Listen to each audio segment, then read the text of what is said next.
Hello and welcome to the desk.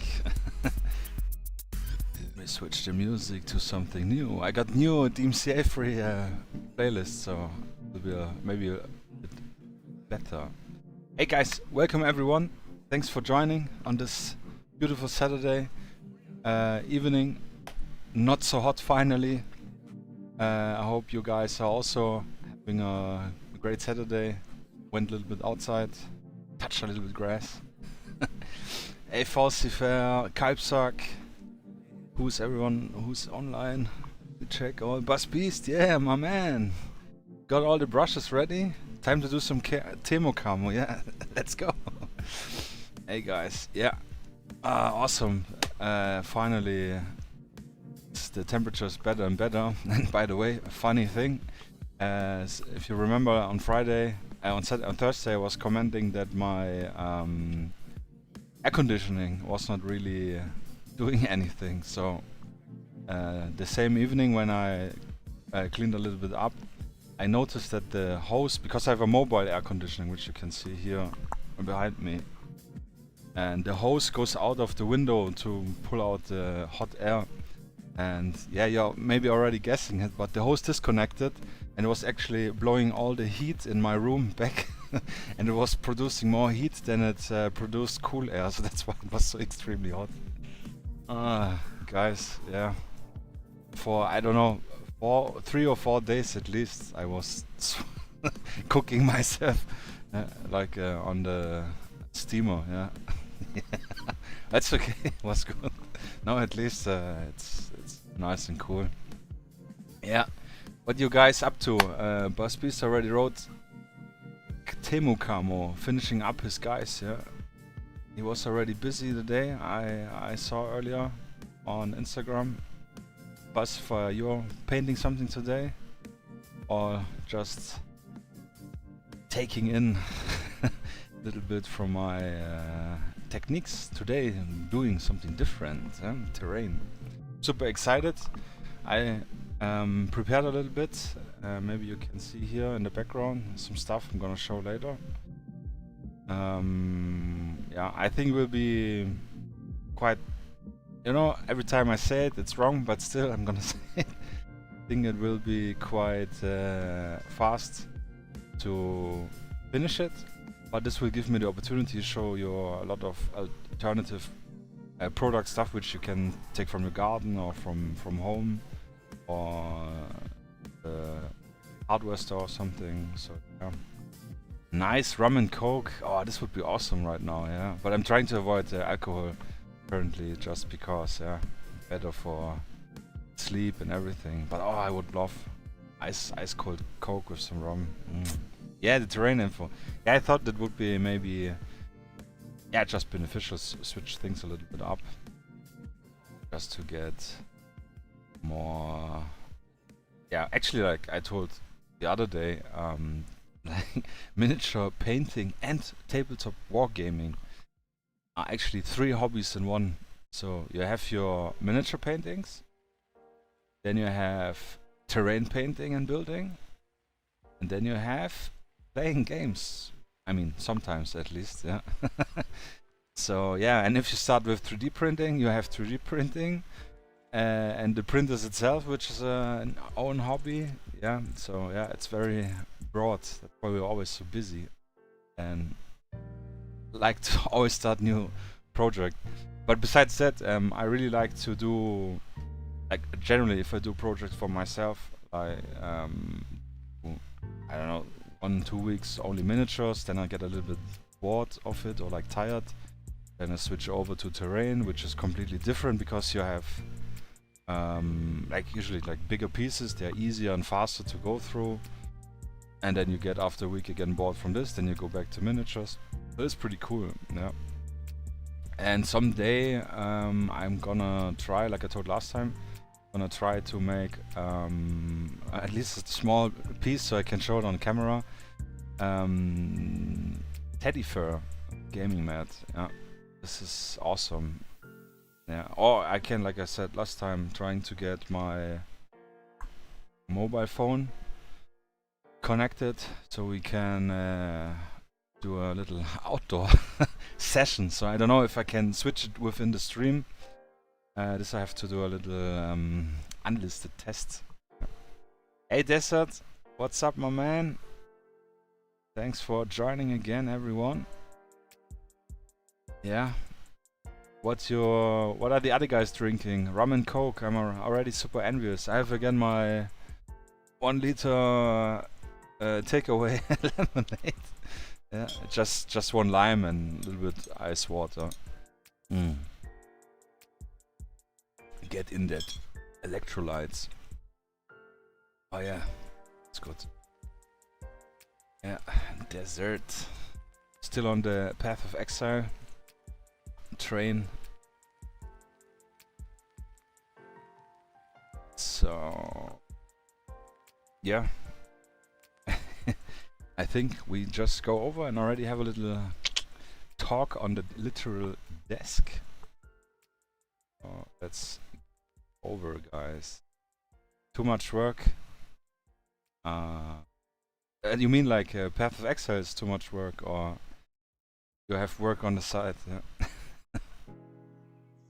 Alright, guys, let's go over. And we are here. Yeah. So you can see I zoomed a little bit more out, pulled the camera a little bit more higher, and actually let me turn this light on and have a proper seat. Get my leg up. Shooting range this morning. Hey, it's Wargaming. Thanks for joining again, man. Glad to see you all, everyone here again. Yeah. Feels a little bit already like what do you call it? Like when you have the meeting with the guys in the pub every Friday evening. All the same guys hanging out. Yeah, I'm really loving it. Yeah, really great. Thanks, guys. It's chill out. Yeah. So I have here our little piece. The doorway. Actually, we can do a little sneaky peeky. I think last time I already showed it, but technically I have already painted one up. She zoom a little bit in. It's good enough. Oh, actually, let me update Windows so I can have a better control. Technically, I have already painted one up. So, and I need to mute. Perfect. Alright. So, here we have one piece of this huge Commieblock. I just thought also to promote a little bit my buddy, CombatOctopus, who put a lot of work into making this realistic in detail. So, yeah, give him a like. Check out his Instagram and Twitter and all the stuff. So yeah, that's what we're gonna do. We have one 3D printed simple piece. It uses the OpenLock system, which is cool. I have heard and seen it very often, but I have never actually printed and used something. OpenLock works with clips, which I haven't removed here the supports. Usually you have to take out those little things with a snipper clip. Yeah, just snip one side, snip the bottom, and then yeah, you do the whole row. Then you can insert the clips, or like on the side we can actually show it, just so that you guys have seen it. It goes really well in. Then you can use your other pieces and pull it together, and that's how you can build the system up. It's actually pretty cool. I was always like, OpenLock's somehow weird. Hey Omni Oliver, hi. Thanks for joining, man. Bus Beast only Red Bull and painting. Red Bull is good to speed up the stuff. Temperature will go up again next week at your place. Damn. Yeah. I haven't even checked, yeah, but I hope it will be. Stay like this. Pretty decent. So yeah, OpenLock actually pretty cool, especially with this gaming Commieblock, which is modular, which means does have a fixed layout. I'm gonna grab again a bigger piece or we can look actually on the assembly PDF a little bit. But you can, like, I could put 2 entrances next to each other. Well, actually I could not because of the roof. But yeah, smaller layouts, bigger layouts, more floors. So it's cool.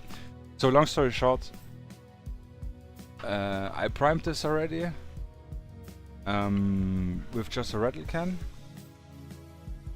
and yeah, dry brushed it heavily, added a wash, and then added some grime and painted it up. So we go literally through every step detailedly. I will show you also how we can make our own washes from scratch to not spend the expensive Citadel pots, because for like one piece you will probably go to a quarter of one of those pots, way too expensive. So just to have a little sneak peek already, I have here a little, it's part of the basement which goes below. Just a little control piece which we're gonna prime ourselves with a regular primer by brush, and try some other techniques with other pieces, just to have a little tester, literally, to show you guys some stuff. Yes, that's it actually. Open lock, pretty cool actually. And they're really, like, because they're so thick, I mean it's heavy, but you can drop it, will not break. Yeah. Omni Oliver is cleaning up some orcs before I get them primed. Yeah, that's a tedious work, but it's good.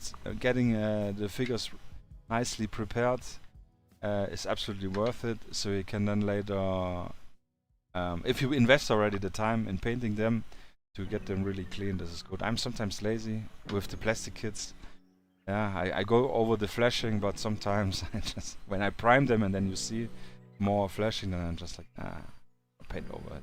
Yeah, nice guys, yeah. Crushing the backlog. Wyoming, yeah.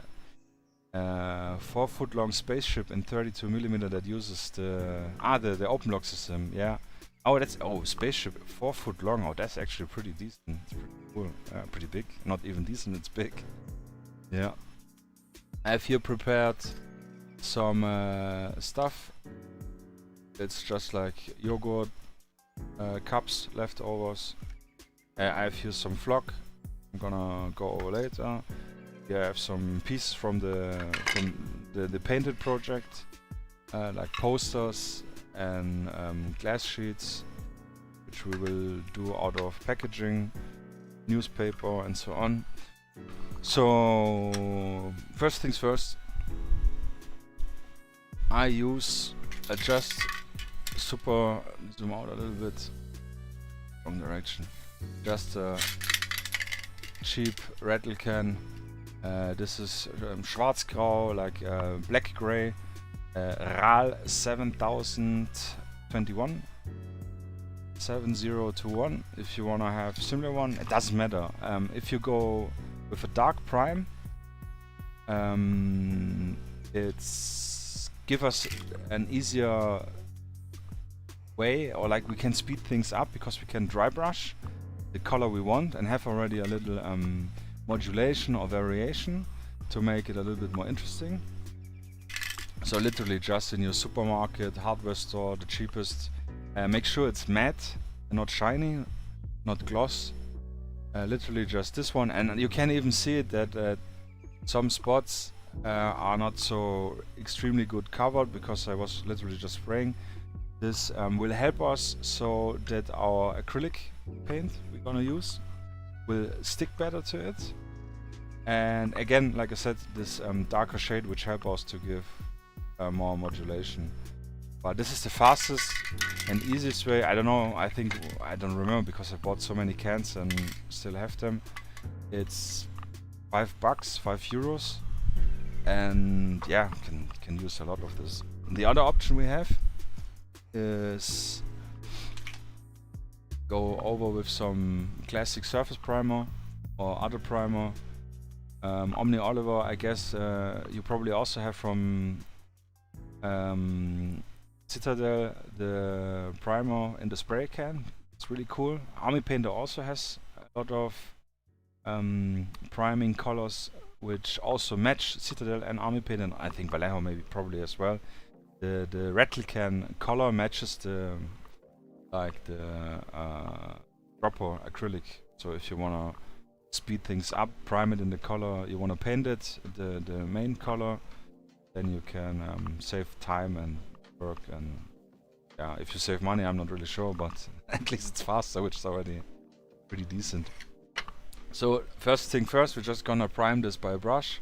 Will take a little time to get dry, but just for guys who don't have an airbrush, or maybe there are also the smaller, like those. It's the same 17mm, just a different color. But I started out with this, and I brushed all my bolt action miniatures with brush, literally, yeah.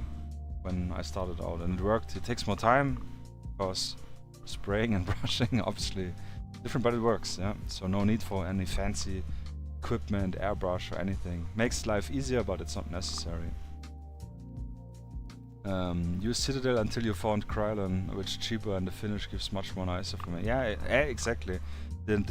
I think I have one can from Army Painter, which is like a gunmetal, which is cool for like vehicles when I have like a metallic finish. Then I make just a light glaze over it.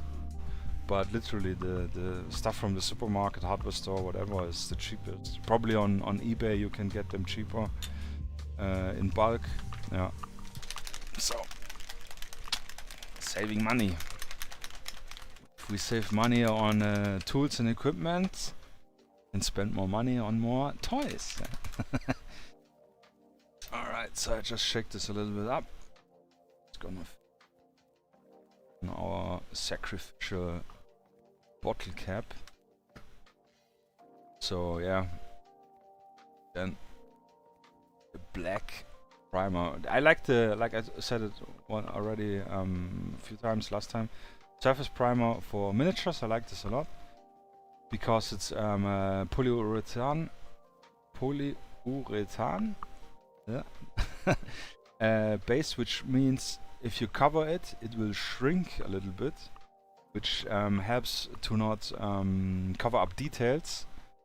And it literally is like a plastic film, so it's very, very great. I like it for miniatures. It's my absolutely the favorite. I have spray can miniatures in white for like using speed paints or contrast paints or something, which works also really good. But this is way nicer. If you want, you can wear gloves if you need to go to work or have a date or something. It's also beneficial to use gloves, but for now I will not. So I will just dab my brush in it. Maybe I can zoom a little in. I need to put some stickers so I'm zooming in the right direction. I'm always messing up. Yeah. So and we're just gonna brush it on really nice and thick.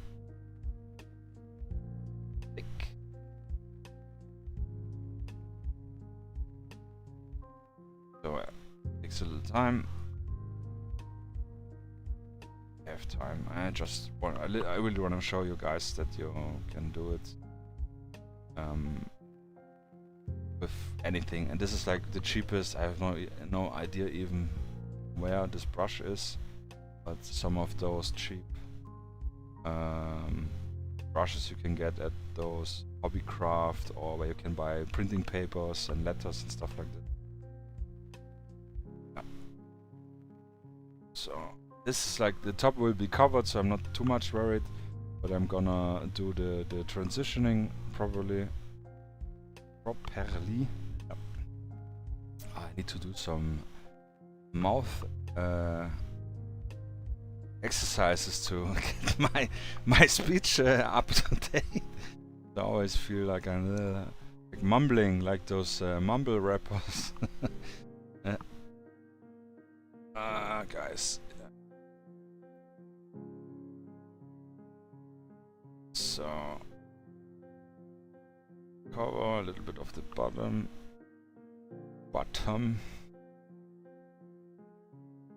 and it goes really thick. You see it covers like really great, so literally have to go only over it.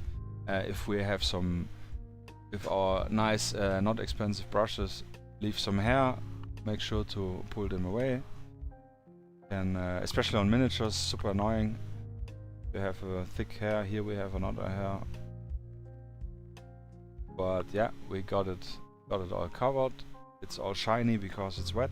We're gonna put this a little bit on the side. And if we want, we can wash our brush. If it's a really bad and old one, a cheap one, you can just throw it away. But yeah, save it. It's good for stuff like this. I have so many old brushes. Maybe you need some to glue something on.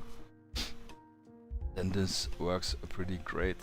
So check the stuff, right? So next thing we're gonna do with our already nice primed piece. So I have here also a very used carrot top style a painting brush. So literally, I don't know, leftover or like bought a painting brush set, the cheap ones to paint the walls at home. So yeah, I use this one for dry brushing. It's really sticky, but it's will do its job, the job we need. So this building is concrete, which means it is gray, and this means we will need for the dry brush either we do a gray color, which would be the best, but I don't know, you guys, I don't have a gray acrylic color and I don't want to use my expensive one, so I have just normal crafts, cheap, big, how much is it, 250mm craft paint, perfect for terrain job. Make sure you can buy the really cheap stuff, it works, but make sure if you wanna buy a white to get a little more expensive brand, so you have it so that it covers better. If you have the cheap stuff, you have to go like 2, 3, 4 times over the spot, so it covers really with white, and the same goes with yellow. So if you need white, which you probably will need, also to maybe lighten or mix your colors up for terrain projects. And if you need yellow, also try to get the a little bit more expensive one, not the ultra cheap one for children, because I painted up Stalingrad train station, which I painted, and it was dark yellow. Okay, this was fairly easy to do because I really used a bigger brush than this. But all the little windows I painted white, and I had this cheap ass white paint. And Jesus Christ, it took me, I don't know, I have no idea, because this thing has like so many windows. So learn from my mistakes and get a little more expensive one. Okay, I have prepared everything, but I have not prepared everything. So we will just get... no, actually doesn't matter, we can use a little... actually we can use one of those kitchen papers. So for like the acrylic stuff, with the big brush I like to use a little... Actually I have this one here, but this I need like a little cardboard piece to throw out later. I need this one. So we're just gonna use some kitchen table stuff. I will use white again, but I will try to go very slightly for the dry brush, not too aggressively. And with the dark it will appear gray enough, especially when we're gonna do the wash in a bit. So a little shaky, and I'm noticing it's already nearing its end, so I'm gonna write it down on my shopping cart list. So just add tint. It's probably too much for this piece, it's okay. Decent piece, and we can see here it's already drying really nice. So, Busby's Vallejo Primer, definitely one of the best. It scratches off easily. I have this happened only once with metal miniatures. If you don't wash your metal miniatures, because they often have like a release agent on it for the casting process. Then the release agent, as the name implies, helps to whatever stucking to the miniature to get disconnected to release it. So I had this in the beginning. I had this when I brushed it on and then I painted, and then it was like literally peeling off the paint with the primer again. Yeah. So I use not my wife's and also not my own toothbrush, but like an old toothbrush for metal miniatures. Soapy water, and then just gently wash them off. I heard also the I don't know if he's up today in the chat, I think not, but he said he uses isopropyl alcohol actually to just clean metal miniatures, all the release off. Yeah, but yeah, I really like it. So we just, for dry brushing, if you know dry brushing, you probably do, means you make the brush wet with paint and then you make it dry again. Which you actually, this I can use this one. Just brush on a surface until it's, yeah, you see already here, there's less paint on it. Yeah, like this one. You see there's paint, but it's not much. And this helps us if we go over a surface like this, where we have different heights, to get only the higher stuff with paint and not the deeper stuff. And this gives us this also like a highlighting effect, yeah, and this is dry brushing. So you can also do a test on your hand, yeah, this is perfect. And then you can either just dry brush how you want, which we're gonna do on this one. Oh, I already splattered it. Or you can go with the direction of the sunlight, which, like, again, the sun will come from up, so we can dry brush from up to down only. Yeah, which I'm gonna do right now. Oh, you can see already the effect, all the little holes, where the tiles fell out, stay there, and then we literally just go roughly over it.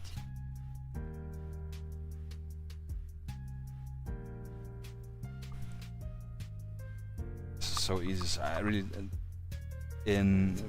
like I said, for the comparison to painting miniatures, where you have like be like a surgeon, super slow and calm and precise, and with terrain, take the big fucking brush and let's go.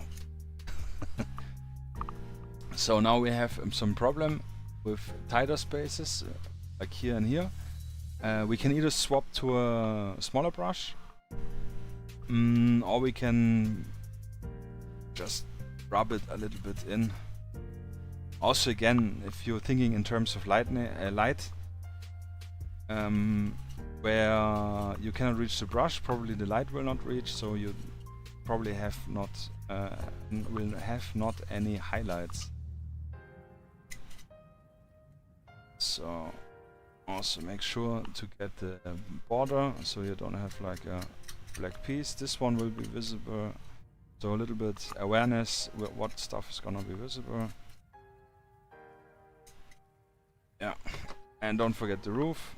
So I'm just gonna dab it once in this spot which is a little wet. Get this here, which already dried. Wipe it off. Yeah, that's already great. It's hard to see probably. And then we're gonna do this one again. It's very shallow, so it would be good with a small brush, but it's not so important as long as we don't go from down to up.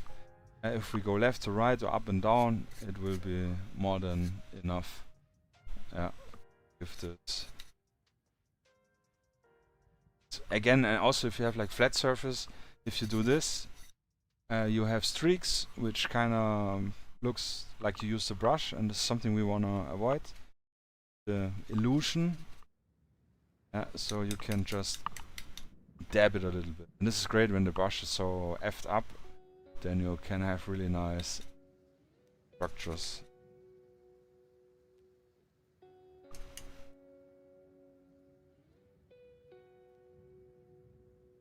Don't forget the sides.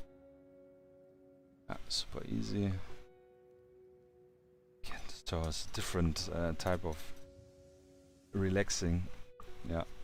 So this part we will not see because this is where the staircase will be. So we're covered on this model. Not to worry about this, but like especially the sides and the front. Yeah, but it's alright. And technically, you could call it a day already. Maybe you want to paint the door and the doors in a different color, and you're actually ready to go. And this looks already way better than gray or only primed terrain. So, and this is something you don't have to be aware. So you can technically, if you're gonna watch with a girlfriend or with your wife or with the buddy some football, soccer, or anything, grab some terrain and just brush it by the side. Especially with acrylics, which do not smell. You will probably not bother anyone. Maybe with the noise, I don't know if you can hear it. It's like this scratchy noise, but it's super easy. Terrain is awesome. I watched so many during COVID. I built up most of my terrain, and I was watching the whole Netflix catalog up and down and doing all the terrain stuff. Yeah. There's another technique with plaster when we have not so nice texture terrain pieces. Like if they're literally just flat, to give it a little texture. It looks good. We can do this actually next time. I have a piece prepared which I wanted to paint, a terrain piece which I wanted to paint next. This we will do there. Show the other technique here. It doesn't make sense because we have the really nice surface and it's all concrete poured, so yeah, like rough texture doesn't make sense. Alright, so same here. You can also do just for, let's say you don't have a big brush, we can use a small brush. Like also make sure for dry brushing, make sure you have a hard bristle, not the this one already dried hard. It's also using glue, but like this one is actually also good. Yeah, but like this one, this is a soft brush. No, not suited for dry brushing at all. But this one, which also it's like a toothbrush technically. Maybe you could even use a toothbrush. I've never tried it. So same game, a little bit white, bit of wipe, and also I'm turning the brush around, so I wipe off from both sides. Yeah, that's already good. Then again, get the proper orientation. That is the upside. We go up to down. Those tiles are a little bit more finer and we don't have so much detail. We can also go left to right. Yeah. You see it's a little bit different. The brush is smaller. We cannot get this rough surface, but it's still, and also since the background or the primed color, the ground color, it's black and we're going over white, it does appear a little bit gray actually. So no need to make a specific gray, like have a specific gray acrylic or mix one up, or paint.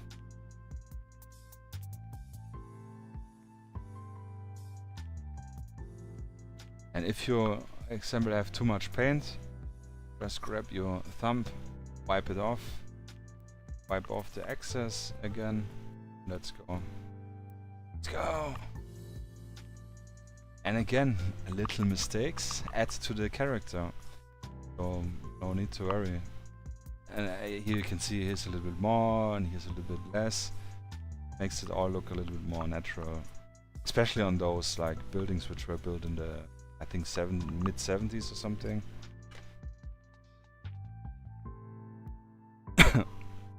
So yeah, you can do your little research.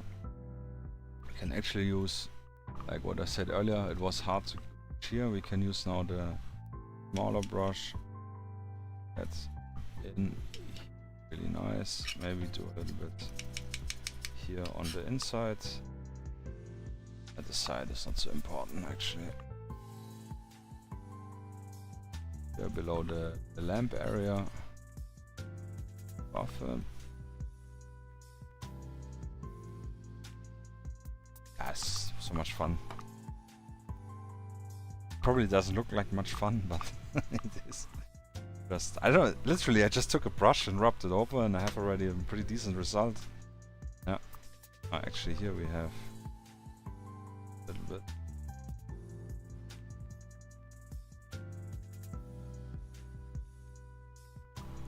And what we also can do, and what we will do here later, different from the other one, is we can pick out later some tiles and paint them with different shades of grey to make it also a little bit more interesting.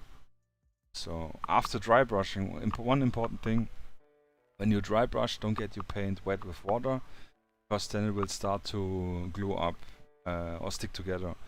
So to clean a dry brush, you just get again some cardboard or some paper, or some, I don't know, you can use a waste piece which has structure on it. There are even structure boards you can buy. You can make structure boards with, for example, I don't know, you have like a ton of heads or little stones which you just glue on a surface just to have a little, literally some structure, and then you can wipe your brush off, clean it, and you can also, it's very good to wipe it off like what we did here and here before you want to dry brush something, because they have the direct result.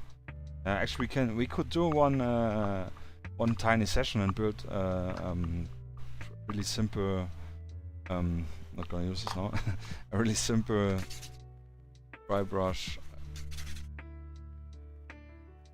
board, structure board, yeah. But it's already dry, looks good. But don't wet it, yeah. Don't make the mistake. So here we can show it. Okay, nothing's coming off in all direction.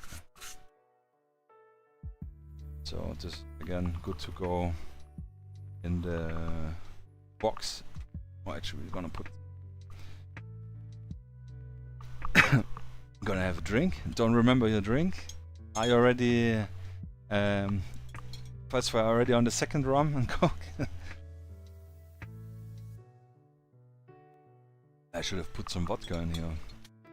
Wow, this would be nice.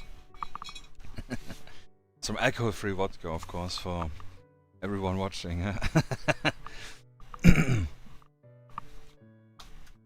Yeah, alright. Okay, see. So here we again can have the direct comparison. It does, it fit together, but the smaller brush is a little bit more small. Yeah, makes more even. So the next thing we're gonna do, because dry brushing, it's literally already dry, we can start again.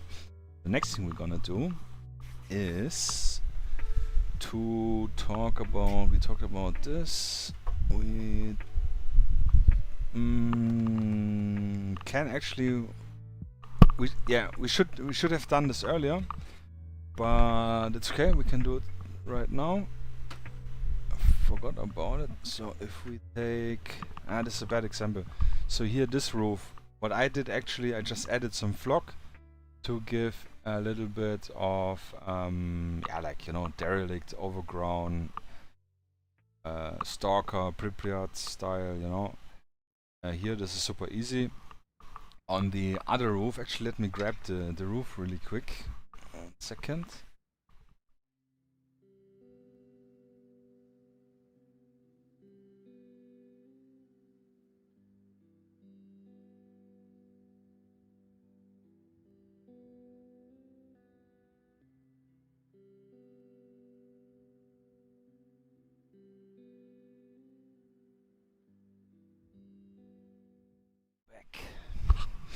So, yeah, a little bit size comparison. Here we have another control piece, where I can show some stuff. So this is also part of the roof, of the modular roof with the system. A little bit. Which I painted up to make a little diorama. Actually, for the promo shot, it's really cool. Here you can see like what I did with picking up different tiles with a brush, which is super fast. I think I put up my clock because I was really in a hurry. So I used two different, the sniper top, exactly. Yeah.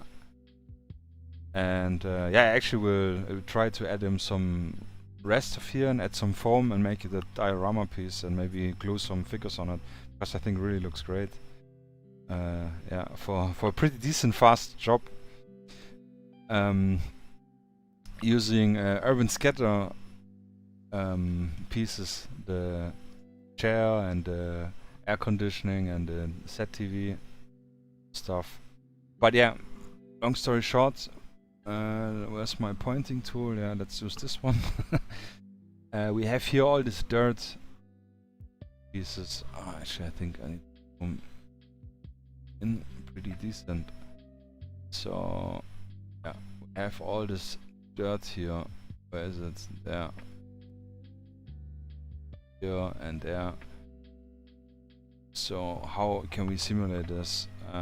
Easy. We just glue on some sand or some other texture. In a second I'm gonna reveal what this is actually. And then we're gonna dry brush it as well, not with white. We're gonna dry brush it with brown. Actually, we're gonna paint it brown and dry brush it with lighter brown. So I just wanted to showcase this. Also how we make the trash bins and the cans, which are all scratch built, super easy.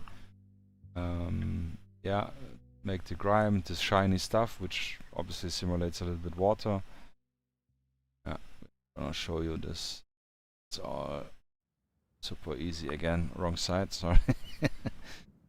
Yeah, but yeah. So, and this is the step which we do before we start with the wash. Yeah, this is important. So we can use either number one, go in the garden, go on the next playground, grab some old box or like a, I don't know, like a little jar, something, fill it up with material and you will be golden. Or you go in the supermarket, and on the supermarket, yeah, actually the supermarket, you can buy some sand for birds or like other pets, which is a fine sand, really nice. But this again costs money, so you're cheaper if you just go to the playground and just grab a cup, and this will, like, for this miniature stuff, will be for ages. So for example here I have you see a little, all different boxes. Here's some playground sand with also bigger stones, which we can use individually for basing, for example. Those are like really nice sizes. If you're, for example, let's get a guy here, some different guy maybe. Yeah, like this one is cool. Yeah, if our little dude, rusted stick, then a little rock like this will look pretty cool on the base. Yeah, so literally just go outside, grab some containers and look what you can find. So this is one option. It's good to have a little sieve, I think it's called in English, yeah. Yeah, it's a sieve. Ein Sieb. Where we can actually, if we have this big box, you can also then sieve it in different containers, but like I only want to have fine sand, or like only the sand. I can sieve it out and I have only the sand. Hey Spike, what's up? Thanks for joining, glad you're here. Showcasing a little bit terrain stuff. So this is an easy option. Yeah, literally go outside. This is a mix I made myself. This is literally the bird sand, which you can see super fine. Really nice, also for basing. And here are some I like little pebbles. Back from Cologne. Oh nice, from your game you said, I think, if I remember right. And this is like when it's, for example, here the pavement or the road starts to freeze. It's now not in Germany, at least as I'm aware, it's not allowed to throw any more salt to melt it because of environmental reasons. So we have this little split, it's called in German. It's like little stones, and yeah, those are like really good. And then we have one box outside, and I literally just grabbed, like here, really big jar of it. And this is like amazing for basing, or for making up some stuff. And this is a little premix I did for terrain basing, yeah, like just to show some different materials. Also make sure you can close your containers, because if the stuff drops by mistake, it's pretty dirty. So, and one stuff which I used. Alpha Strike Masters, oh cool. Did you take part, or were you part only of the organization for this ones? Yeah, yeah. If the playground toys are in the right scale, why not? So here I have. Maybe can you guys guess what it is? We'll give you the chance.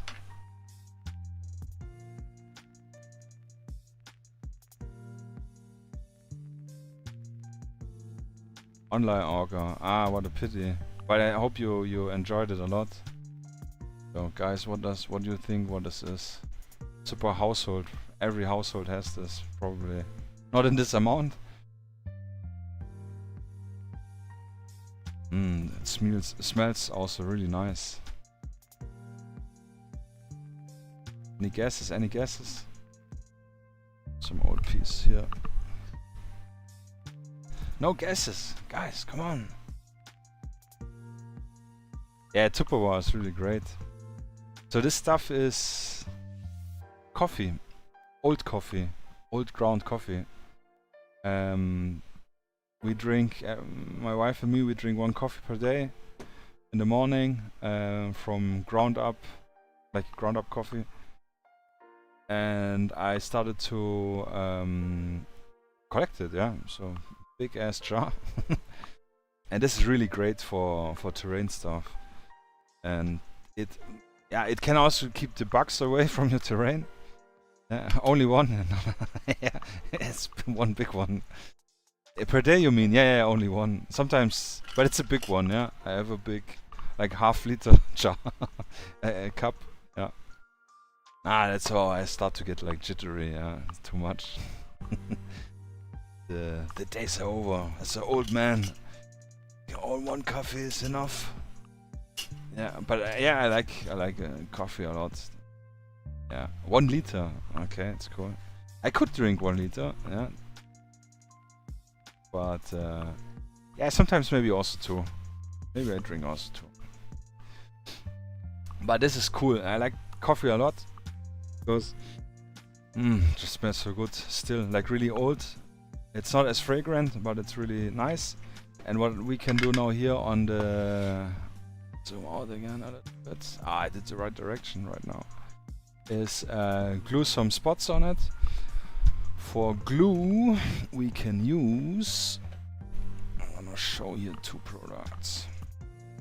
You have only 500 milliliter max. Yeah, cat shit. Nah, but this actually cat scent was pissed. You can also use. I also have some cat grain, which works really good. Yeah, you can crush it up a little bit and have fine sand. This works really good. So the easiest way to glue and the cheapest way to glue the stuff down on your bases also and on terrain is white glue, PVA. So you have the, let's say, the basic standard one, which works great. I have no idea what it costs because I have this really a long time. I add sometimes a little bit of water, then it works great. Yeah, the bird scent. Yeah, I still have this like big, I have no idea what's 5 kilo or something. Since 7 years, it's like 80 cents. Yeah, bird scent. So if you need fine scent, yeah, €8. Okay. Yeah, this is I think just a small bottle. Not sure. Yeah, but what is better if you're in a hurry is the express one. This is also the one which I recommend using for MDF, because you don't have to hold it, and it's better than super glue because it will not stick to your finger. So yeah, we're gonna shake it up a little bit, and then we're gonna find one of those. Yeah, I think this is the pretty hard brush. Make it a little bit soft again. We're gonna use a little bit of this, and you can put it in a separate container, but this literally dries in 5 minutes. It's, I don't know what's called in English. It's fast PVA or something. Yeah, I'm not really sure. So just gonna add some dots around here where maybe dirt will accumulate. So usually in open areas like this one, rather not, but always like in crevices. Also on the bottom we can add some, just add some of this one. I will mix in a little water. I just wet the brush with water, and then we're just gonna spread it out a bit and push it in the corners, just to make it more natural.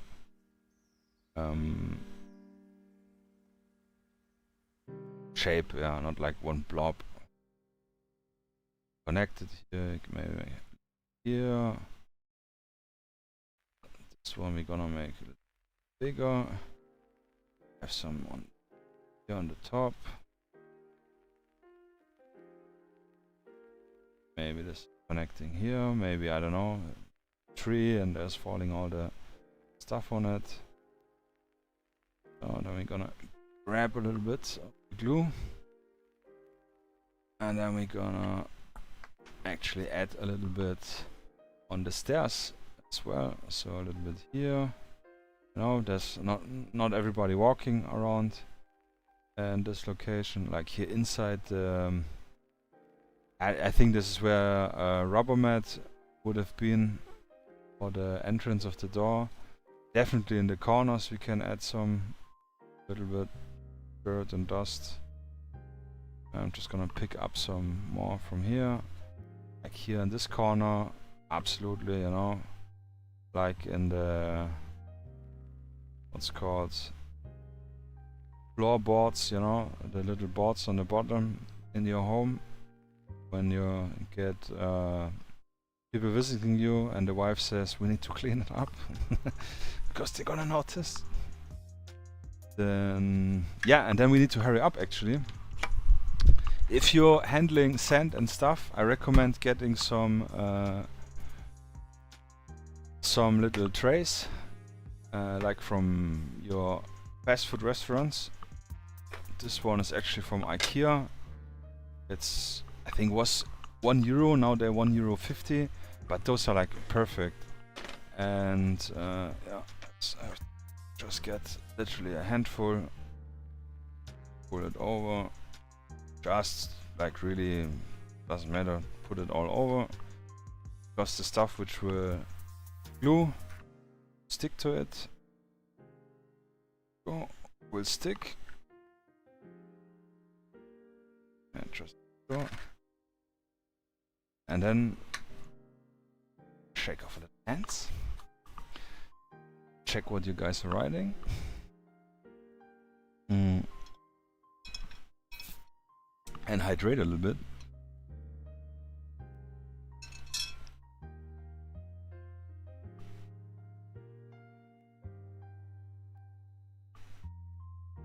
Yes, the Express can react with sand. I have never tried it. I use the Express only on bases or like when I'm in a hurry, and since we're gonna showcase it, but this is a good one, good information. Also the Express is more expensive, so yeah, stick with the cheap one. But yeah, you can see already maybe a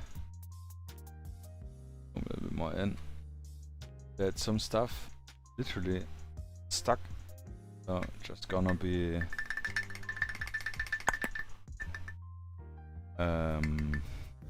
considerate with our material. Right. What you also can do if the stuff don't wanna stuck to it, you can just little like press it into the glue.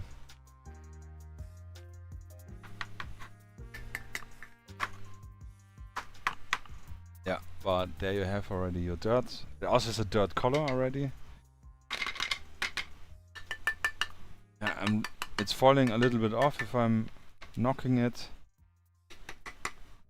Yeah, but there you have it. Super easy, fast. Just a little PVA glue.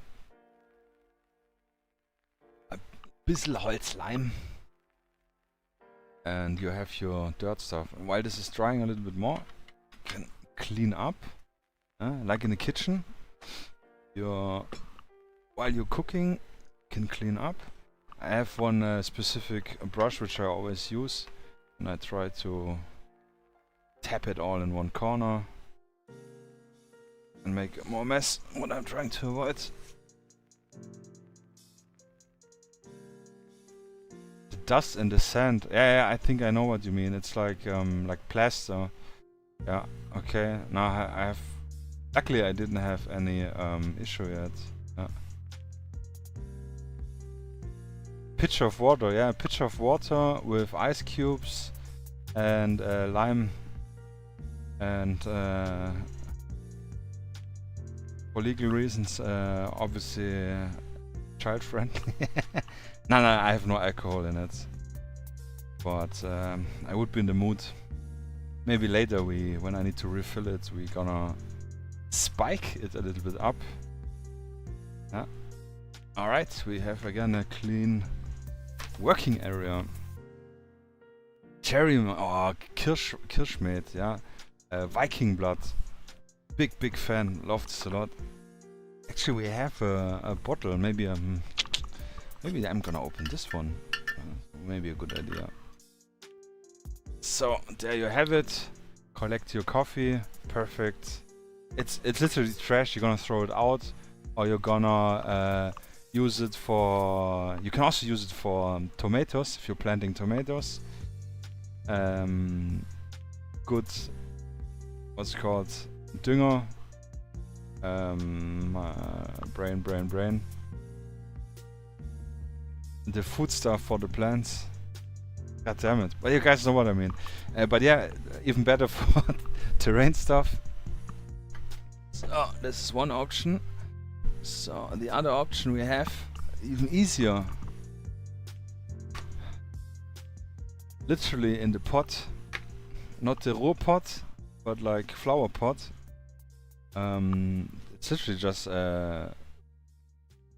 flower plant soil, which I collect. There's still the roots pieces which I kept, which you can use for if you want, or you can just throw them out. Also like bigger pieces, and this is literally the same like the coffee. It doesn't smell so nice, and yeah, put on the PVA. Put on sprinkle it on the bases. You can use it. Perfect, super cheap.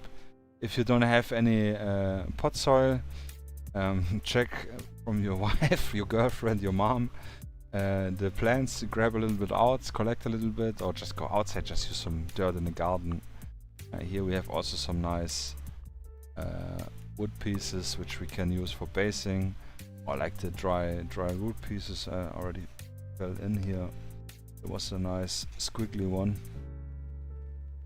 Yeah, so again, no need to buy any expensive basing stuff. You can mix it up.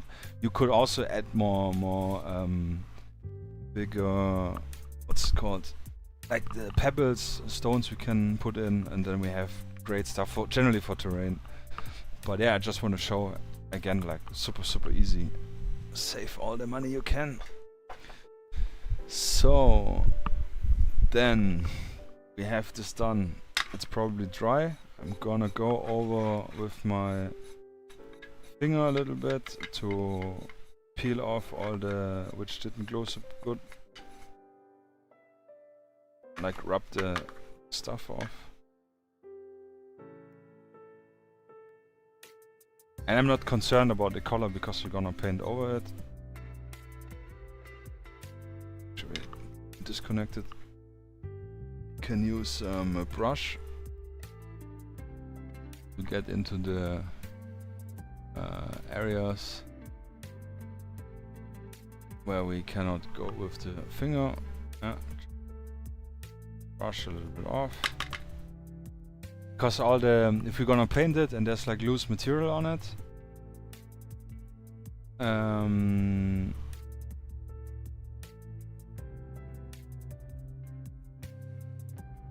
it falls off, then you have again the unpainted stuff below, and this would suck. But space actually decent information there if you have plant soil or sand to put it in the oven to kill off. I personally would not put it in the oven because I put my food in the oven and I don't have a dedicated hobby oven. Yeah. You can do this. You can. What's even easier and better is boiling water. Yeah, but good that you're talking about it because I've not thought about it. Just boil up some water, pour it over your sand or over your soil to kill everything, all bacteria. I mean, bacteria is not sure, but at least like all the bug and all the eggs and so on. Yeah, this is really good. So yeah, brush everything off. Now we are already good to go in the next step. Let's do a little brush here. Yeah, I can see quite some stuff in here.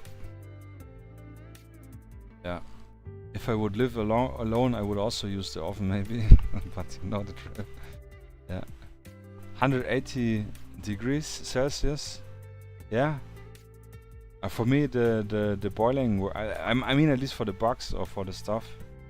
Or at least I don't have any experience, but yeah, we use also boiling water in the garden to kill off any like pests in the soil.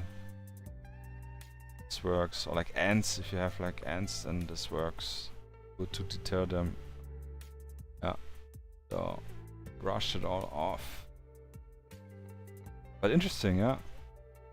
Why we need to share the information. Everyone has its technique. So let's clean up this stuff again. This is all with glue, so you can also keep it. I'm just gonna throw it in the trash. Dedicated trash bin here on my side. Which is always good for hobbying. When the panel is not hardened, use hairdryer. Yeah, that's actually a good idea, yeah. And the hairdryer. What you also can do to fixate the like if you have, especially with sand or something, you can use either hairspray. I heard works good, but hairspray can reactivate with water. And if you put too much, it can get like a little white shine. The other thing is to make a 50-50 mix of PVA with water, and then just soak the area. Then it will be quite a while white until it's dry, but it will be super hard. Like, what do I have here?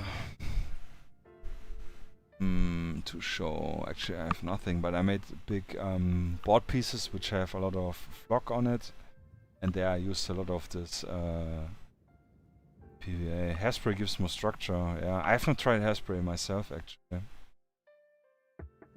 Yeah. Bus piece, you put it in you sand in a special pot. Yeah, it's good.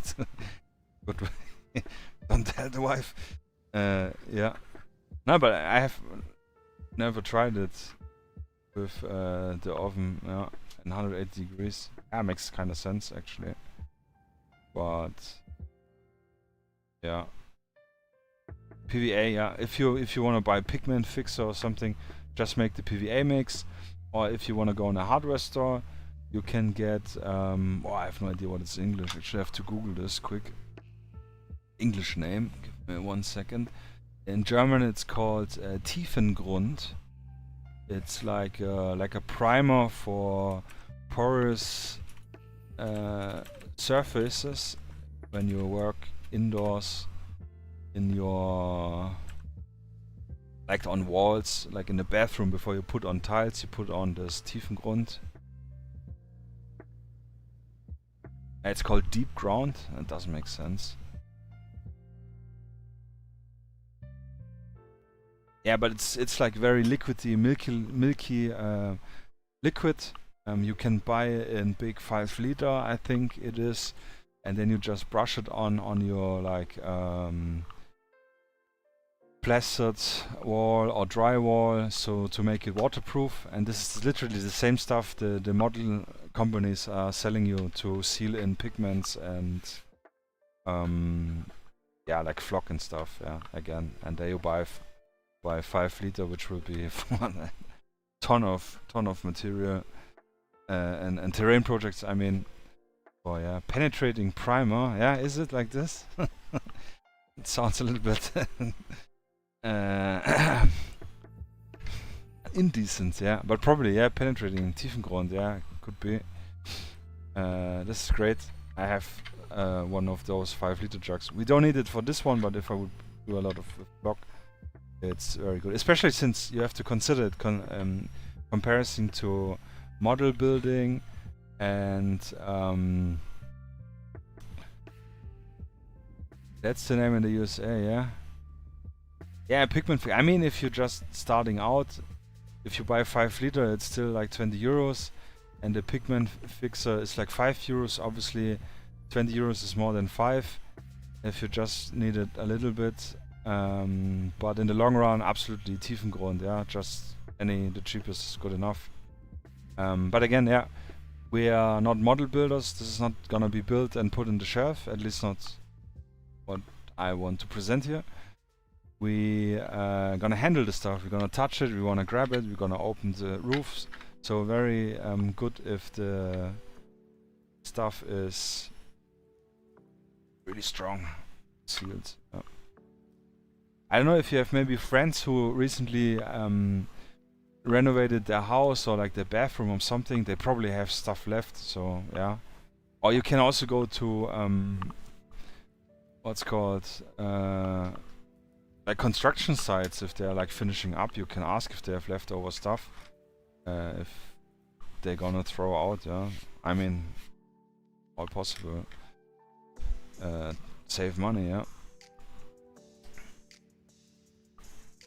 Ah, yes, with closing surface on the MDF with Tiefengrund. Ah, it's actually good. Good idea. Yeah, I have 2 MDF buildings, and I got really annoyed with gluing all the stuff together. So MDF is for me dead. Yeah, especially with 3D printing stuff. All right, next step. So in this case, we're gonna paint the mud, the dirt. We can either paint it gray if you want to have it a little more dusty. I want to use flat earth on it. That's what I used. Montagekleber, yeah. Best stuff to glue MDF. Yeah, that's probably a good idea. Yeah, but it just like it takes so much time to build up the buildings. Yeah, I'm not a fan of it personally. But it's a good idea, yeah, for you guys who have still some MDF kits, to use the glue for industrial glue, I think it's called. Doesn't it come in like one of those caulking tubes like this? Yeah, no, like those. Yeah, Montagekleber. This is actually paintable acrylic, which I use for we're gonna use on our teddy fur project. Maybe not this because it's probably super dry already, dried out. But yeah, so much stuff we can show and do. Yeah. So get a bit here off.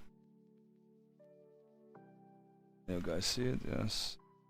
So just a little bit of this flat earth, just to have like a brown earthy color.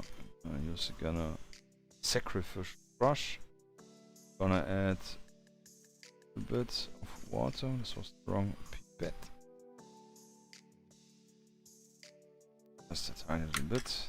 But maybe there is alcohol in my drink. The stuff's falling out of my hand all the time. So then we're just gonna paint over it. Wrong direction again.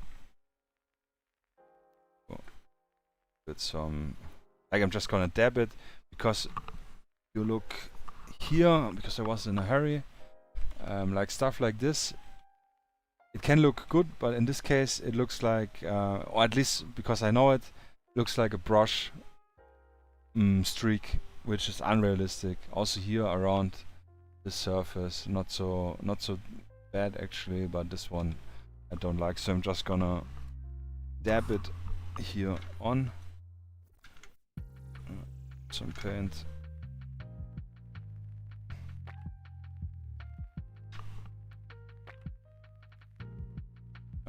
Just give it a little bit more color, and then we're gonna do our own wash. From scratch, I'm gonna do the wash together with you guys.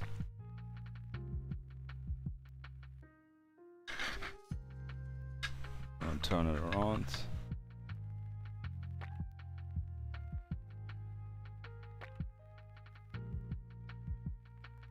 A little dot, but it's okay. Rub it in. Dabbity dab dab.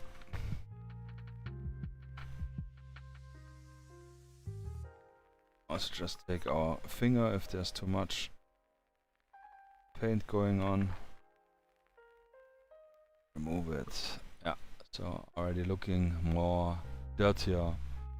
And we're gonna give it a little dry brush as well in a second with a brighter, like more beige color, just to have again the little differences.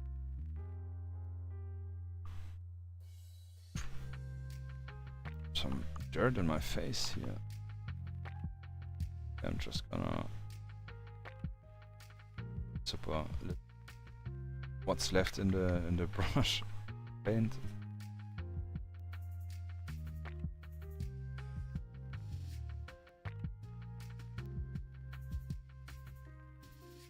So Spike, are you also painting something up today? Or just enjoying the fantastic meat? Yeah. Kirsch meat. Clean our brush so we can use it for other projects.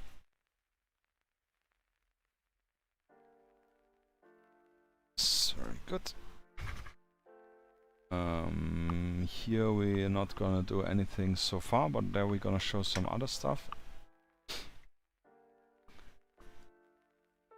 It's already dry enough. You can move finger.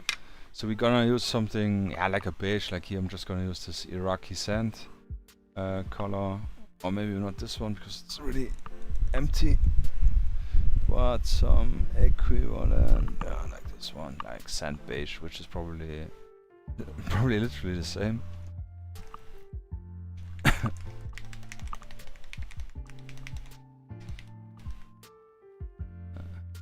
Cheap terrain tip. Small electric PVC pipes are perfect size for 28mm sewer pipes when painted.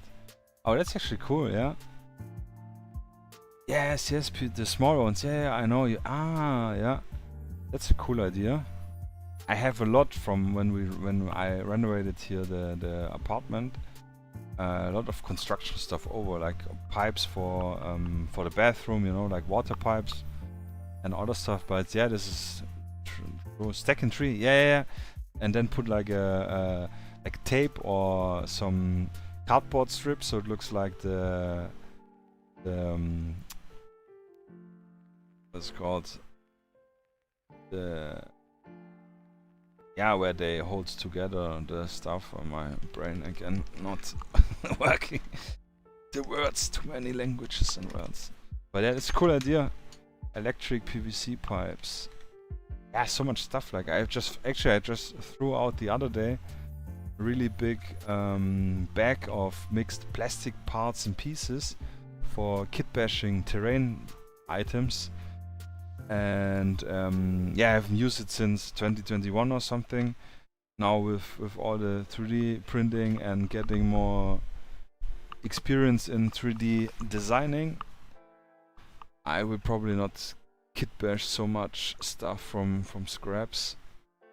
But I have done complete, for Gaslands, complete like piping and industrial looking rusty terrain from literally used tuna cans, which I washed. Tuna cans, plastic straws and other leftover material, just glue them together, prime them and paint them red, dab in the light orange, and yeah, like ladders made out from chopsticks and stuff. Like, yeah, so much stuff. Lot and lots of stuff. Oh, let's check which brush we can use. Actually, we can use again our dry brush which we used earlier. So I just added a little bit. This one I will not wet up. Gonna take our little Mr. Wipe off. Or again, you can also use the back of the hand, which is great to see when you're ready to dry brush. Don't forget to turn the brush. That's already good. And we can really not to put too much pressure, but like yeah, just a little bit. Yeah, here you can see it maybe.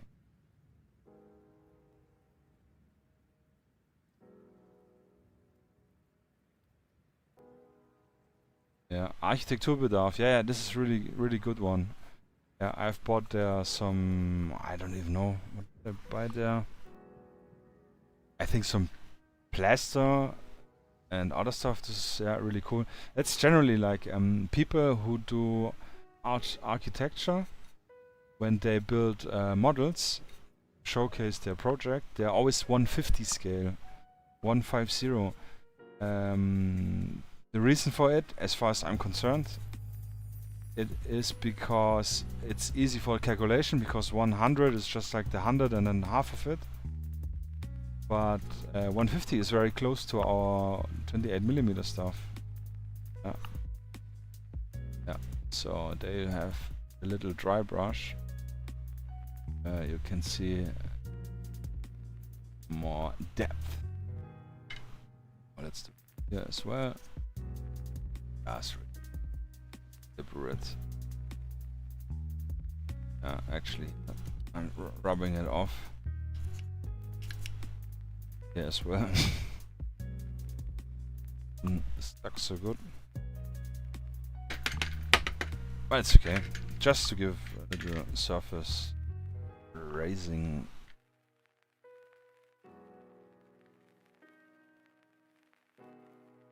Right. Good, already progress. So now we're at the step with the wash. And I'm curious if you guys also maybe have a different recipe. But let's drink from my non-alcoholic jug.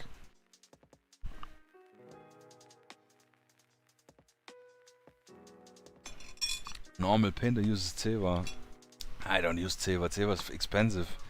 I use this old one. Actually, this is even used for packaging. I have here little stuff like from picking berries in the garden. Actually, cherries from a friend of ours we picked.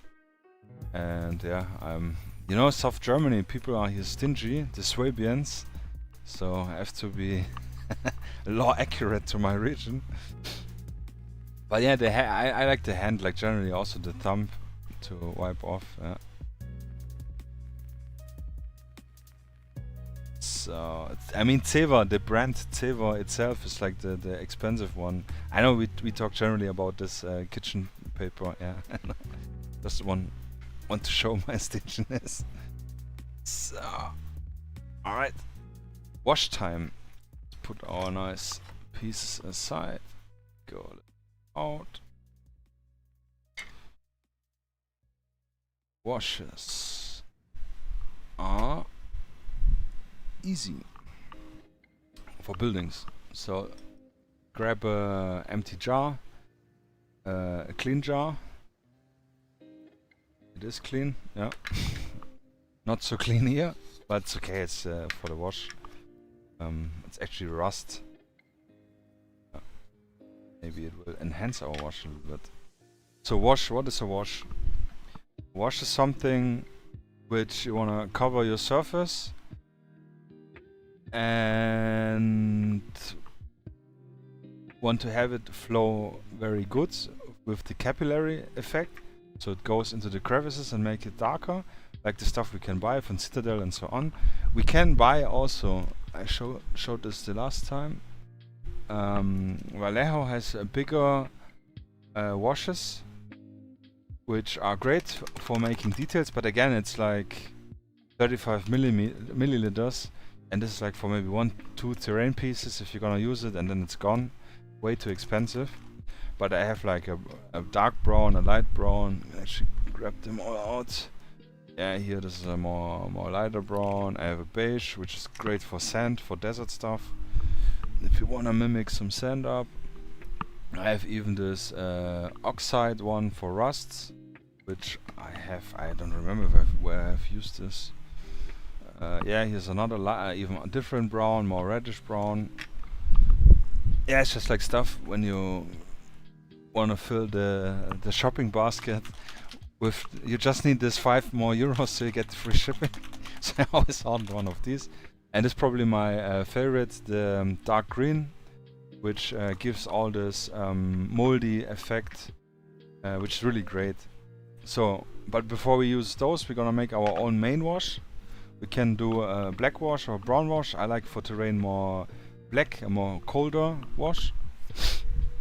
And for this one, we're gonna use. Let's see where I have it. Yeah, hidden. So, gonna use the cheapest of the cheapest black acrylic paint. Yeah, like this. Really, I have no idea. Extremely cheap. Doesn't even have a name, just called acrylic paint. It has a brand, but yeah. So, gonna add a little spritz in it. Like this, maybe. And start with a little bit and then you can adjust.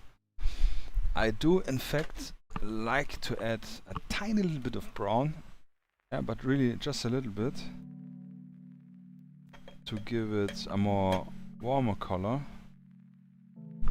So here, little chemist here, Breaking Bad.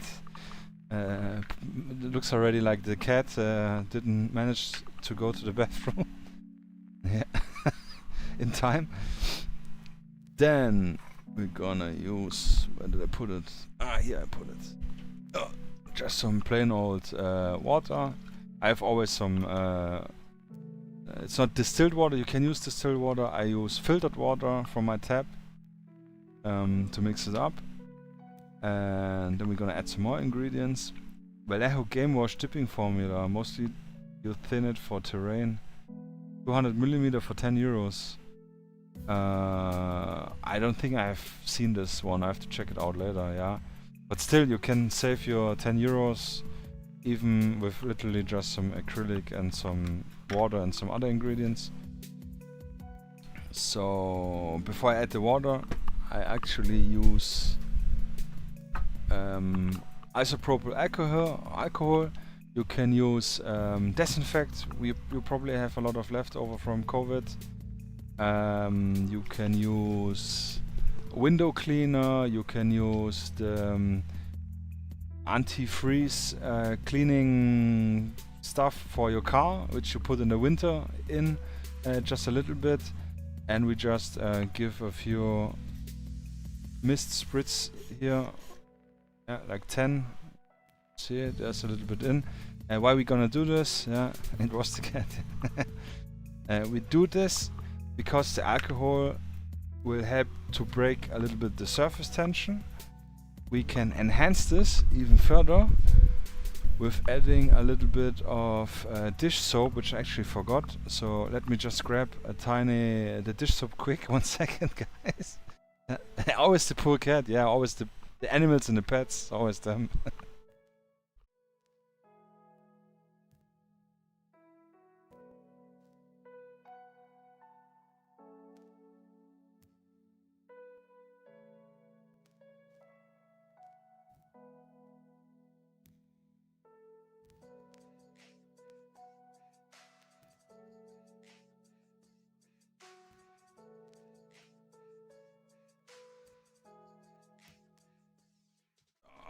Super quick.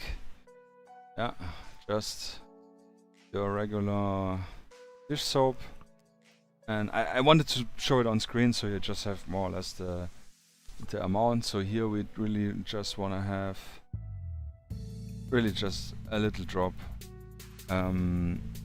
Besides it giving a nicer smell. In-depth terrain hacks, yeah. Thanks, man.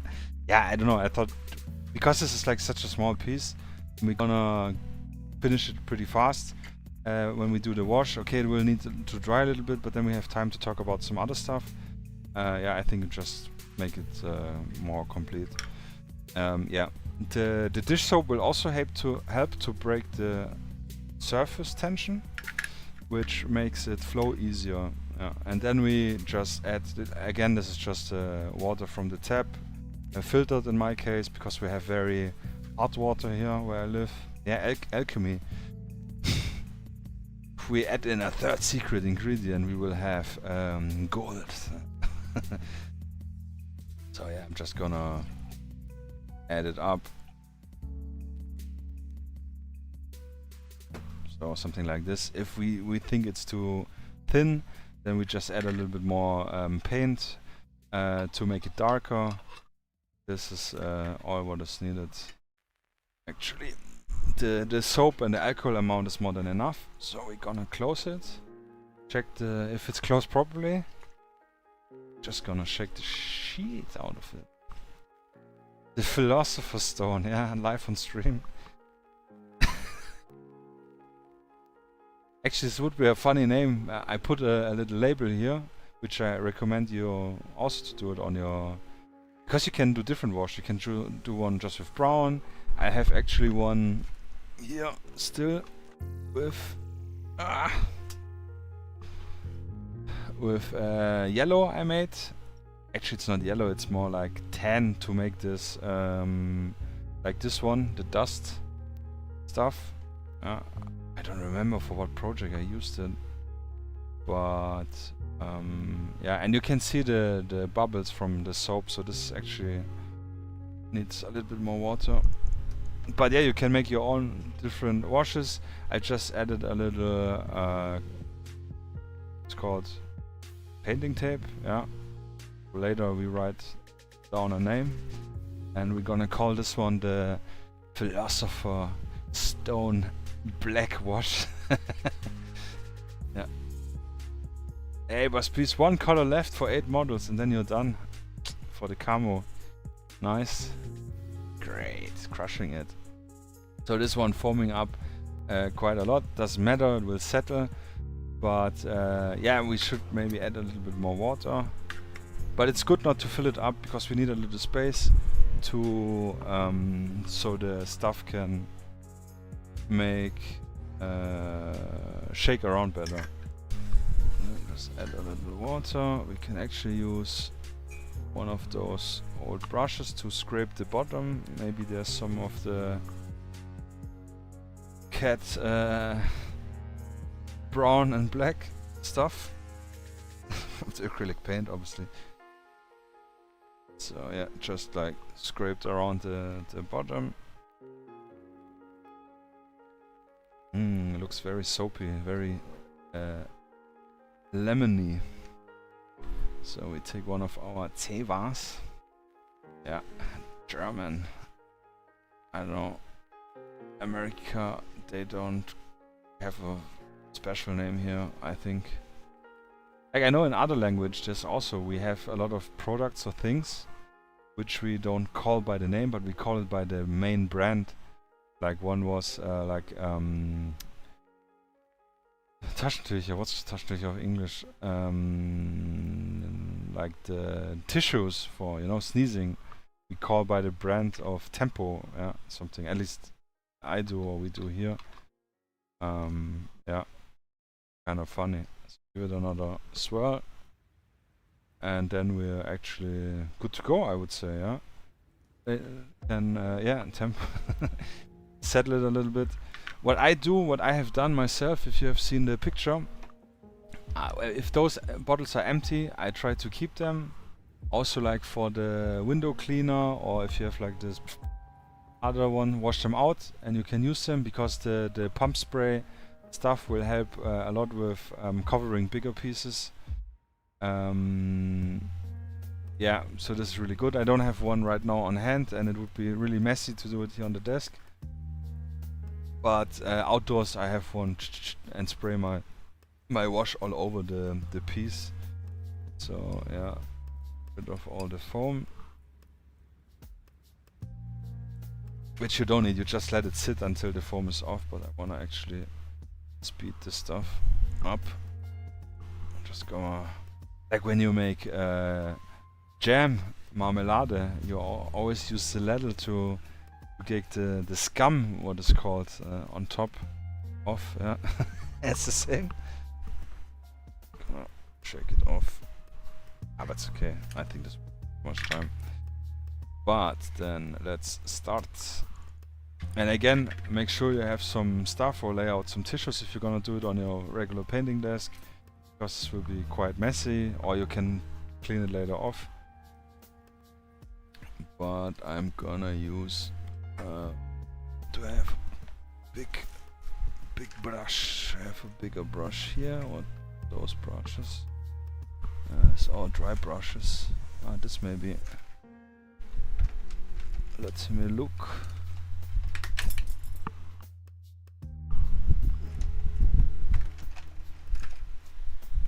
Nah, they're not so good. Nicht so gut. I think this one is okay. Or is it? Yeah, it is. We're just gonna do a little test. Yeah, it looks thick. It could have, you can add a little bit more paint to it, you see? It's very watery. So this is what we're gonna do. Just add in, I don't know, it's like hard to show. Just a little more wash, more black, and we're just gonna stir it in so we don't generate too much foam.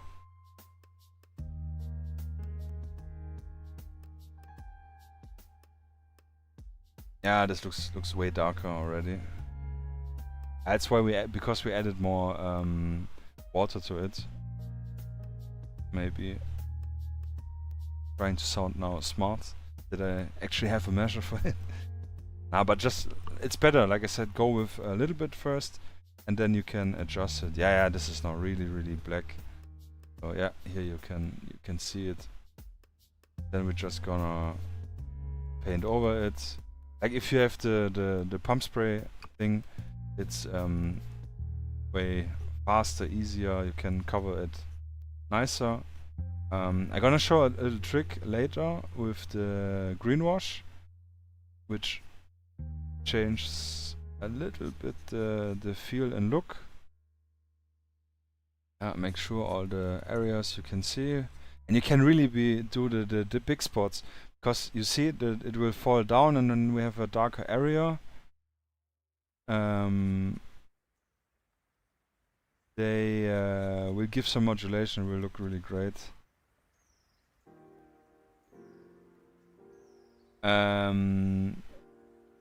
No, I didn't use any FDM primer.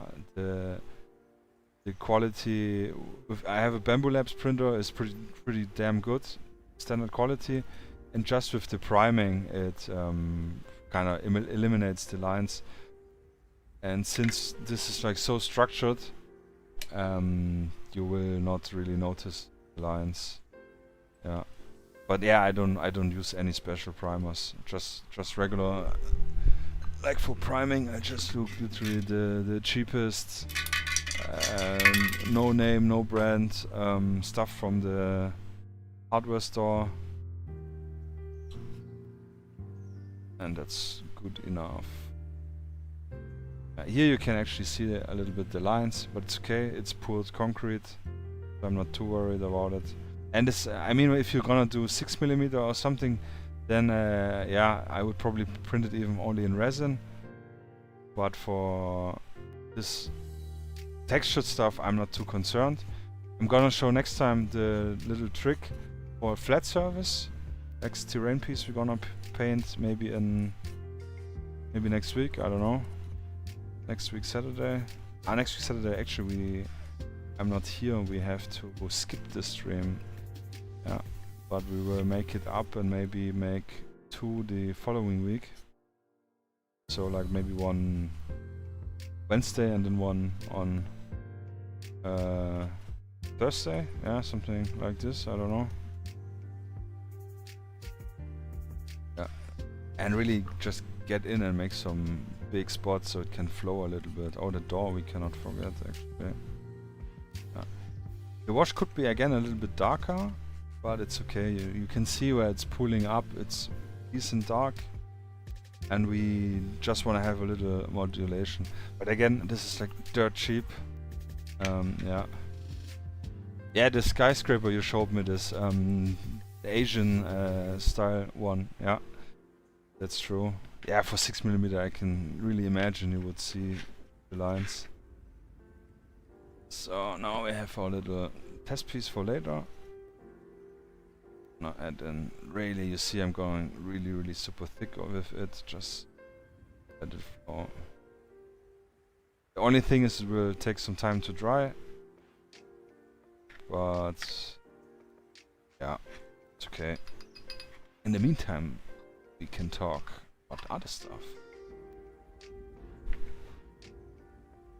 Quite some other stuff to show. Yeah, actually good that we're only gonna paint this piece. Yeah, and the other one gonna do next week. Yeah. The lazy forger stuff, yeah, is excellent. Yeah, I've printed it also in resin.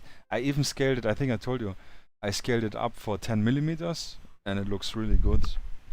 Don't have it right now on hand, but lazy forger stuff is amazing. Yeah, definitely great stuff. So let's make a little space.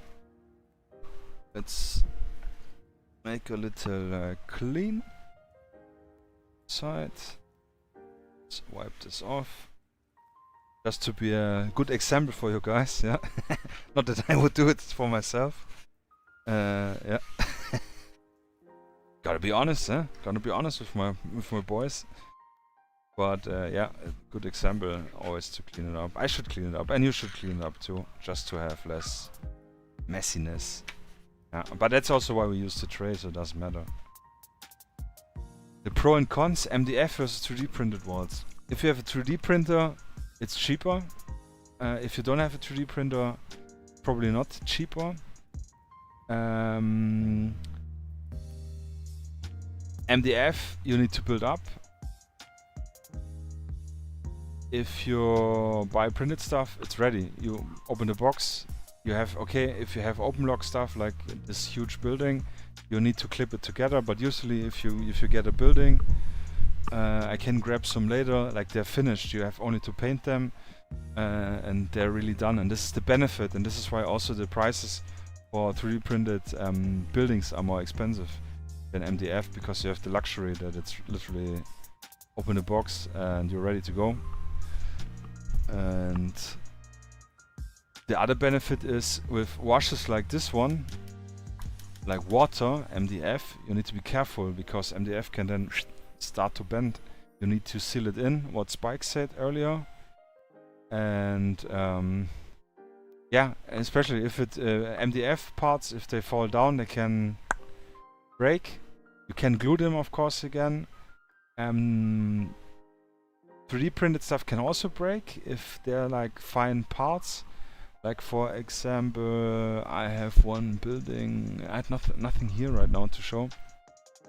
But like if you have a window and there's like the little like crosses, is like stuff which is thin. It can break if you put your thumb in. If you have generally like thin parts, they can break. But they would also break with the MDF. So this is the FTM. The filament printed stuff is more easier. And this is like this detail here. No chance with MDF. You would have the flat surface, and I know Sarissa Precision sometimes has an extra layer of cardboard which has details in it which you would glue in. So yeah, obviously I have all the tools, the printer and so on, so I absolutely prefer 3D printed stuff, because even with the printer having it, I can paint my miniatures while the terrain is building up itself, compared to MDF one, which I would need to spend time to build it up. Or you can buy also pre-painted and build up MDF terrain from people, which are then more expensive, so yeah, it depends. In terms of for Ultramodern now, I would say you have also more availability of different terrain from 3D printed ranges than from MDF ones. You have, luckily you have a lot of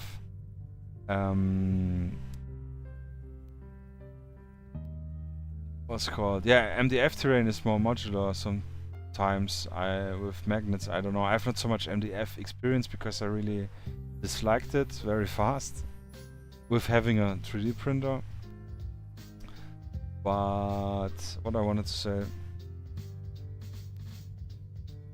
forgot it.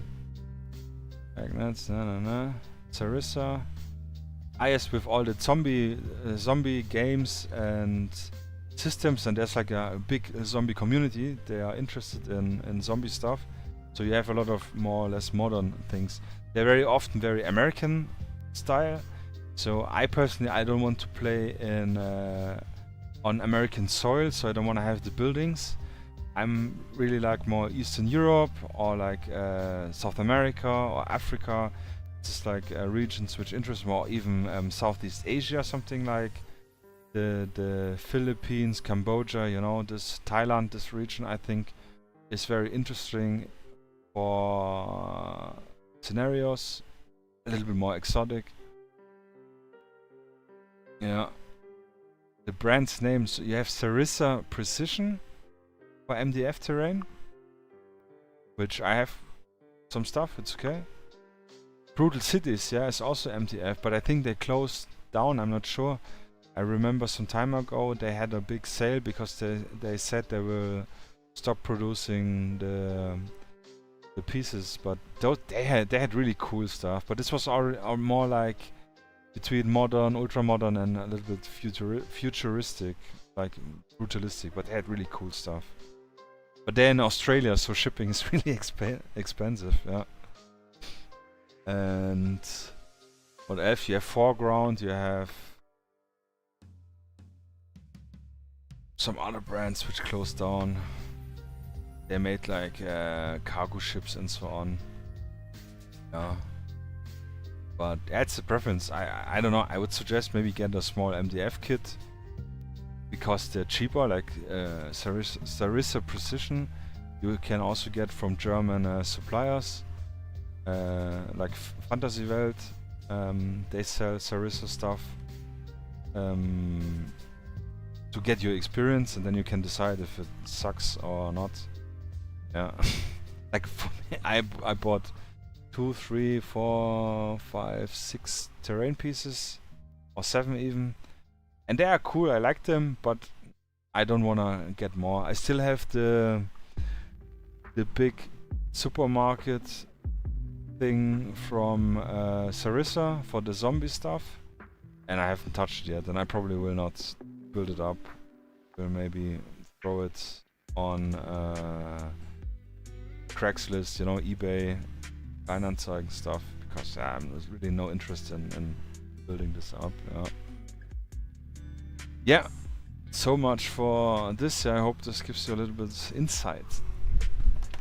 So what we have else from product? So what we're gonna use later on, what I mentioned, is the foam flock.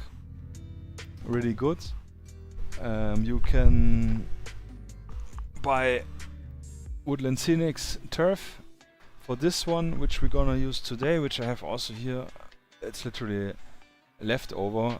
It's a mix which we're gonna use because we don't gonna need much. Is the burnt grass fine turf, and not this one. Where is it? I'm not cannot reach it right now.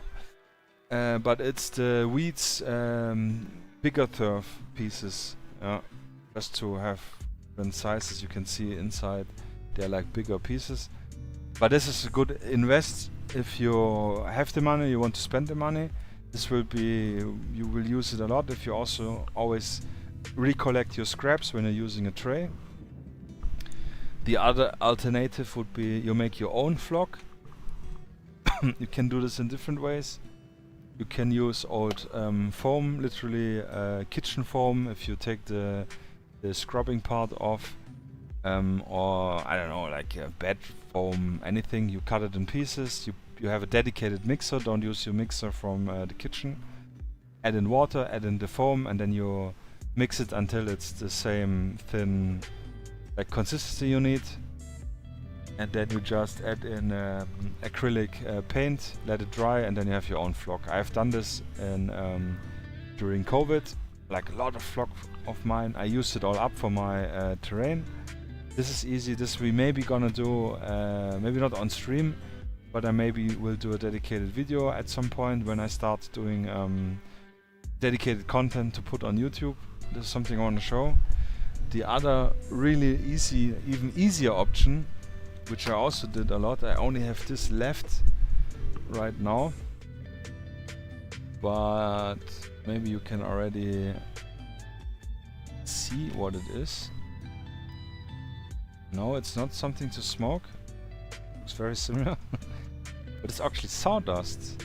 Just sawdust from some woodworking project, which is the same. Like this is our bigger sawdust pieces. When you have finer one, they are even, it's like more like this fine flock. This is thicker, but this same, literally just take the sawdust, take one of your old plastic cups from yogurt or whatever you're eating, pudding, put in the sawdust, put some acrylic paints of your choice. You can also use regular house paint or something.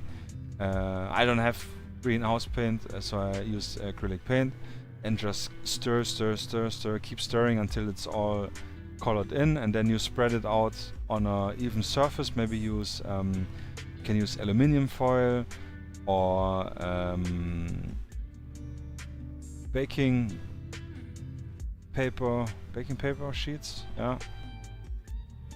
Spread them out, put it in so it can really dry through. You need to spread it out, or you have like really big clumps, and then you have fantastic, extremely cheap flock for terrain or for bases. So in this I want to use, that's why I actually painted this one up, because we're gonna use our alternative materials on this one, so we have a straight comparison. So this color is a little bit, here you can actually see darker green, which I had the other batch I made. So this is, no need to spend money again. So if you have paint, just buy the cheap. I think I literally used this really cheap acrylic paint, or I think it was €1 something, and mixed it up with a little bit of black to get this rather muted dark color.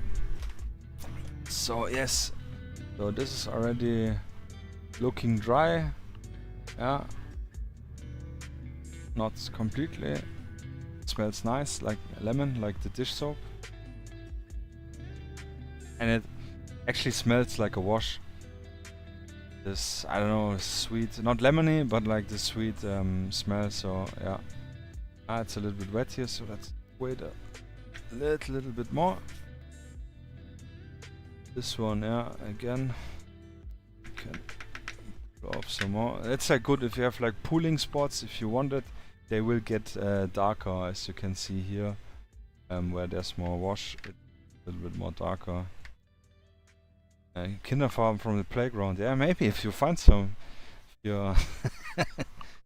But those school paints, they are like really cheap. But again, if you paint terrain with it, they do not cover really good, and you really need a lot of layers. So for mixing up stuff like this. And yeah, and the benefit of acrylic paints is they're like water soluble, which means you can thin them out really nice. So that's one easy to make product. We'll make a dedicated video on it at a later point. Other products we have, or not products, items. So this one I talked about last time is really awesome for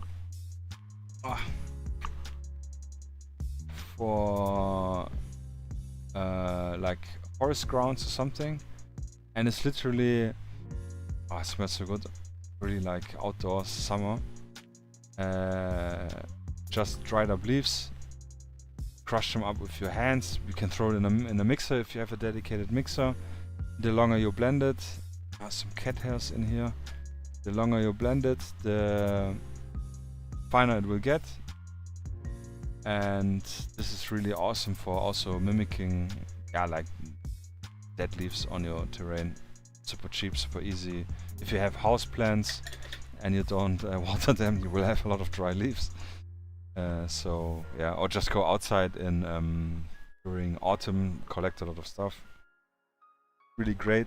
We will make, it's good for jungle stuff. So if we're gonna start into making jungle terrain, this is something I definitely wanna explore also myself. I'm gonna use something like this. And here we have some bigger leaves, more greener leaves, which I separated. Yeah. Which we can either rip off pieces, or actually, yeah, I think I had this, I saw it just a moment ago. Was it here? I should have taken out when I saw it. I have a little really cool tool. Yeah, here it is. From Green Stuff World. There are other brands who make it, but this is actually a little stamp. Or like, not a stamp, but like a die cutter. So you can cut out little leaf. And if you have like real leaves, you can just yeah, put them in, and then you will squeeze them out, and then you have little realistic shaped leaves. So this is really cool, absolutely not necessary, but if you want to go more into the diorama model building stuff, this is really cool to have. I did some objective tokens which had an autumn vibe, like what was it? Weapon caches for World War II, where I cut off specific leaves and thicker leaf material, which looked really great if you glue them on. That's really nice. A lot of stuff.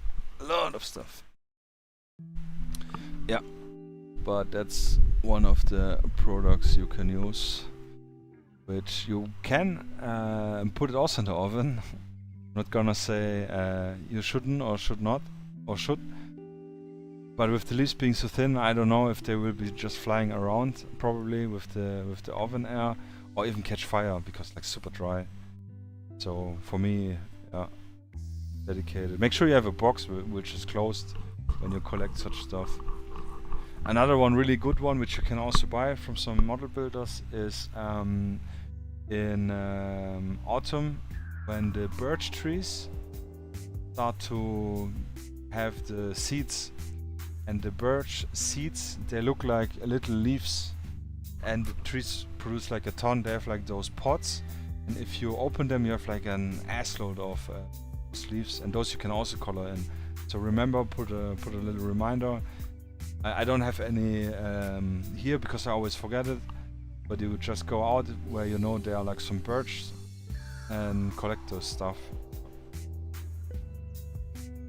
Yeah, a stamp is cool.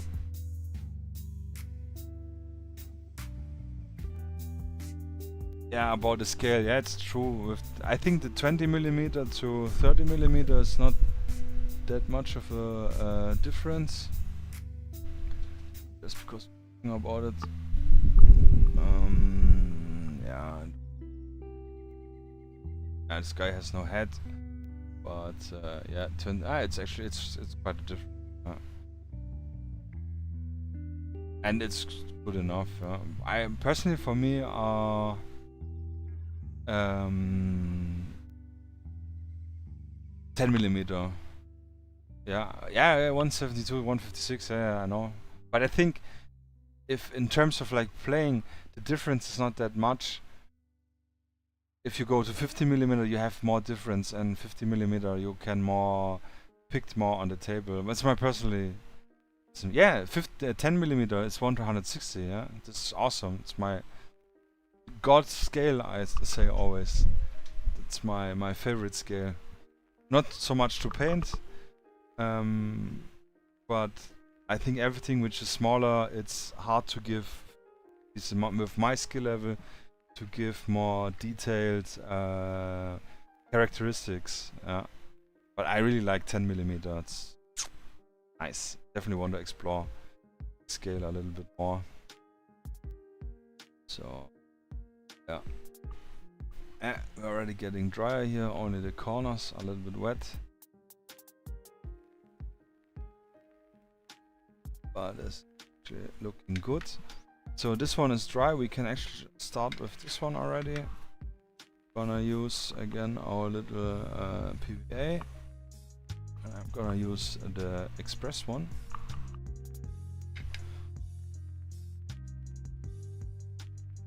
For adding the flock.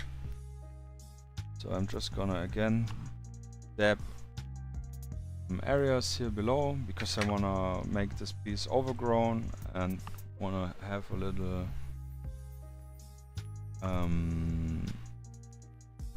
what's it called?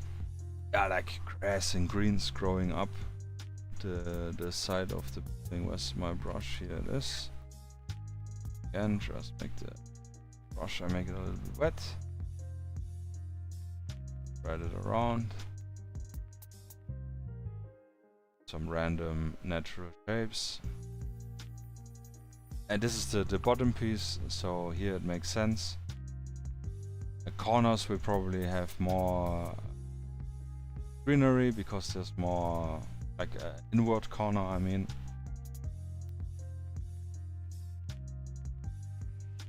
Yeah, let's add the glue.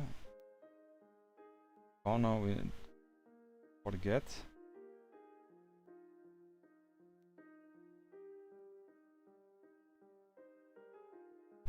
And then we pick our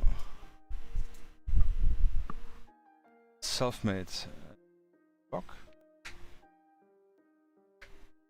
Yeah, 148 scale is the best one for 28mm. Especially if you use planes or tanks are really good. But yeah, 150 scale model kits are super rare. You only find for transport and logistics stuff. You find like trucks, die-cast trucks. They're usually in 150.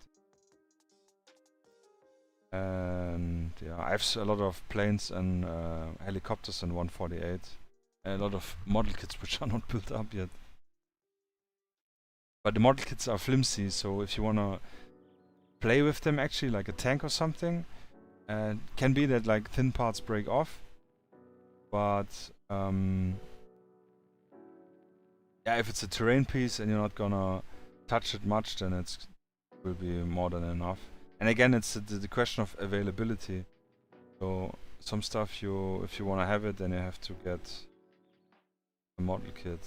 Like I have a Hind helicopter, which I think I told last time, which was a Revell kit. So here let's added our sawdust flock. Wipe off. So a nice trick to not touch it is tap it on the side, and the vibration will make the other stuff fall off. So that's how it looks right now. And we're gonna add later a little wash on it to give a more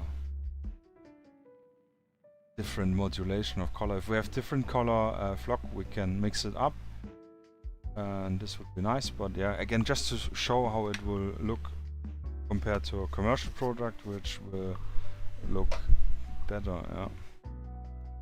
Bushmaster? Nah. I have my own Bushmaster, but I'm still waiting for my buddy to finish it for the static grass. But yeah, because I want one with has a lot of power, so I bought the what was it called?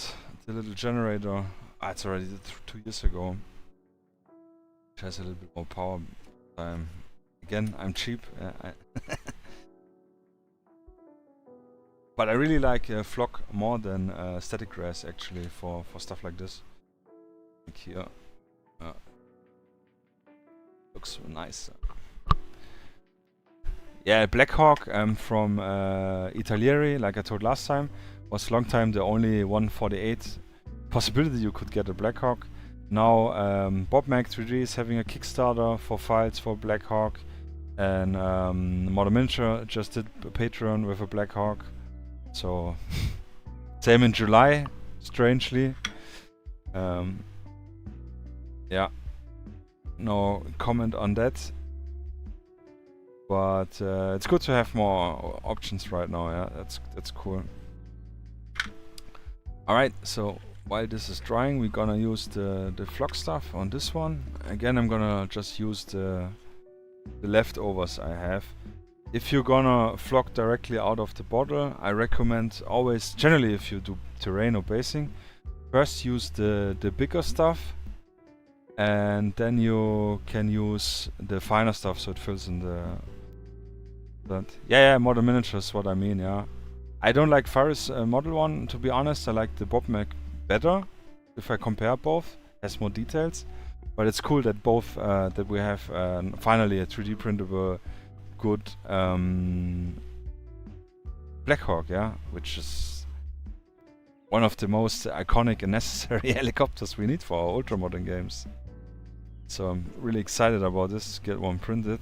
Yeah, it will be amazing. Really nice. Alright, so you can see the flock is already separating itself a bit. So you know the drill. Same stuff, just add them some glue here, and maybe this part could be a little bit green, and here. And then the same. Yeah. Since we want to make it really unvisited, long time nobody has taken care here of this part. Make sure that your tip from the glue is always empty, or it will get dry, and then you have a little plug which you need to take out. Yeah, the Mil 8 I got it as well. I have two printed up here. I wanted to know the difference between the FDM, or if it would look on FDM versus actually I'm gonna show it quick, versus the got a knot in my cable. 1 second.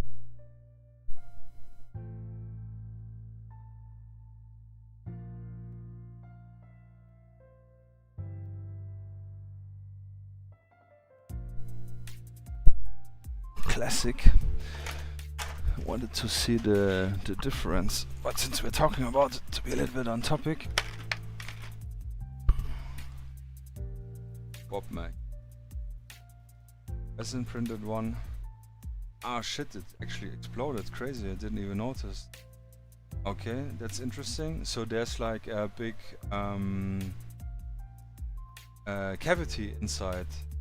Yeah, I haven't checked. It's when you have cavities with resin printing and reacts, and because it cannot cure, and then sometimes the model explodes. This is interesting, so I need to warn my buddies. For this one doesn't matter. Info overflow, yeah. Doesn't matter because I wanted to do a crashed kilo, but this is interesting, yeah. I need to point this out. What a mess. And I printed one in FDM just to check out quality is okay. Yeah. Painted up. Obviously the bottom from the supports is a little bit rougher because I didn't do proper settings with the Z-axis because I was impatient. I wanted to print it fast. So yeah, so much. Yeah, crazy with the surface. No, it's not too much sunlight. It's when there's like an empty void inside, an Hohlraum. When you print it and there's no way the liquid resin can escape, then it keeps reacting with the cured resin, and then it happens that it just breaks open or can even like violently explode. I have one vehicle which the hood was hollowed and it literally exploded, and it made a huge mess in my display. Yeah, so usually I check all the models before I print them. They are if they have voids, hollow areas in it, because I had a few times, like from Spectre, I had quite some vehicles with voids, which I didn't check because I thought, yeah, I don't know, I just didn't check. I don't wanna blame Spectre specifically for being lazy or whatever. Just yeah, a misfortune. But I didn't check this one as well, as it seems. So we're just gonna add the glue here, block. Again, I wanna really go a little bit overboard. Being derelict, unvisited. I need to wash my hands in a second because of this resin. Oh, and we cannot forget one actually. Yeah, I had a customer. He sent me some horses for I don't know, World War II horse riders, and I didn't check the files. I didn't check for voids, and I printed those because they were like ready supported and so on. And then I printed and sent him them, and then he told me like 2 weeks later, like, look what happened. Then I rechecked the files, and yeah, the creator, and it was Wargame Atlantic files. Creator, they had huge voids, yeah, and this really sucks if you paint them up. This happens. Luckily, he didn't paint them, and I just sent him a free replacement after I repaired the file myself. But yeah.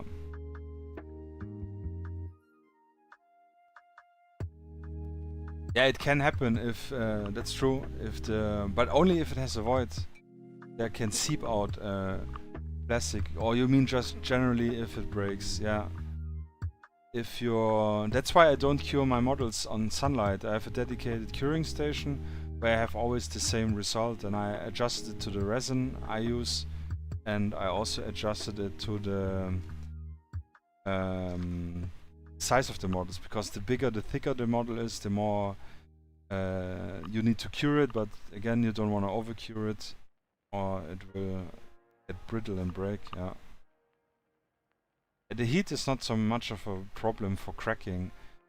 It gets soft, but if for cracking is when it's dry, when it dries out, when it gets too much cured.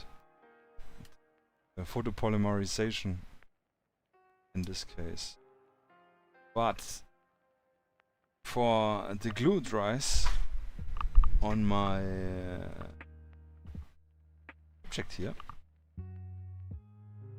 I'm gonna go over it. So again, zoom in a little bit. I'm just grabbing like the leftover stuff, but if you have, grab first the big stuff, big pieces, the coarse block.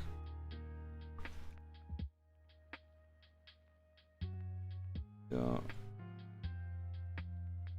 Don't get any hairs in there. Or maybe you don't want any coarse flock all, so you just want to use the fine one. It's also fine, pun intended. Then we're gonna shake it off. Then let's go over here.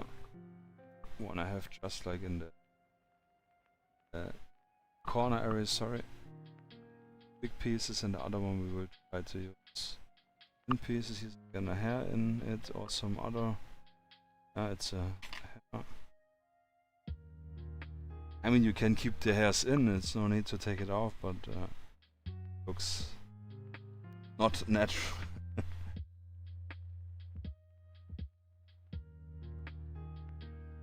Gonna press it a little bit inwards into the glued areas. Again, gonna shake it off.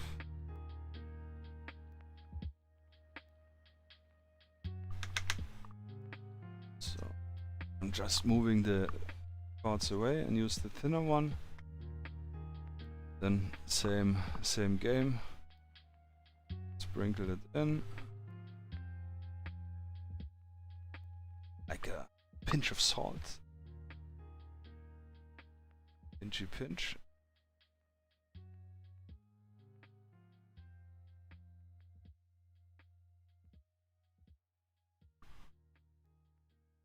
A little bit. And bad if I need to let it fall on the object. I have to go with camera and the objects. Shake it off. Already pretty cool. Really, this is like extremely overgrown compared to the other, but it's okay because I do want to print 2 buildings, but it will take a while. But yeah, this it's good if you have already prepared, and also it's like a showcase. And I could technically use the entrance. Like the roof I showed earlier as a model display piece, armor style, which I maybe do, which actually would be cool for conventions to have just like nicer showcasing of certain figures. Yeah, maybe I'm gonna do it. Today I got asked by someone if I'm gonna go to the Polaris convention this year, which I think is in November. Which in fact I will go, but as a visitor, because I don't have any stuff prepared to make like to have a stand to show any products or to have demo games, which I would like to do with my rule set. This needs a little more time, but yeah, sorry was beast. Yeah, I missed 2 things I would like to find 3D printed: John McClane and a Reaper drone. John McClane, there is actually one. Skullforge. December last year made a complete Die Hard 1 set. Urban Scatter Gaming did the interior, so like you have the office and computer parts and files. And the Reaper drone, I think there are probably files out there, but again this would probably like, camera is too close, but would be, yeah, like really wide, and the Reapers are really huge. But Urban Scat was actually doing one of the drones, not the Reaper, but the smaller one, which is just a little bit smaller, like a crashed version. Yeah, but I have no idea when he's gonna finish it. But yeah, it's already looking really cool. And if we're gonna compare our 2 pieces, I mean, there's no doubt that the flock looks really nicer than the self-made sawdust. But again, depending on your budget, depending on your what you have, you can use you can absolutely use it. It looks better than without anything. So yeah, and if you use a little bit finer sawdust, not the really big pieces it will look more like the flock, but I don't have anything left and I didn't have time to prepare, so sorry for that, but we'll make a dedicated video on it. So very cool. Actually we did a big mistake, so much talking, because we should have painted the doors first before we added in the flock, but it's okay, we paint over it and make a little bit chipping stuff, you know, talking about all the projects. Yeah. Skirmish medieval game, pillage.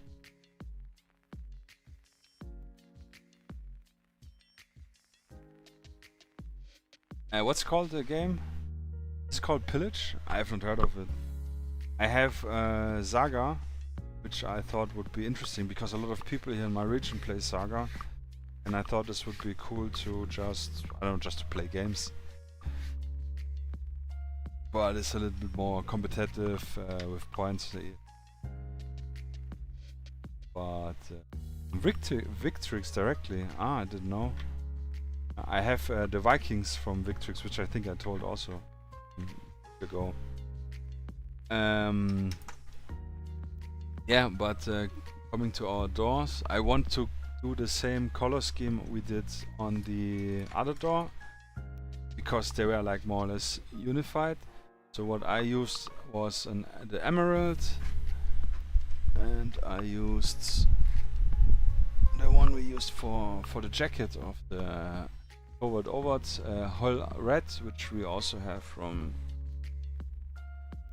Echo, so just like a darker brownish rusty red. So I'm not gonna bother much with the wet palette in this case. I'm just gonna use one of those because it's terrain, so I don't need super detailed size stuff.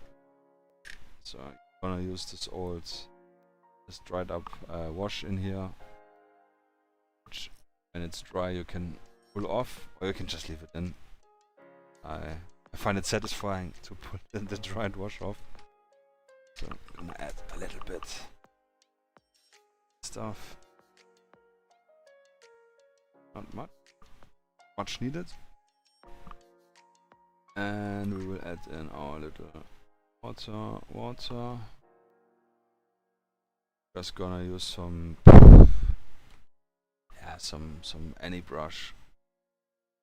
Like for terrain, for me at least, especially if it's gonna look a little bit derelict, there's no need to have the good brushes. So I have really this completely effed up brush. And for the door, like the other one, we're just gonna paint everything in this here. I'm not even gonna bother in a little bit. So I'm not even gonna bother to fill in the areas. I'm doing a poor man's dry brush, let's say it like this. Because it's gonna look more used and old. So it's okay if we have some areas which are not covered. But we do wanna have the complete feel or look that it was initially painted. So in a little bit, this brush is really awful. Okay. Downing the piece a little bit. And we're just gonna go in between of the mistake we did with throwing in the flock before painting it up. But it's there are no problems.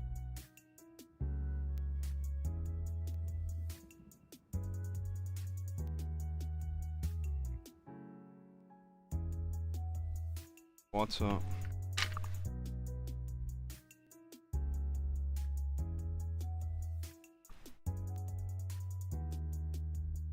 Paint up. Yeah. Yeah.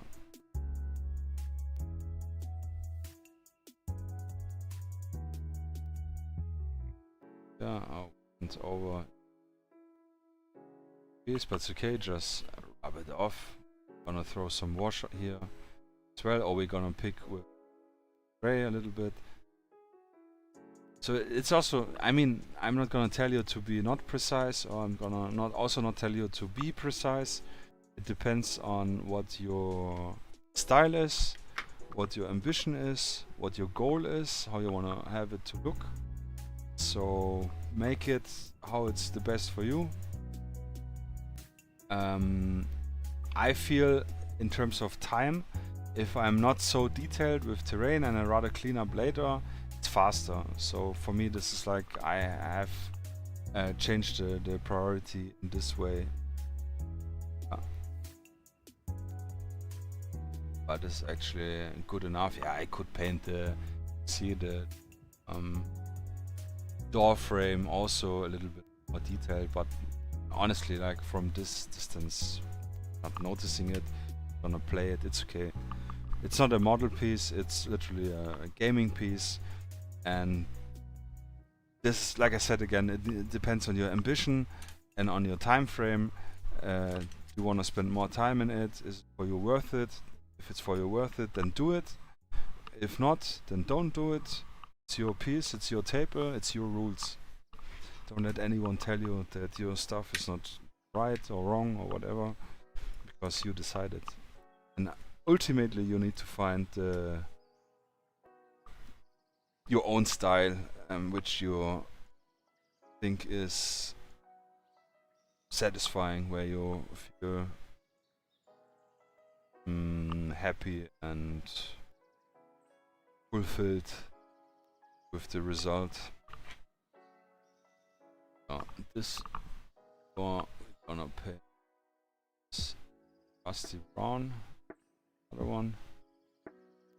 Some blocks still moving. That's why we painted before we flock it. Learn. That's again. We need to do the mistakes, because I tell you, I will never, probably never make this again. So every mistake is something new learned. It's good. And this door is actually nice because it's set right further in. We don't make this mistake. We can just drag the brush in the corners and more up extremely fast. Again, I'm not too worried. That's why I like also to do more dirty stuff, because it allows you to be a little more not precise, schludrig, as we say in German. It's, don't tell anyone. Yeah. Finish up your range pieces, post them in the Discord. Nice. Check it out later after the stream. Congratulations. One more piece down. One more backlog. Project killed. Yeah, it's already looking really rough. So even with the bubbles and the flock we introduced, will give appearance of flaking off of the paint or even metal primer, which is below the paint. Yeah, like here. Would look really cool.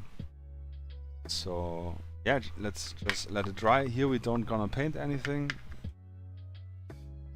Then let's check the time. Yeah, we're very good time.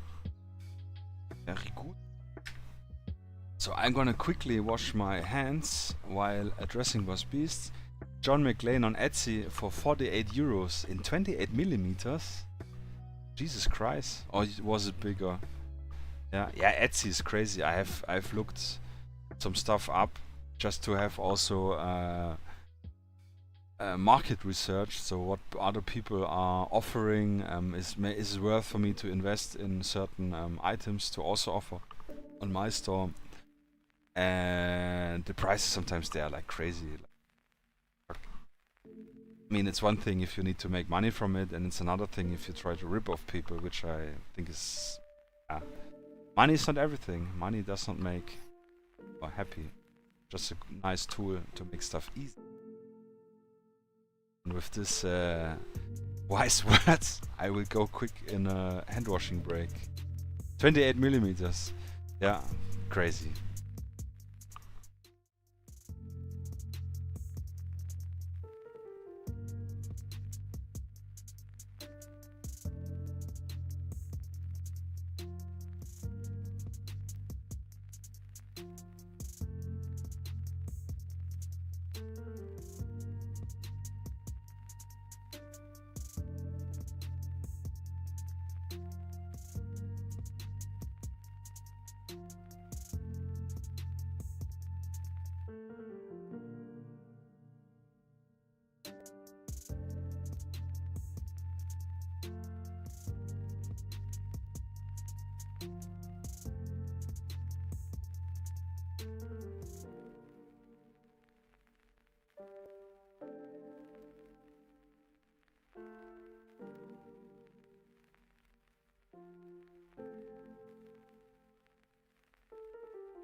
And I'm back. Yeah, money's for buying minis. It's true. Exactly. Yeah, need the money, that's true. But yeah, no need to rip off people. It's not cool. Not cool. Yeah, so thank God to the temperatures already nearly dry. And this is also what I really like with acrylic paints. Besides no smell in comparison to the enamel, which we talked earlier, the old Revel pots, this is really nice. And it's already looking amazing, so technically, if you can say already, yeah, it's good enough for me. We're gonna add a little bit more extra. Gonna add a little bit more trash stuff. Which actually, while it's drying, we can start already in creating some. So, let me get this out of the way. Make a little space. Do I have something here which I wanted to show? I think not. So, I have here... yes, actually we're gonna do a little windows as well for the piece. Zoom a little bit out. So, I have here... I actually have here a little air conditioning, which on the entrance doesn't make much sense, but from my good friend Wedge Urban Scatter, yeah, I really love his stuff. So amazing, so much toys. We have the windows. We have a brush where we're gonna stipple in a moment. Actually, we can stipple in right now. Then we have it done. Now we're gonna do it later. Yeah. I have here some stuff which I printed out on my home printer. I did, I don't know, just go Google Maps or just give in ads in XY language or country you wanna have the stuff done. So obviously this will be Eastern Europe, so I did some Russian, Ukrainian, whatever advertisement I looked up.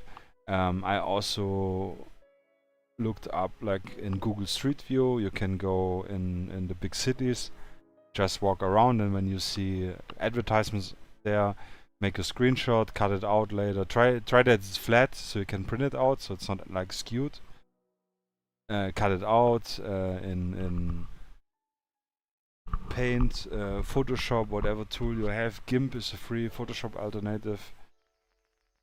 There's even Photopedia, I think it's called, which is an in-browser Photoshop, which works amazingly good. Yeah, I use this a lot at work where I don't have Photoshop.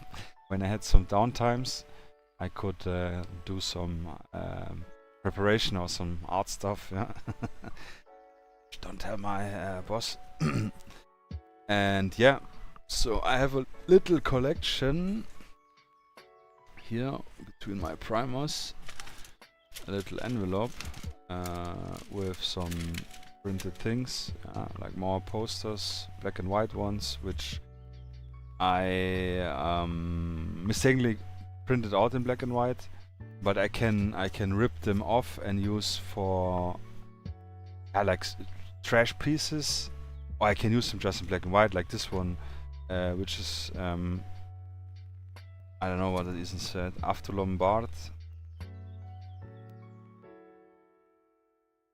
Yeah, some credit stuff for cars. So yeah, it could be like some sketchy company which only has black and white stuff, so it's okay. Yeah, here you can see still some strips of other advertisements which I have not cut out yet.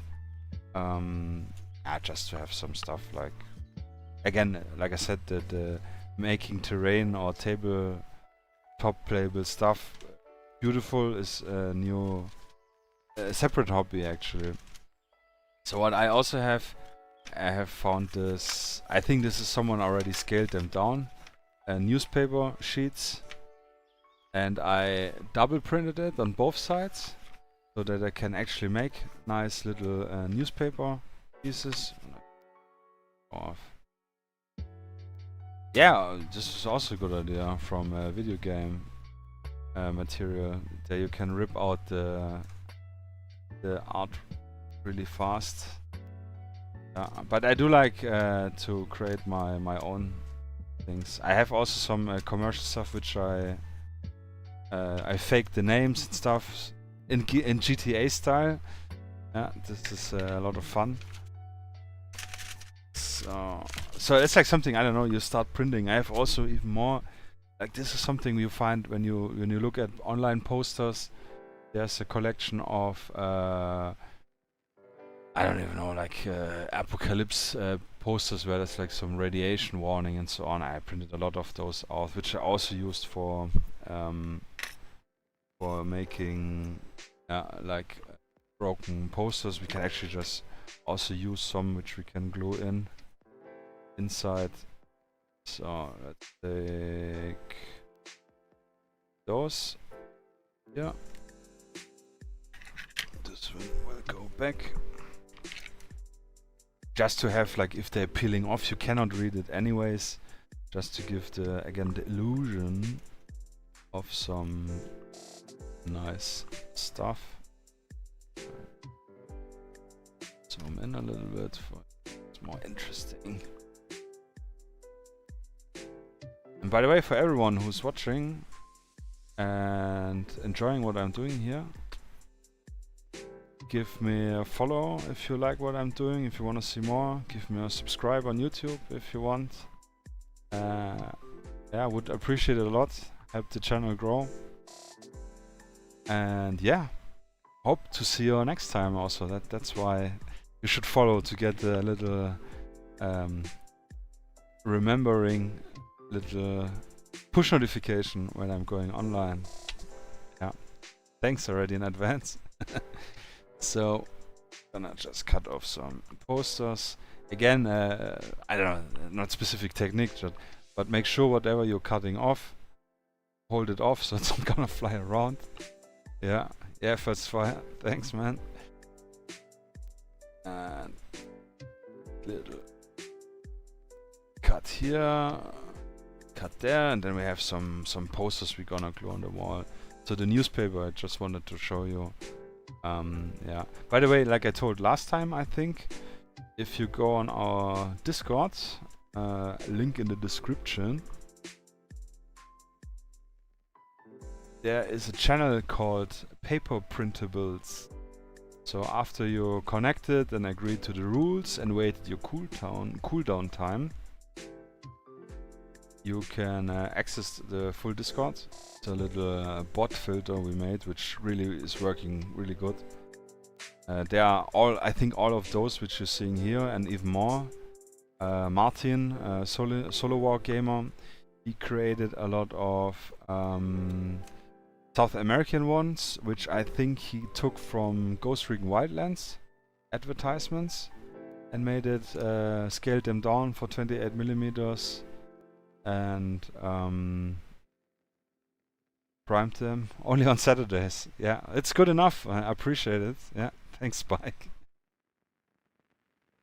Yeah, so a lot of resources. So I thought this is a good idea to collect posters because I was collecting them and looking up, and I found even, or someone found, I'm not even sure, like carpets on scale which you can print out and put inside the floors to make your little miniature dollhouse.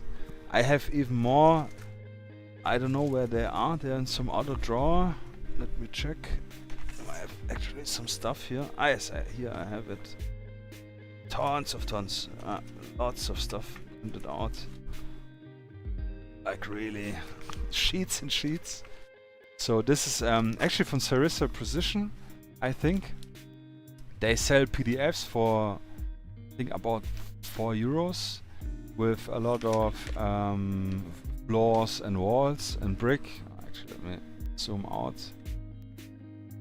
So if you have like MDF, which is for this stuff, it's perfect. You know, different floors you can cut out and go in, or like brickwork. Here's the empty pages which the printer grabs. More brickwork, more empty pages. I think I printed everything once or twice. Yeah, that's also great. You can also buy, I think, printed paper if you don't have a high quality printer, and obviously you spend the ink, so it's not for free. Nice it's not herringbone, or is it herringbone style? Brick. Yeah, herringbone's even written here. Empty page, empty page. Yeah, here you see like carpets, Middle Eastern carpets. Really good. Printing quality is not so good. But it's good enough. I mean, if you're looking at it, it does read like a carpet. But if you zoom in, you'll see that it's a little wacky quality. Yeah, but this is some free stuff by Dean Wilson. I have no idea where I found it, but just like googling. Yeah, here's some wooden floorings, different ones. Again, this brickwork. This is great for bathroom. I built up a bathroom with this one. The floors with shower cells. Yeah, here I've printed out some wallpapers, which I glued on with PVA glue. And again, I made like that the wallpapers are falling off and added some grime so it looks like dirty and old, which really fits with this like 70s, 60s style wallpaper stuff. Also very, I would say, yeah, 70s, 70s Soviet here. So yeah, it's a lot of stuff which you can also do with a regular printer. Yeah, here I have more Russian ads I picked out. Yeah, obviously the more cringier stuff. Which I think is always funny, yeah. Give a little joke. Yeah, here lots of Russian advertisement for, which are also, you see again here, looks like a middle finger. I have no idea where I found this stuff, but it's funny. Here more hazard posters. Oh, Jesus Christ. Oh, here's some really bad. There was the ink empty, some signs in Arabic language. It's like tons of stuff you can find, which you can do yourself. Oh yeah, here's some guide, instruction for making books. Really bad Iraqi, Syrian flags and whatever. Worst carpets. Yeah, this stuff is probably for the trash. Yeah, and here the newspapers, which I printed in different scales actually. I printed also smaller ones from both sides. Sorry. Yeah, but the big ones are good, actually. So yeah, just to go through some stuff. And that's the thing, like if you start, you collect and collect and collect, and then you have a lot of things. So here we have our stuff prepared.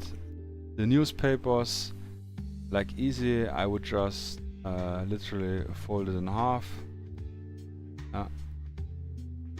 Just fold it. They have a simple newspaper, and then to make it look a little bit like paper flying around, literally just give it a squeeze.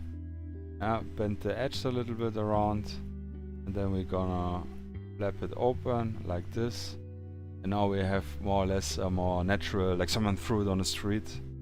And yeah, and then we're gonna add some PVA or some super glue, even faster, and glue it on the corner, on the roof or whatever. So like here I would do this also. Let me look at the other one so I'm not mimicking it identically. Yeah, we could glue some there, which we're just gonna do. I'm gonna use super glue because it will be, yeah, it will stick immediately. So I'm just gonna pick the spot. Check if the nozzle is free. It is. It's gonna add the dot, rub it a little bit around, put it away, and we use our newspaper and just put it in. So this side here, which didn't got any glue, just add not too much glue. This was a little bit too much, but then don't use your fingers because then everything will stick. Use some sacrificial tweezers. Yeah, I like those with the rounded end, and then we're just gonna press it down and hold it for a moment so the glue can do its work. Yeah, and you see like this little again, wrong direction. This little fold here looks really nice. Yeah, looks like someone, I was too lazy, threw the out of the window, maybe from our upper floor or something here. So this is cool. We could use now one of those. That's a little bit like here, this yellow one. We also just take, I don't know, just take the corners and squeeze it together, so you get some irregular shapes. Fold over maybe a corner a little bit. And yeah, don't worry if you see the white on one side, doesn't matter. Again, let's pick a more spot here in the corner, for example. Like a position spot between the dirt and the not dirt area. Pick the little poster. And yeah. And so already it looks way better than just printed and painted in one color or just painted brown. But you see, we're gradually adding more details to it, which helps to not conceive, to convince this stuff. Yeah. Falls for yeah. Gonna invest some terrain stuff. Yeah, it's I mean, I started playing with wooden blocks literally and made the walls and buildings, so I remember also seeing the nice beautiful tables from other guys and like, oh, I want to reach there, but it took like 2 years when we, or maybe 1 year with COVID, having a lot of time to have the first really table. But yeah, one step after the other. If you do, like I said, the only thing is to keep at it. If you like, I don't know, thank you, you have been at every stream so far. I think maybe the first one not. But yeah, if you just, if you join me and you work a little bit on the side on your stuff, then you're getting more progress at it. Like, even for me, we painted up so many nice miniatures now together in like 2.5 weeks or 3 weeks now. And the other guys and everything, which maybe would even for me take longer to get through it. Yeah. So next thing is, where is it? Here it is. So I have still a leftover, but I'm gonna show you more or less what it is. So you can use toothpicks, but I like those Shashlik Spieße, Shashlik sticks for like your veggies and stuff. You can buy them for, I don't know, €1 or something, and then they have hunters.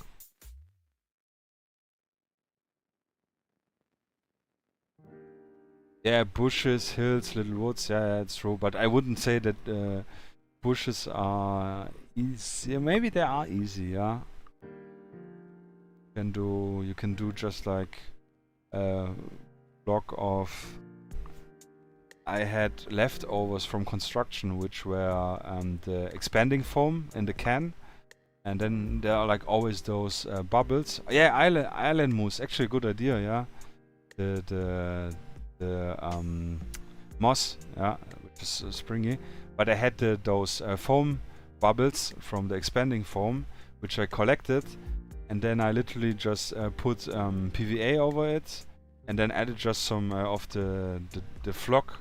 The sawdust stuff, and it was like a bush. It looked like not really perfect, but this was really easy to do, and I had like tons of those. Yeah, or you can buy coconut fibers also for birds, I think. So they make their nests, and this coconut fiber also, if you spray it with, you can actually just spray it with green paint from the can, and while the paint is wet, throw in your flock in it, and it looks like a bush. Yeah, lots of easy ways, but it's too much to talk right now, or to show all right now. But yeah, good call, Spike. Yeah, go with the easy stuff. Yeah. So yeah, barbecue sticks, buy them. Always useful, super cheap. Next time you go on your grocery store, what I did or do is I just paint them with gunmetal or your lead belcher or whatever metal silvery color you have. Yeah, try to get a straight tip. You can clip them off for the easier way, but this way you will pinch the endings, which is okay, because with this, maybe you're already guessing it, Yeah, you're very welcome, Phosphor, yeah. Pre-painted terrain, yeah, also really cool, but yeah, more expensive, that's true. But not everything, there's some cool stuff. Not much for Ultramodern besides Blackside Studios, I think, not even sure. But yeah, if your guess is right, it will be cans, like Coke cans, beer cans and so on. Just silver, and then we paint on some logos. So we can clip it off. The clippers, they have a flat side and a not flat side. So we want to have, in this case, because we're going to use all, it doesn't matter, but the flat side to the piece you want to have. So we're just going to estimate can size like this. Then we can clip it off. But you see, it pinches the ending. Doesn't look so nice. But it's okay for crushed cans, and it's faster. Yeah. So we're gonna glue this on where we wanna have the can. I'm gonna do it in a moment. We will cut off some more. So another way you can do is if you use your hobby knife and cut them off. Yeah. It will dull your blade pretty fast, but it's okay. So can you actually see it? No, you can actually not see it. We just zoom out a little bit. So I will not sacrifice the ending, so I just gonna cut it, and then I'm not cutting it itself, so I'm gonna roll the piece so the knife can go over easier. Yeah, and while I'm rolling and maintaining the line I'm cutting, it will fly off because I didn't hold it. Yeah. Yeah, this one flew actually off, but for good showcasing in this way, we have a really nice flat ending, if the focus comes in, which looks way better for a can. It's a little bit different, yeah. That's the wrong blade. Yeah, I know there's this other blade probably better, but I only have those in sharp. There's one with a sharper end, it's true. But not everyone has this blade, so I'm gonna show it what maybe everyone has. The proper blade has, I think it's the one you're talking about, which is only the front, and then you kind of like cut it from upwards. But this works really well. Then you try not to cut your finger and hold the piece you're gonna move. Yeah, you can, there's like a resistance to it. So, and there you have it, nice clean can. Oh, let's cut up some more. I have 3 in this case. Is the right? Yeah, I will check the link. Can I click right now on it? Did it open? That's the question.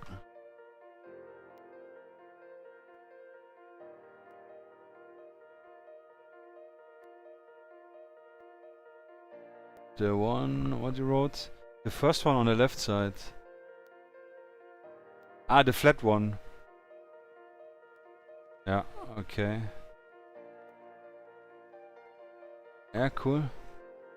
Yeah, I have those, but they're like super dull, and I never think about ordering them.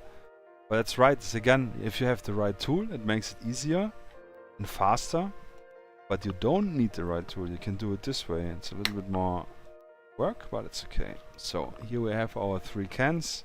Super easy. This one we can use for the next project, or throw it out. If you have space problems, don't stick to everything you have if you don't have the space for it. I actually didn't flew away, I found it. It was here in the corner. So we have even 4 cans now, yeah. Really nice.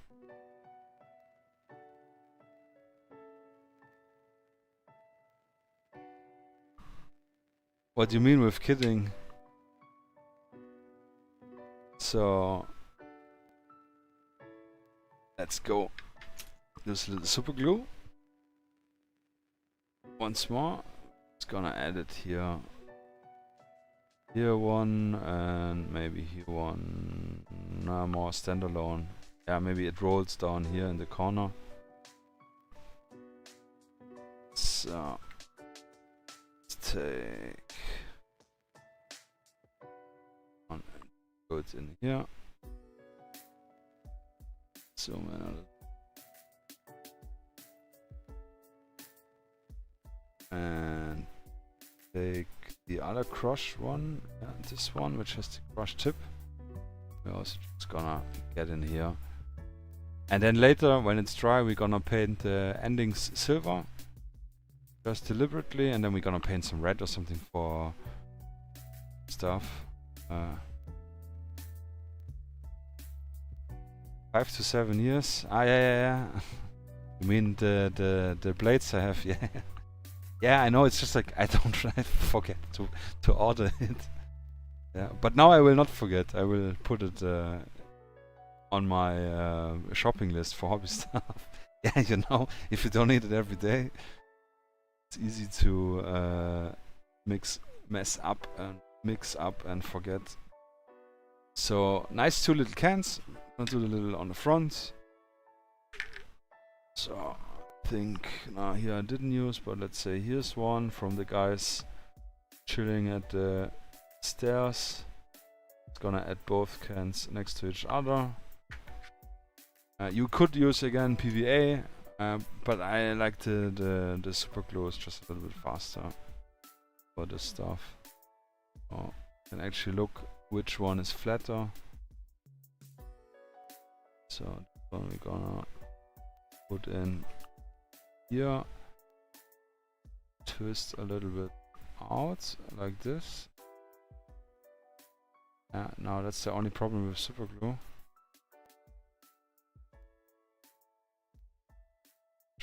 Stuff fixed. So that's why I don't use the hand. So now make sure that it's dry. This can we're gonna actually standing up next to it. But we're gonna put it against the wall because if we're gonna touch it, it will probably tip over, break off.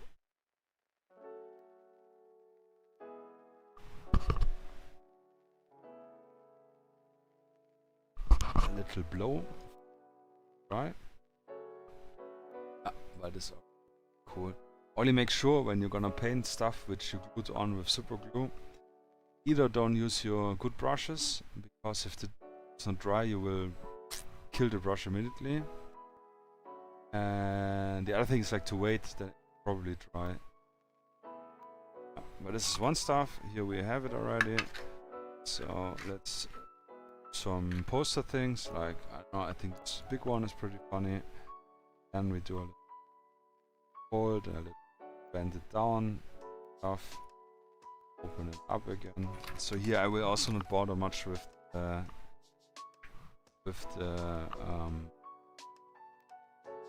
PVA. We're just gonna add some rough spots. Usually inside in the buildings there are here like a blackboard, your community notes and things. Or I think, I'm not even sure, but I think the post boxes are inside, but I'm not really sure. But I have seen pictures where there are like community notes and notifications. So that's why stuff on. We're just gonna take this one, then the bottom, for example, on sticks. Then we can bend the other stuff down. Let's take this orange one here, giving a little bit more color. Sprinkle it a little bit up. Fold this one over. Maybe we're gonna rip a little bit. Also okay. Like no roll, whatever you think. Looks good. The only danger with all the terrain stuff is the same with the basing. It's to know when to stop, not to overdo it. Oh, let's take another. Do we have? Oh, this is a leftover. Let's take this one. On the other one. Crush it up. Open it up. And we go over. Because it's like really long time since sticking here. Yeah, so now we have some posters inside, and as when they are dried, loose dried, we're gonna throw on a little brown wash so it looks a little dirtier, a little more disgusting. And yeah, that's like some of the stuff you can do. We can actually add some trash bags. So again, I have still some left over from last time. So it's like literally real trash bags in different colors, which I collected. Ah, you see here I have even black pieces, and I literally just rip off some small pieces like this. I have a small piece. Maybe I take this strand off. Then we're gonna do just the same we did before, all the time. Some super glue. In this corner, one and one here next to the newspaper.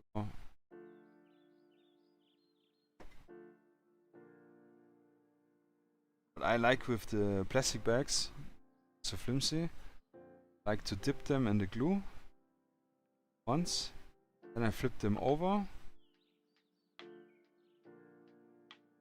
Try not to use the hand actually, but yeah, I managed. I flip them over, so I glue them in place, and then the part which is glue holds in it. So this way we have more interesting shapes, and it looks more like a trash bag which is like wet or has some stuff in, instead of like a flat piece, because trash bag is not so hard like paper, where we can do folds and they keep the shape. But this is a rather big piece. Actually, we can do a small piece here. The small one, have it inside, we flip over, fold, tucking.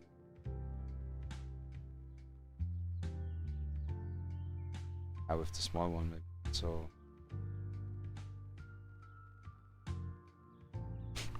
not sticking to the.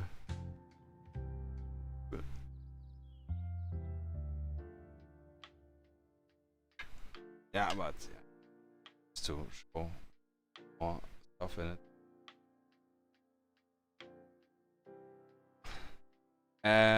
Yeah, Spike, thanks for joining. Thanks for your input. I appreciate it. And yeah, good night. Take care, and we talk later. Thanks for joining.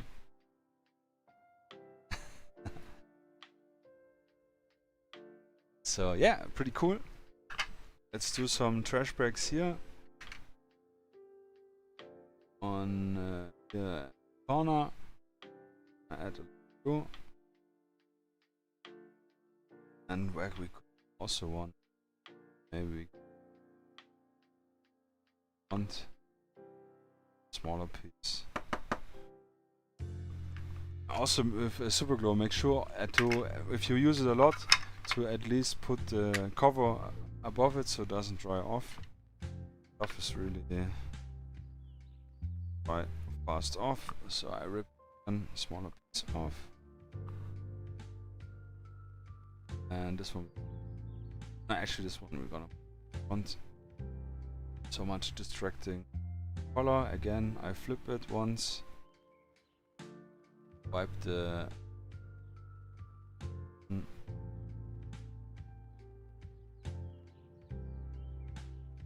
itself.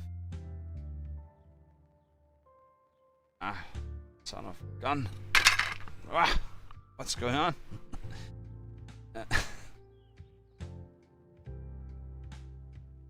Yeah, like this. Yeah, see you next Saturday, Spike, if you're still in. Thanks, man. So, and let's take, what color do we use? A blue one on top. So let's take this. I actually have it's a rather big. So there's also stuff like if you see a trash bag, a rip off a piece, you see like this, even this piece goes a long way with the small pieces we're gonna cut off. And most importantly, make sure to have a dedicated spot. Like maybe you can use also again some containers from takeaway, or another jar you have and fill it with the stuff, and so that you can find it easier, because if you're gonna put this here and here and then you need it and you won't find it. Been there, done that, yeah. It goes really fast. So now I have a dedicated cupboard with all the stuff. I know where it is, someone else will not find it, so at least I know where it is. We're pressing it in after we flipped it. Now we're trying to fold it together. Yeah. We can actually put another newspaper on the floor. Paper thing. Maybe put it so one the other one, so we maybe put one here on the front. Super glue. So super glue, definitely you need a lot. I go through these bottles, maybe 9 per year through. Just the stuff gluing together. It's definitely one of the crucial needed cool stuff. Again, just putting a little up, making it flat.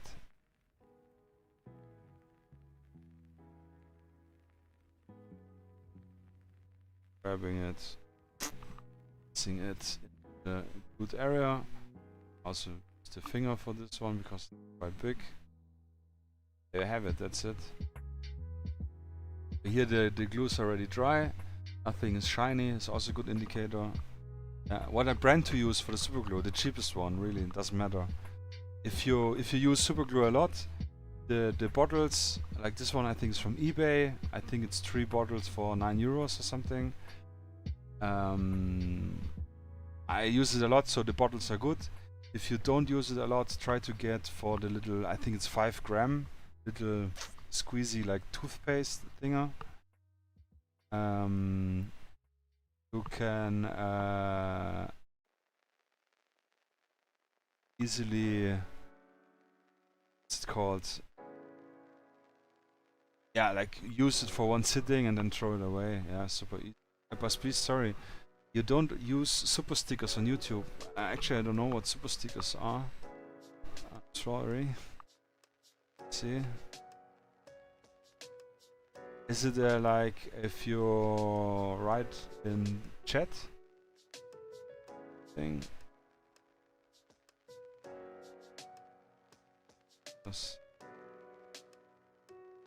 I don't know, it's like a lot of stuff, at least on Twitch. On YouTube I'm actually not sure. I cannot use, because I'm so small community wise. I need more subscriber, more stuff, then I can activate more things. So maybe it's this. Is super stickers like when you're chatting a lot that you get color maybe? Yeah, but I will investigate it after the stream. So yeah, don't know. Still learning. Sorry guys, but I appreciate you, everyone coming along the journey. Yeah. Money transfer, like donation things. Yeah, I think I cannot activate it yet.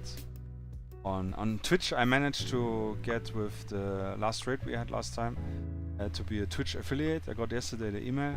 I will read it tomorrow what I need to do, if I have different rules. So at least there's some progress, yeah. But yeah, I think all the monetization stuff you need some higher stuff, but I will investigate it. Yeah, thanks for asking. Check it. Pulsefire is also saying, yeah, you need chat that are highlighted for donation. It makes sense if you have a lot of people talking, your question or something is highlighted. Or I know it's right, some streamers, they have a lot of people, they only answer questions from those super chat, which I find not so nice. But okay, if you have like 1,000 people talking, then it makes maybe sense. But right now we are a chill group.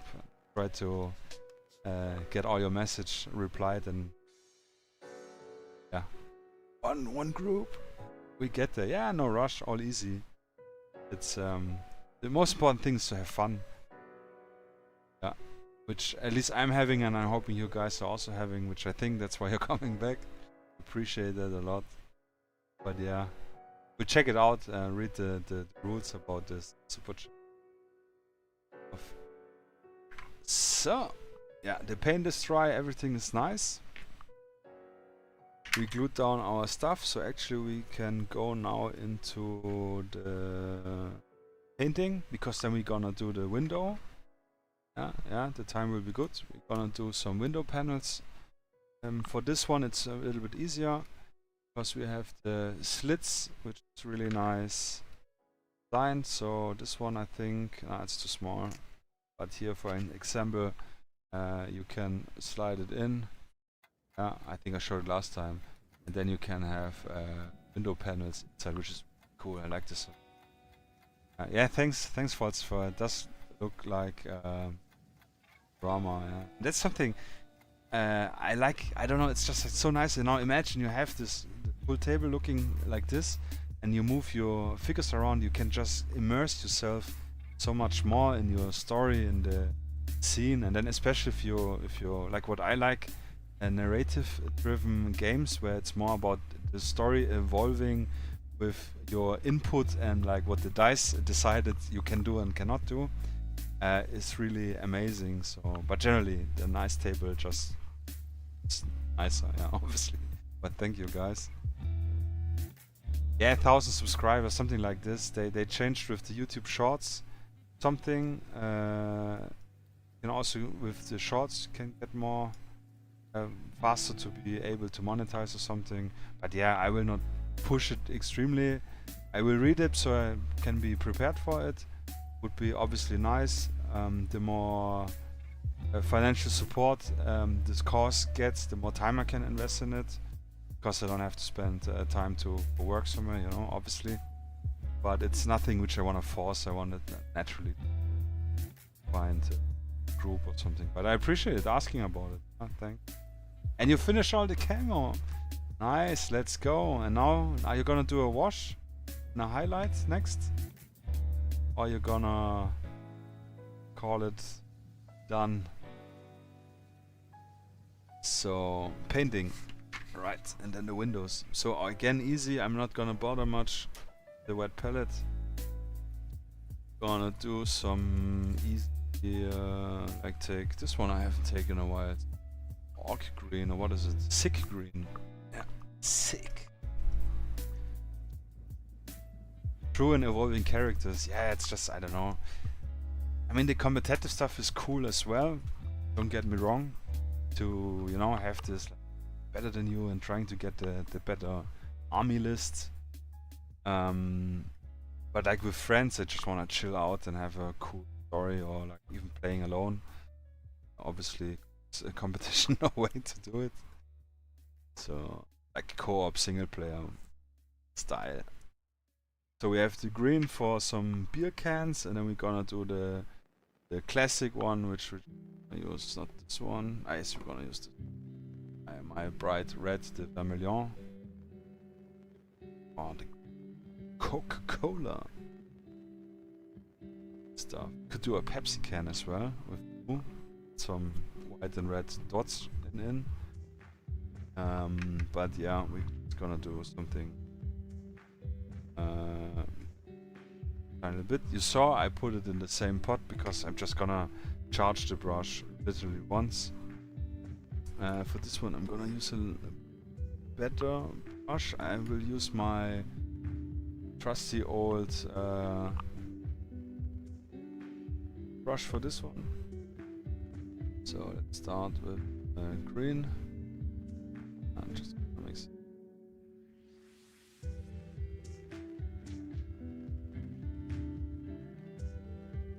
And then we're gonna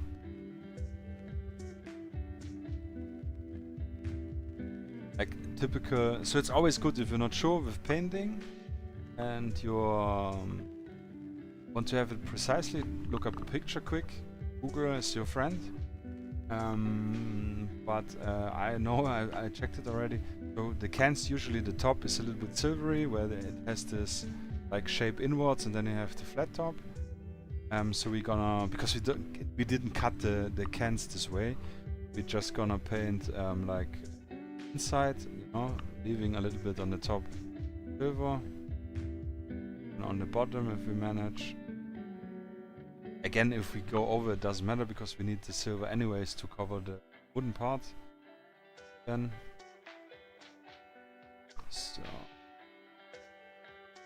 and it's also cool. We had this like big, using big brushes, big washes and this and that, and now we can pick with the details a little bit, which changes our mental focus. Good brain exercise, brain and motorics. Yeah, the older you get, the more good to train this. It's good. I don't know, but it's cool. That's what I like.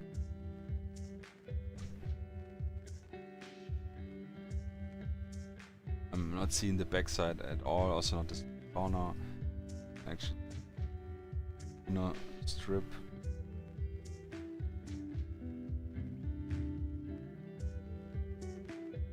Yeah, so this guy's sitting here on the bench, and I can. This is a cool stuff. Like with terrain, you can do a little storytelling. Literally, like we imagined here were some youth guys sitting here smoking cigarettes, drinking. While we have some empty beer cans lying around.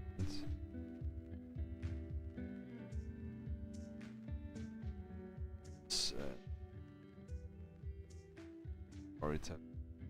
There's a lot of people who don't like storytelling. Okay. It's waiting. Nothing. Some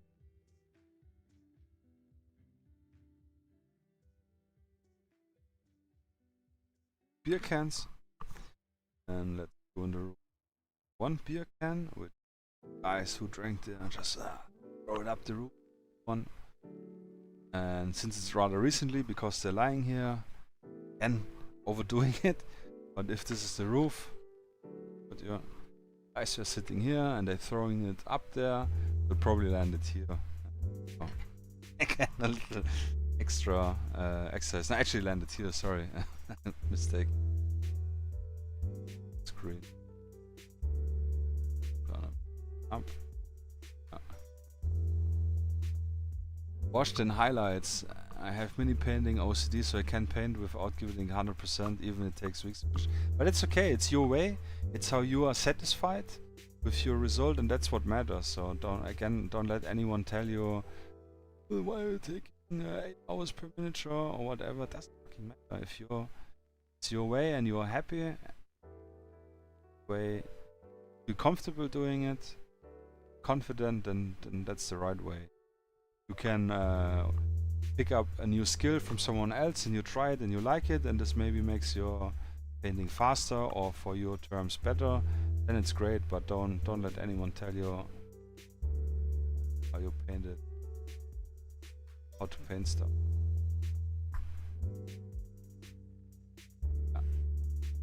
Ah, really cool. Happy already. Happy.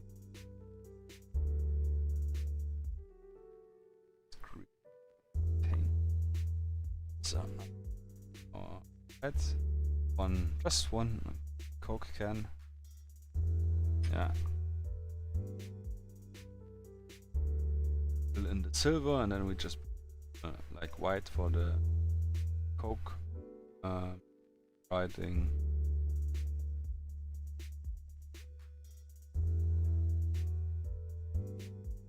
Some other deep. Yeah. And it's again, you don't need to buy. There are resin parts you can buy for empty bottles and Coke cans. Okay, bottles are a little bit more difficult, but for Coke cans, just like. And you can technically, I also done this, when you cut off your wooden piece, take the back side of your knife and just press it in. This will make the can, you know, like crack open. We can actually, yeah, let's cut off one more. I will snip it off to faster. But actually can no.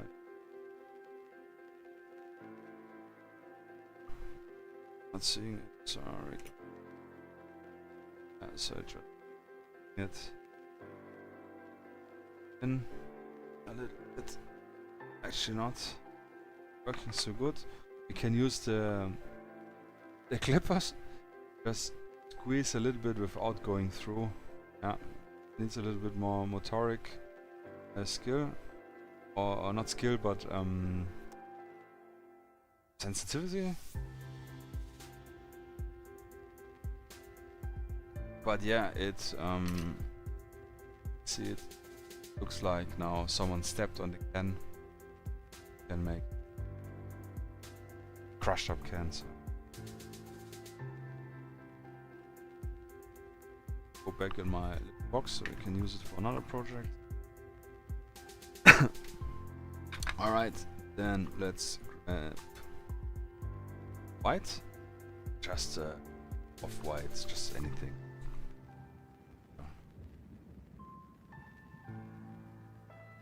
Something stuff going. Also not even gonna bother with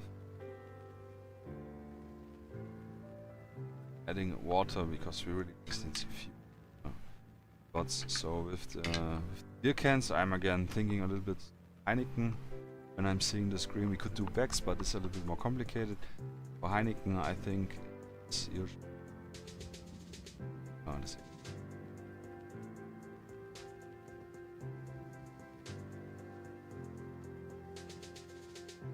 and then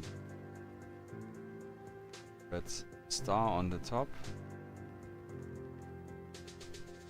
and like maybe darker green stripe, mimic text that big. That's okay.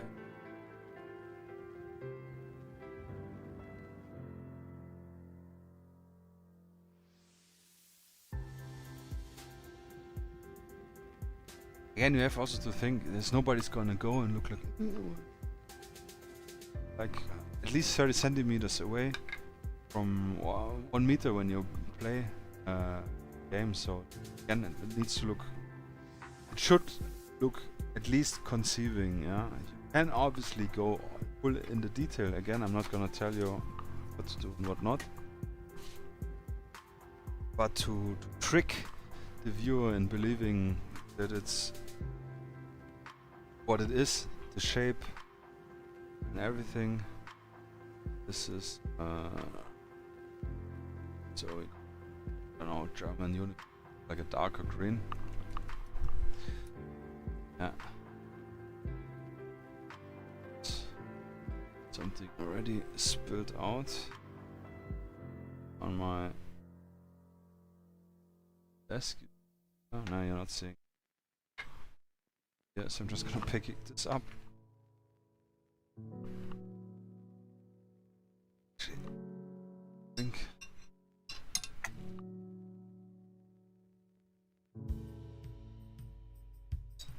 Last year you painted 80 miniatures and lots of terrain. If the temperature is okay, I paint every day. Yeah, that's cool.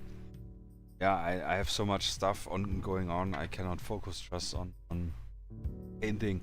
And I feel like that's a personal problem, or however how I work, is that I can get bored of it every day. I don't know. I mean, I did during COVID mainly. But I had 4 guys with whom I was playing, so this was one big motivator. First get scenario, the in ready, which right now I don't have any. I have one friend, like I told, but yeah, he's also busy with life stuff. So scribe in the middle, where the text is written like the Heineken brand. Heineken, if you're seeing this, sponsor me. just sent me some rates.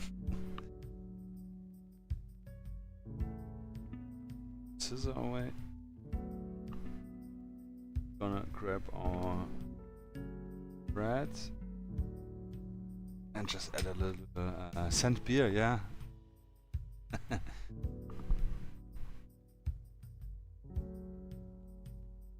Ah, you weren't even in the tour. I think you were in the third stream, huh?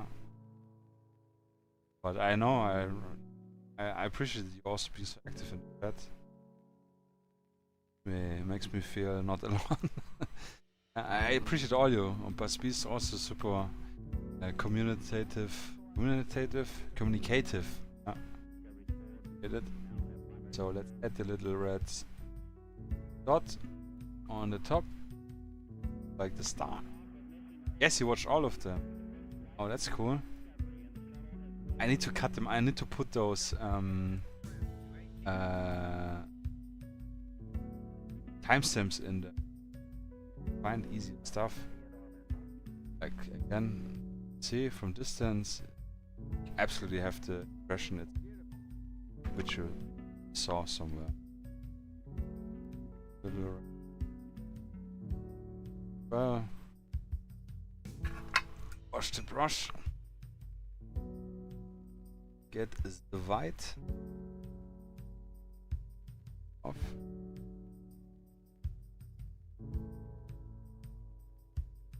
Some pseudo Coca-Cola writings. Gonna do the C shape, more or less. This and then like okay, and then like so. More or less, you saw the logo so often so that you can read it even if it's not legible actually. So, but before we continue, we need to use again our. This is the stuff I use: gunmetal, red belcher. I'm glad Twitch has no spam filter. I mean, I can activate it, but I deliberately didn't.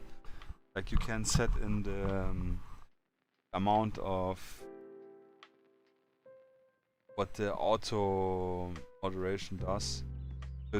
I think it does ban and delete the spammers which come in and just post a link. Saw this happen already a few times. But the rest, I think it's not necessary. And like, as long as we are not so much, then there's also not so much people. All easy going. Easy going. So here we'll add a little water because silver's creamy thick. Yeah, so literally, this one I'm not gonna wipe off because I need to paint the surface.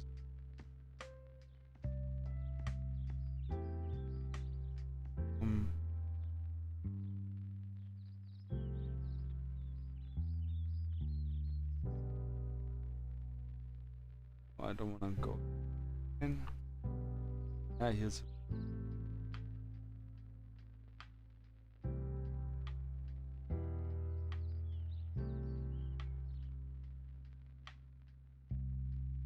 But yeah, so and we can add a little dark, whatever color we have on hand right now. Make this little opening.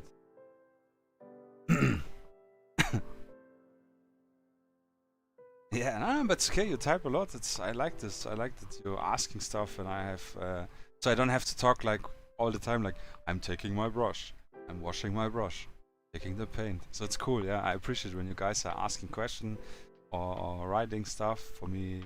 Ask question back makes it definitely easy. And for the algorithm, yeah, I hope too. I have no idea, but I can imagine it does. Because like in the end, when I looked.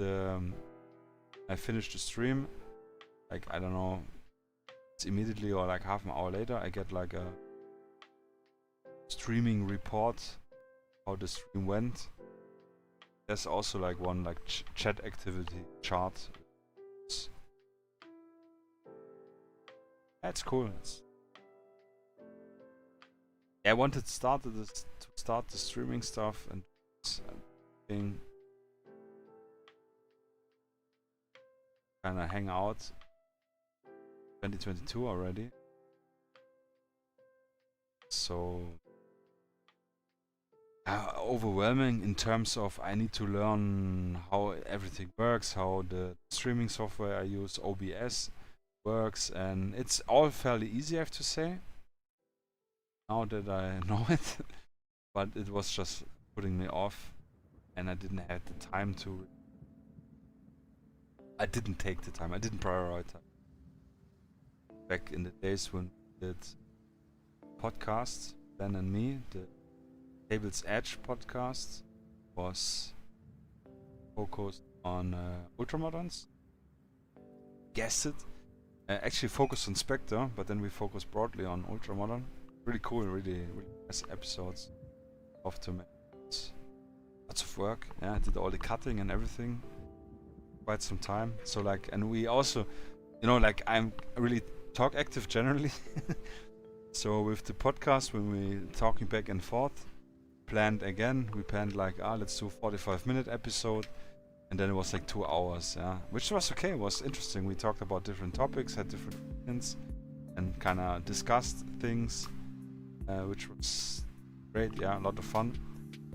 But the downside, so to say, like that the recording time or the running time of the podcast could take by 3 for all the editing. Yeah. So like 2 hours turned into 6 hours editing.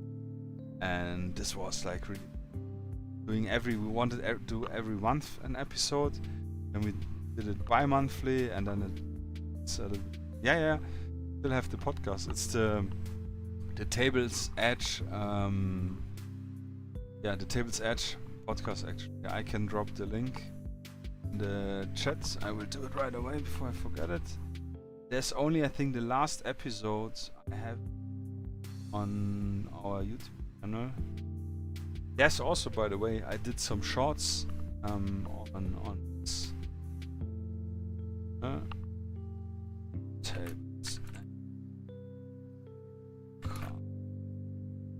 But there's no visually stuff. Like only we put it on Spotify and SoundCloud and other channels, but we had to pay because the episodes were so long. We had to pay for the storage. So this kind of sucked. So yeah, post here. If you guys are interested, I appreciate it. First episode's a little bit. Yeah, it's the first episode. We didn't check anything. We just like picked out our topics we wanted to talk about. And that's it, and then we just went with it. It was funny. It was great, like great experience. And yeah, it was really nice. It just like Ben lives in the Table's Edge interest groups. Yeah, thanks for subbing.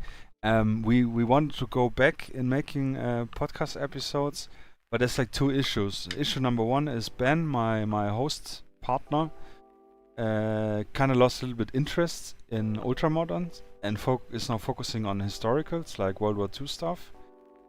He opened also up a sister server. He's doing podcasts with another friend of ours, talking about the historical stuff and also more historical events, which is really cool, really nice podcast as well. They're called Iron Dice. Yeah. Iron Dice podcast, I think it's also called. And so this is the one thing hard to. I mean, if your interest switched, I had also like in 2019 more interest in World War II with bolt action because we played a lot of bolt action, and then I kind of lost the interest as well because I burned myself out with painting so many figures at once, 30 figures or more. So yeah, then got again interested in Ultramoderns. But however, he lost the interest in it.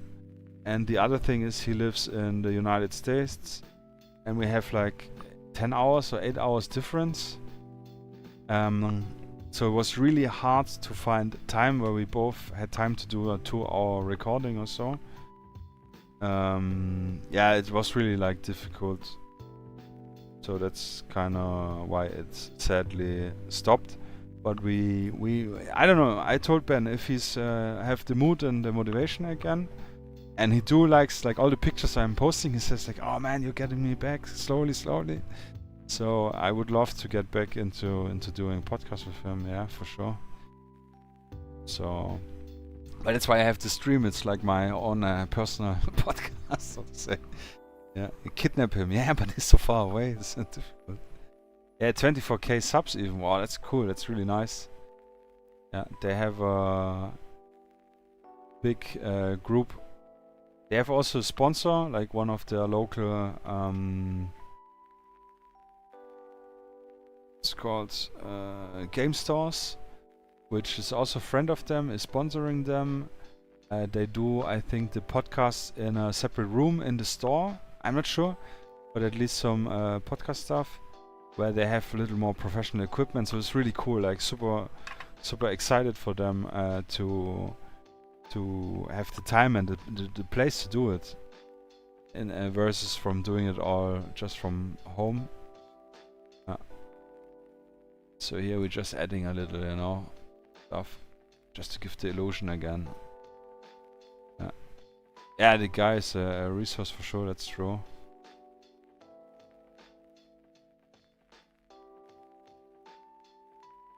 Podcasts are definitely more easier also to produce. I mean, streaming is also more or less easy. You need obviously at least one camera. If you're doing painting, you need this more specialized camera. Like this one here is just a webcam. This one is a webcam, and the other one is just a webcam. But the camcorder I'm using for the miniatures to showcase what I'm painting is a little bit more, specialized. Compared to a podcast where you just need a good microphone, and because it's the only way you transmit, so it's easier to get into this.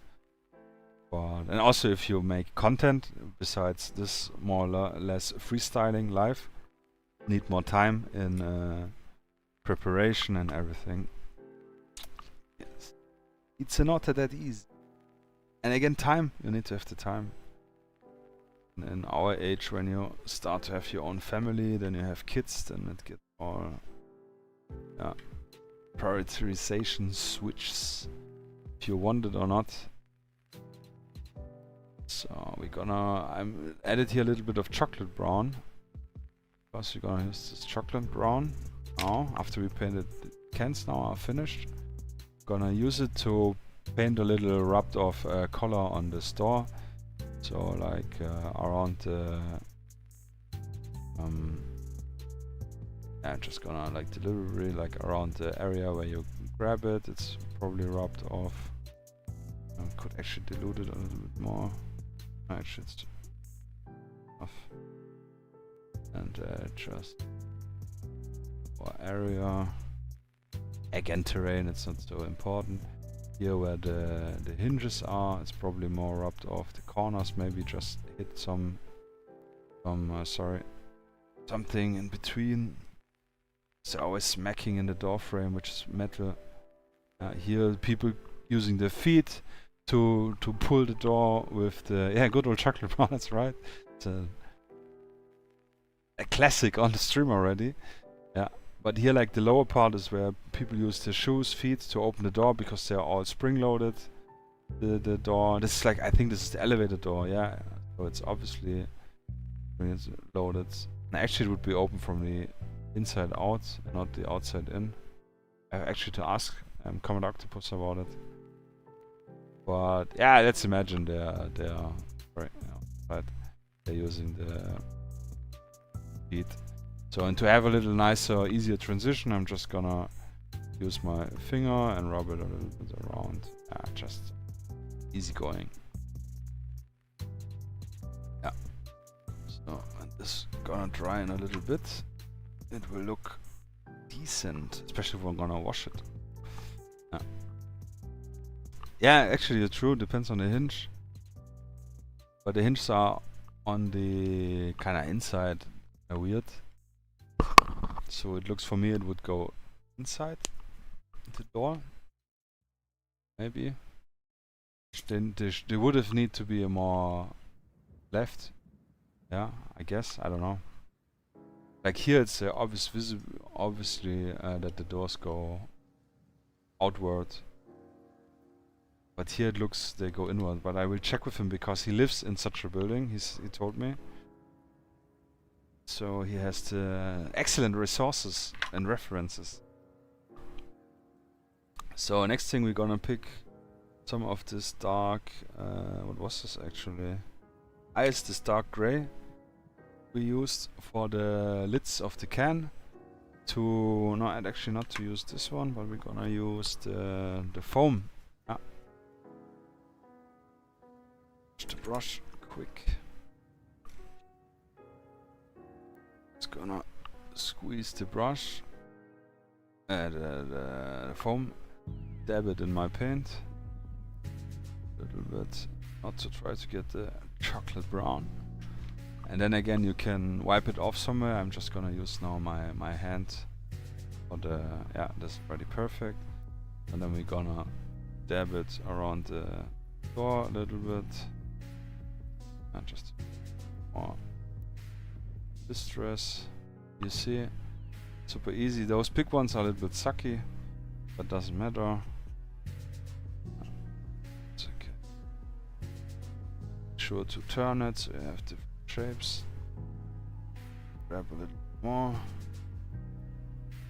There's some left over. Yeah, the sponge trick is super easy, it's super nice. We could do some chipping like we did on a vehicle, but this would take more time. And we can do the same here. And already dried. So we take some, where did I put it? Don't need any more. The black ray I had, right? Yeah, here. Right.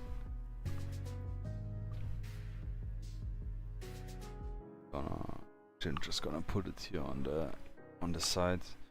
There's also the nice thing with acrylic, if it dries, you can peel it off like a plastic sheet of something. So we can rip our foam a little bit more, have more uneven surface. No, something like this. It's kind of what we're aiming for. Texture here. The unevener the foam is, the more, if you like turn it while dabbing, and give more different structure. Charge it up. Unload it. Locked and loaded. Gonna go over here. Yeah, so here it's actually not so nice. You see, we have two similar looking spots. So we just make it a little bit bigger. So it looks more different. Yeah, but I think the door already looks grungy enough. And it's, you see, like extremely easy. You just need to make sure it's not too loaded, so you don't have the fat spots which look unnatural. But here it looks natural, also with the insides which we didn't paint properly from the dry brushing and all. Perfecto. So we have our this, we have our that, we have the door which you can now, maybe it's a little bit shiny, but you can see it looks like a little bit worn down. Gonna wash it now.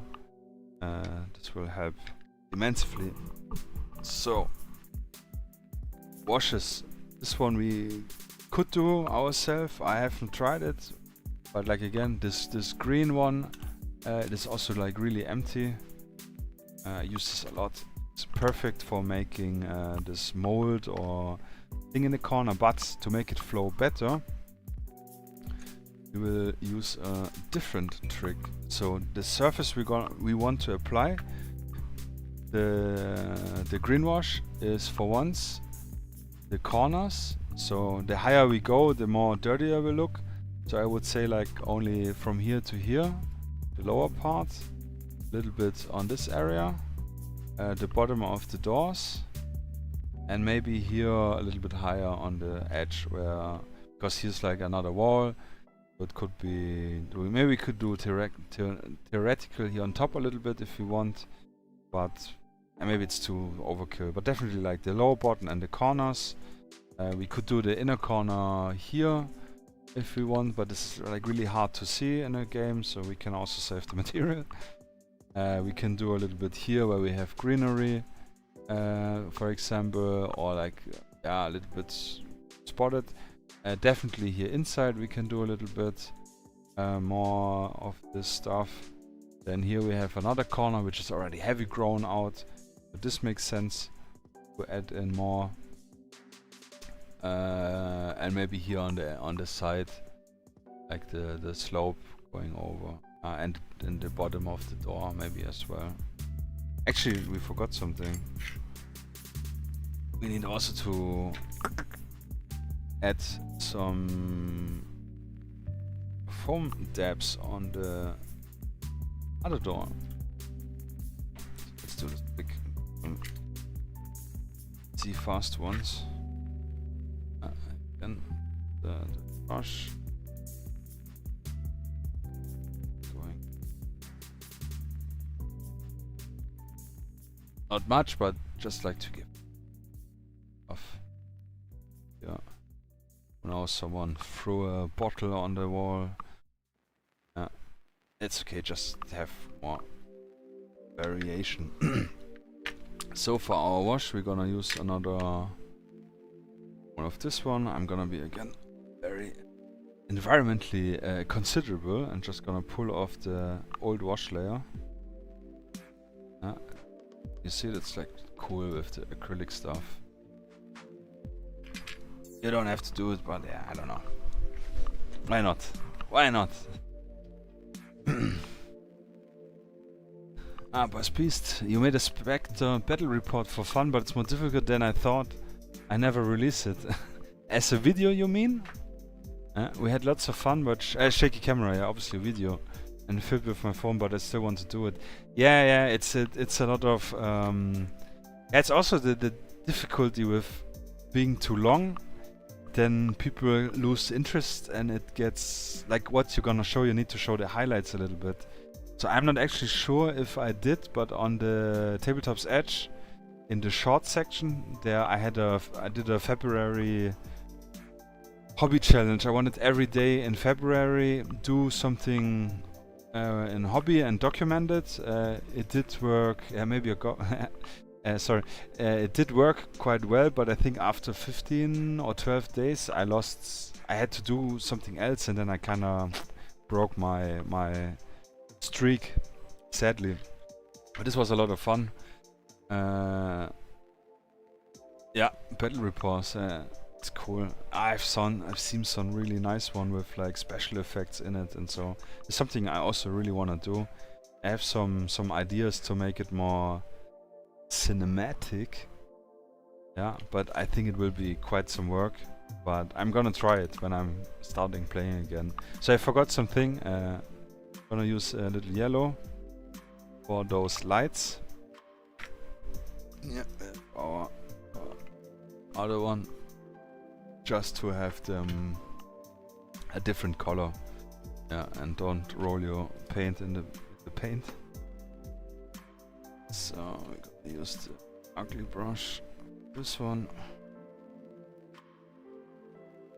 Some yellow in it. And a little bit over. Yeah, when we're gonna wash it, we'll tone it a little bit down. But yeah, just like a little eye catcher. Eye catcher-le.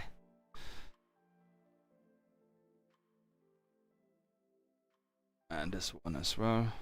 And I think those lights were still more yellowish with natrium. I don't know what's called in English.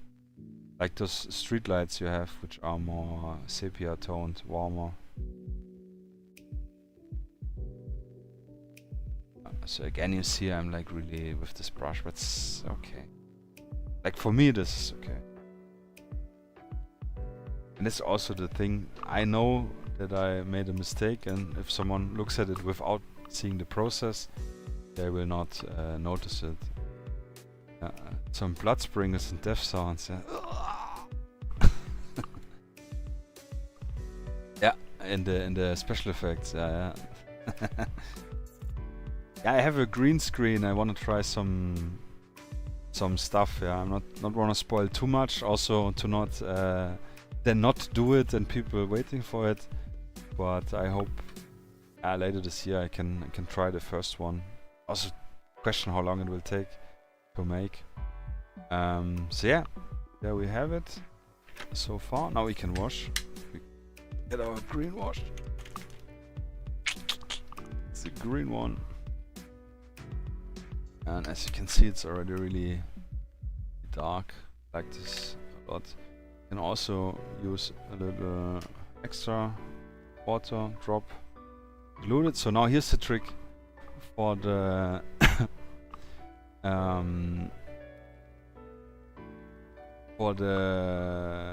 more natural flow of this type of wash. We're gonna wet the surface first. We wanna apply it. So I'm just using the pipette. You can use a wet brush. I think a wet brush is even better. Yeah.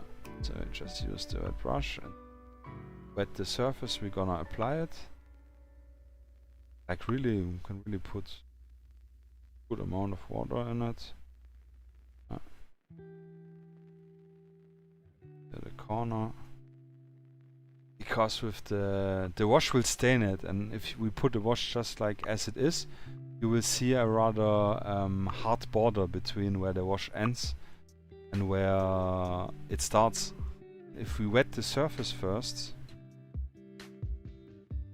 it will more spread out, more natural, more easier. Well, not more easier, but more. Yeah, the blending is much nicer. Yeah. Blue lights against the XXX use, like in big cities, the nasty detail. Yeah.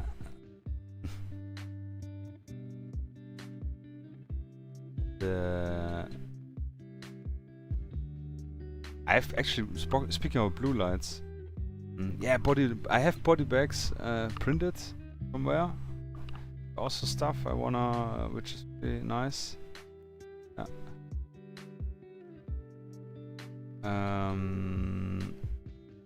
I used UV lights for playing night games. This is amazing. Yeah, you need to check the one with the other frequency, which are a little brighter. But this looks like yeah, like moonshine. So amazing. Bottom of the door, here this corner, what we talked earlier. Yeah. So it's all wet, and before it dries, we're gonna apply, actually with the same brush, charge it a little bit up. Just go in the areas you wanna go and let it flow.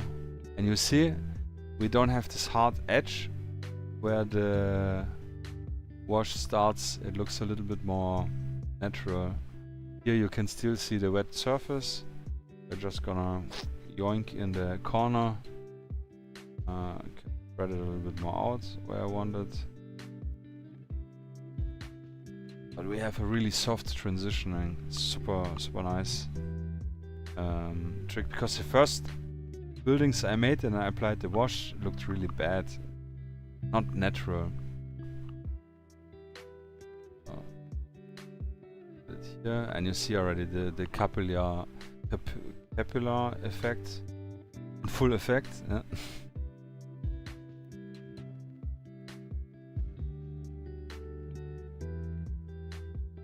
Go a little bit higher here. We don't have this unnatural border.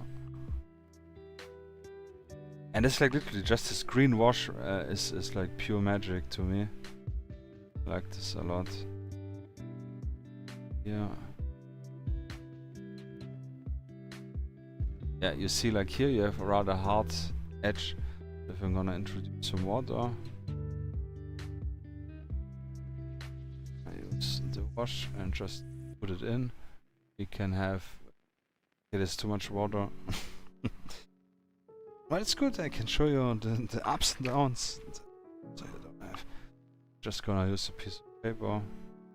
Soak it up. But still you have like a softer transitioning. Yeah. 1 second, I'm gonna read your messages to make sure it doesn't dry up on me.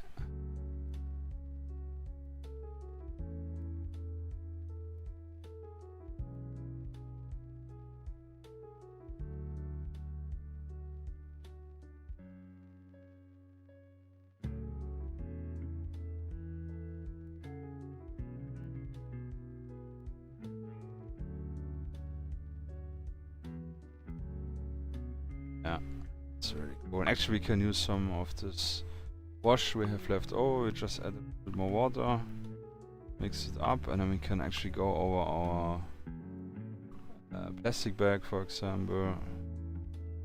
Make it look more. We can go over our newspaper stuff. The inside, like the bottom areas of the newspaper.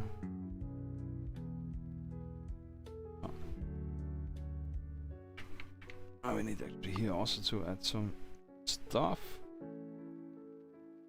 Didn't use the water.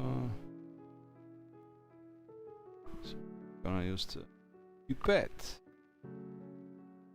A little pipette.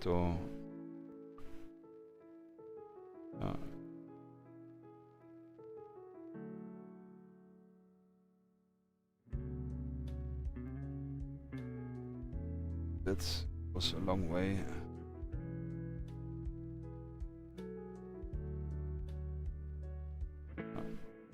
Just newspaper, like especially the white spots.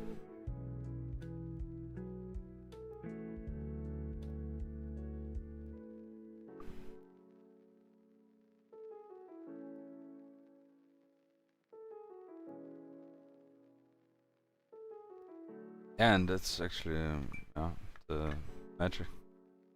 Then we can go back with the more. Which one was it here? Like here, this brown wash, or we just use Agrax, or our. Actually, we can just use the strong tone.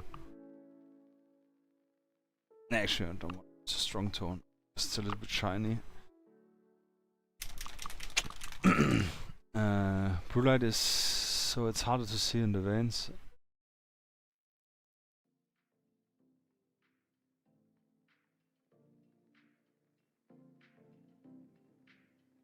What do you mean, like the veins in the hand?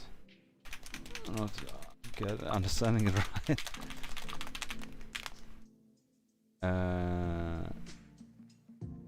The more despair in a scenery, the more immersive an emotion string look like horrible. Yeah, it's true. Yeah, you could actually do drug use. Yeah. Yeah, that's true. Yeah, that's true. That's why they have the yellow lights. Yeah. SP bot, hey, hi for checking in. No worry about derailing, it's okay. The green overgrowth, this one, like all the stuff. I mean, we have used here a little tester, which we forgot about it, which is homemade sawdust with green paint. But this one is actually, where I have it? Not this one. So it's actually Woodland Scenics fine turf. This burnt grass I'm using, and then I have, which I cannot reach right now because there's stuff on top of it. But it's I think it's also like this one called weeds, but it's a coarse turf for the more bigger flocks. This is model railroad stuff. But yeah, you see like how big this bottle is. Actually, let me zoom off quick for you. Freaking huge, I don't know. 1 liter, yeah, 900, nearly 1 liter in size, and for like tabletop stuff, this will be a long time. I can use this a lot of time for basing or for this one. I have here leftover stuff from another project. Like we did the entrance already, and I just wanted to show how I did it. I have a roof part which I used, and this is like all the scraps which I shaked off from it, and this is what I used right now for this one. So yeah, I don't know, 15-20 euros per bottle, but I just used 2 colors, so this is more than enough. But yeah, it's super convincing. Absolutely agree. That's why I like to use it. And again, if you don't have the money, this option works too, which we're gonna do right now while this is drying. We're just gonna go over with the water. Yeah, no problem. You can always ask. Just might be that I'm not seeing it right away. So if yes, then sorry for that. But yeah, and welcome to the stream. Welcome to the desk. Glad you're having an interest. Appreciate it. So let's add in the stuff. Now we need a little bit more wash because we used it all up. The endless cycler, but we're just gonna use one teeny tiny drop.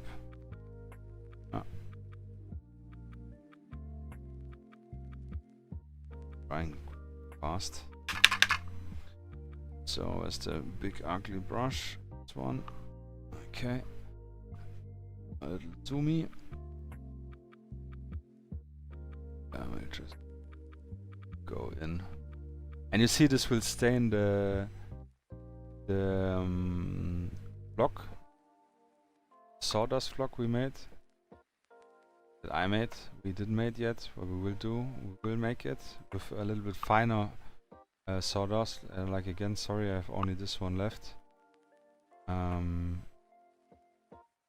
but this will look alright. Better than just the block itself.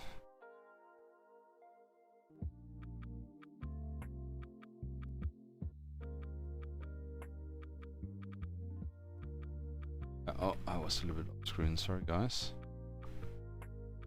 Kinda need to wait a little bit for it to dry. Oh, nice effect, so I wanna put it on the side. So what I wanted to do actually, now we wanted to wash the other stuff, right? Yeah, so this Vallejo stuff, which I have over there, like tons, all the different yeah, blue bulbs on the street lamps. Yeah, I understood it now. Which fits the vibe, I mean, with the seeing the vein stuff. Yeah. So again, I'm not even bothering. I'm just gonna add the brown wash here in this stuff.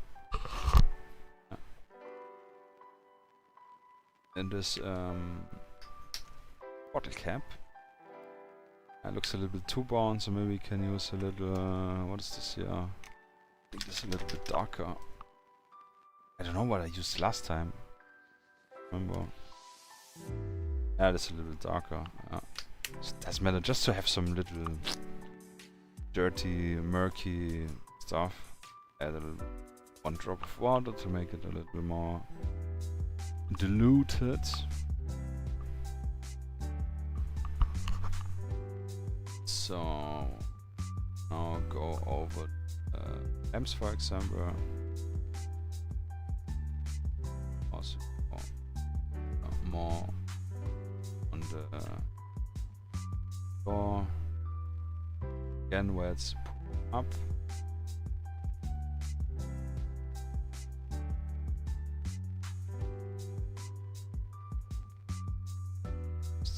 A bit of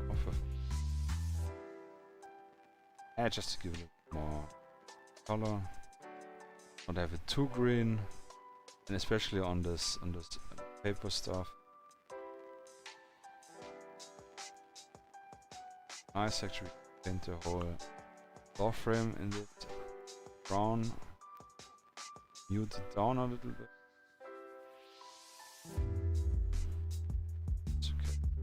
spots they soak up with the brush again, or we just leave them where they are. They will make a little stain, and especially here inside the door, community notes, things. I wanna definitely make the sheets, not the sheets, the posts or like notification grimy. Blimey, grimy. So I will jump all the way.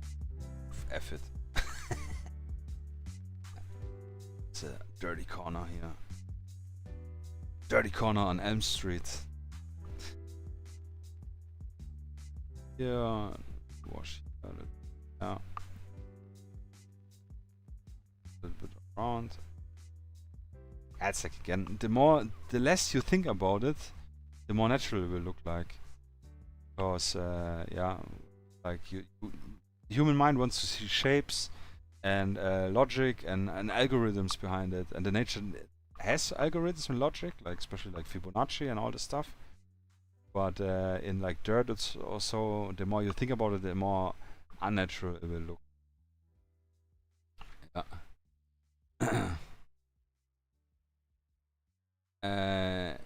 Hey Jackal, thanks for joining.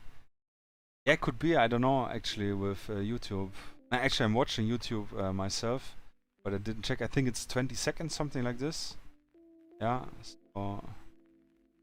Falsifer, it's you. Thanks for checking the other side. Yeah. SB part. S-Bard, sorry.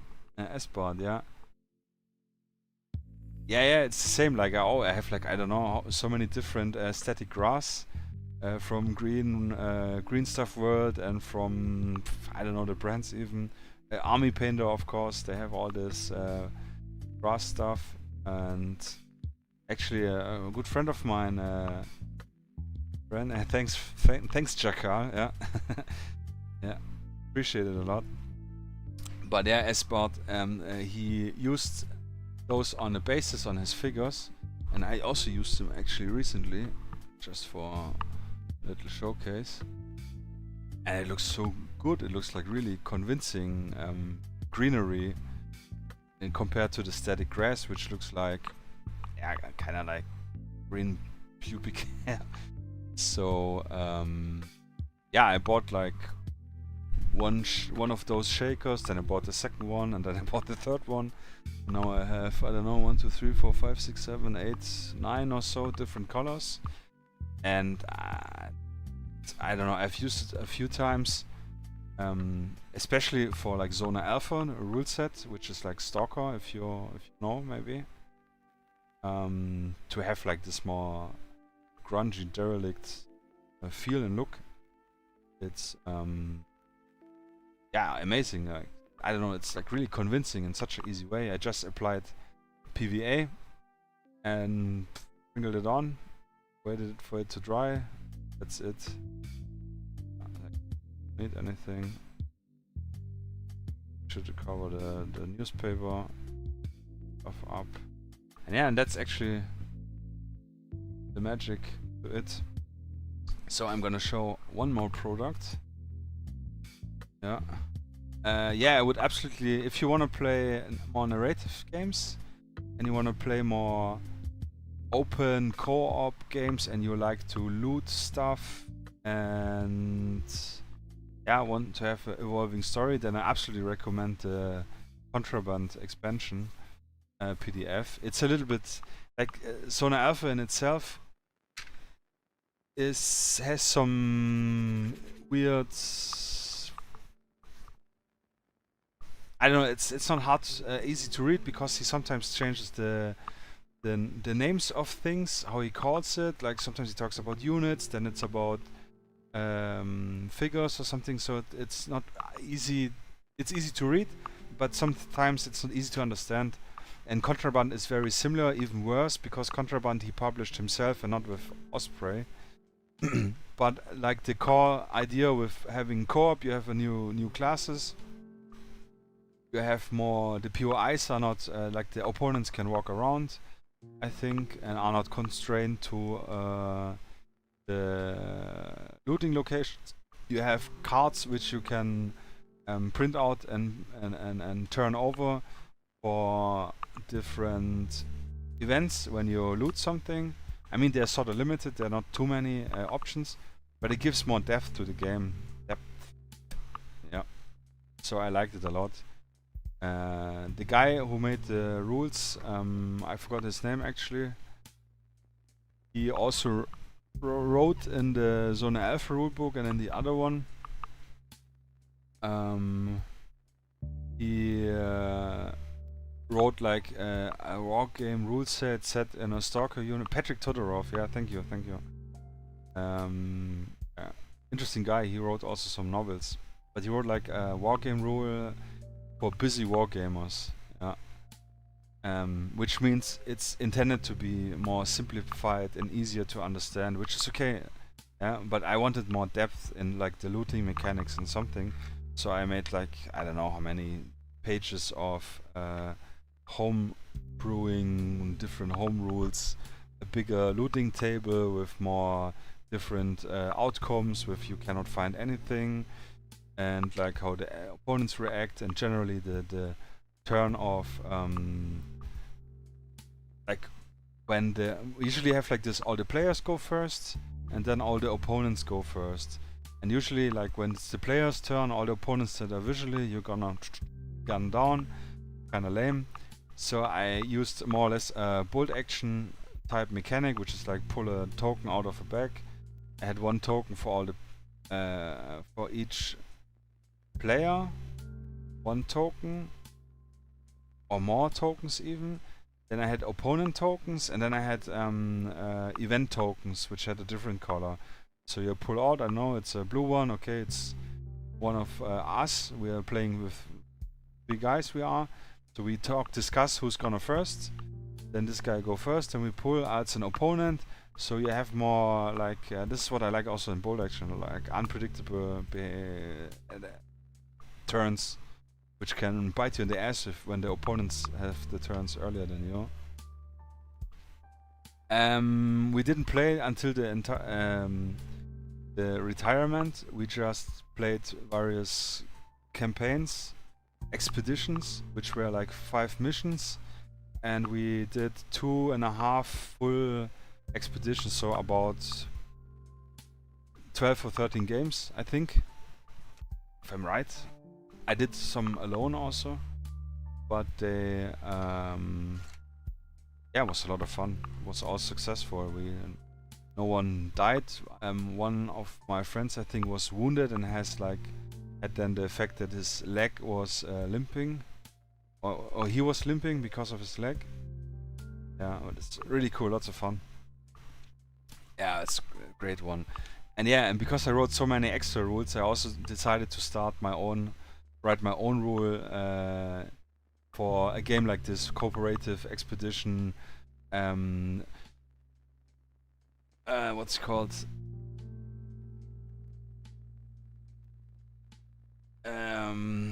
Adventure into the unknown style, yeah. So a little bit like Apocalypse Now, a big inspiration, I thought, where you have a goal, but you don't really know what to expect from this goal, and then you have to go through there and have a lot of obstacles. I think this is really great. Yeah. So yeah, but this is I haven't touched this in a long time. It's like difficult focusing from all the different projects. Yeah. Wyoming. Love the randomness of token draw. Definitely the main reason. Yeah, I'm really sorry. I have still not read in-country 2 rules. I actually have to do it because they're not so. Actually, I will do it tonight. Yeah, I promise to. Because also I didn't want it to get any like inspiration that will influence my rule set. So kind of to keep it clean. Yeah. But I kind of owe you to read it, yeah. That's true. Yeah, thanks Falsfer or Jakal. I'm really excited, and now that I have a little bit more time, I definitely want to push those projects forward, make them open for first for a selective community, and then if I have more input, then open it a little bit up and then make it public, so that people who like it can play it, can give their input, their experience, their opinions. It's cool. So I can contribute something to the wargaming world. Yeah. So, long talk about not the terrain, sorta. But actually, yeah, we're kinda finished what's this is all about. We can pick the tiles if we want. Like we just take, like I did actually, I'm just gonna show it again here. The tiles, I picked the off-white or like a very light gray, like spaceship exterior from Army Painter, or off-white, or what was the other one? A white gray, to paint some of the tiles. And I didn't paint the tile like literally like this. I charged up the brush and I literally just added dots on it. Dot, dot, dot, dot, dot, just didn't think about it. And then I added a little darker gray to give it a more interesting look from the distance. Yeah, if you're looking more or less from a table distance at it, it looks more busy, it looks more, yeah, interesting. I mean, it looks already like this, interesting, thanks to the all the missing tiles which CombatOctopus made on this nice set. But this we can enhance it a little bit, and we could actually do it before we wash, so that the tiles would also have a little bit more modulation with the wash and the paint. Yeah, but this is something I decided, like in the end, like I could do this. So if you would do it first and then wash it, it would look a little bit more cohesive. Yeah, but that's really cool. Yeah, can't wait to make this a dedicated piece. Yeah, and here also you see the cans. Lot of bags. But yeah, here you can also see the, where was it? Like generally this product I want to showcase actually, yeah, right. Which gives the visual appearance of wetness. But you have these hard edges here. That's not really realistic. I tried to be in this crevice here, but I was like really in a hurry. So again, if you don't take your time, stuff can mess up. So again, one of my favorite companies currently, AK Acrylic. They have these puddles, the dedicated, more muddier look often. Thanks, Best Beast. Appreciate it, man. Yeah. Muddy stuff, acrylic product, but if you want to save money, again, save money by spending more money, actually, is you get not this one, which is like on a picture more or less, but you get this one instead, because it's the same. Difference is, as you can see, this is way smaller. And it has just acrylic paint in it to make it so brown, muddy. What you can see is like went on the bottom of the bottle. I need to shake it. The still water is, I think, just a little bit more expensive, but it's like clear. Here's nice examples. And as you can see here, you can just add in your own acrylic water and mix it up, and then you have the puddles one. So yeah, it's just a little trick. And you have a clear one if you want to do like clean water features. Yeah, but this one is really, as generally this product is really nice for making yeah, like wet bases if you want to have this wet look, which you could also do with a gloss varnish.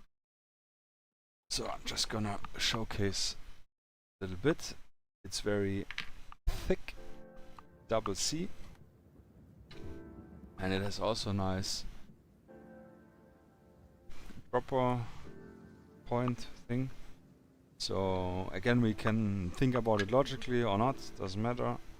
But I would say water would pool like on the other one, in either one of the edges, So this time we're gonna try to pull more on this side, I would say. The other one I made this side, so we have a little bit difference. And then maybe like some here we could go a little bit more out. Something like this. So I just take this literally and beat it in. It looks like super glue a little bit. We can also go over the block stuff. Angle it so it not over our poke can fall into it. And then we can also, like I did on the other one, little water here in this, I think it's like the rubber carpet or like a metal thing off your shoes. And yeah, water here probably not, because this is inclined, so the water will flow away. But here. So next thing we're gonna do, I'm gonna take some stick or the back of your brush. Kalbsack, thank you for staying with us, with me. Yeah, thank you for being here. Take a good take care, I mean, good night, and hopefully see you next time.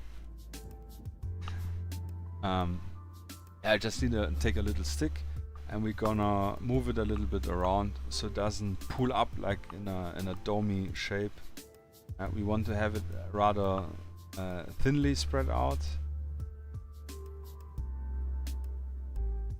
Checking if you guys can see it. So, and the only thing you need to yeah, let me check it. Reflection, so I check for reflection. Look. Okay. Only thing you need to be careful with this product is to not fill it in too thick, because when it starts drying and it is too deep, then it will get cracks, because it shrinks when it dries.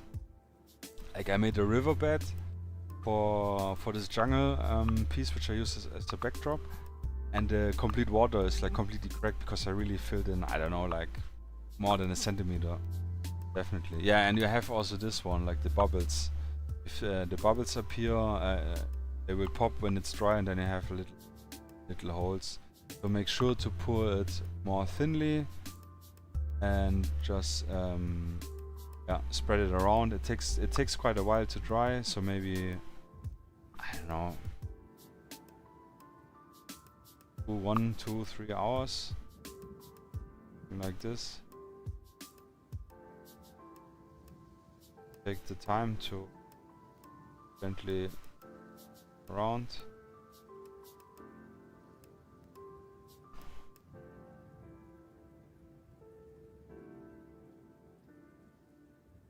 This will give a really nice wet effect, yeah.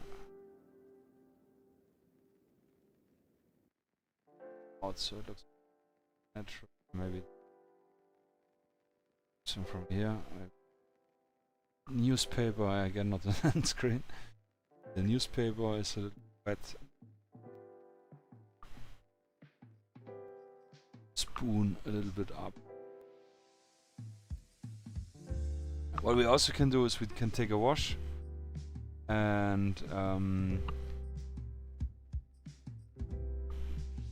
be right back. Gotta get some cigarettes and okay, yeah. Alright. I would love a cigarette right now. I used to smoke.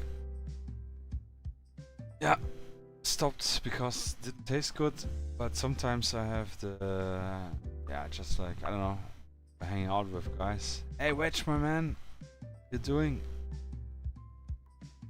up so late. I know, actually you have the time bonus, yeah, benefit of 1 hour more.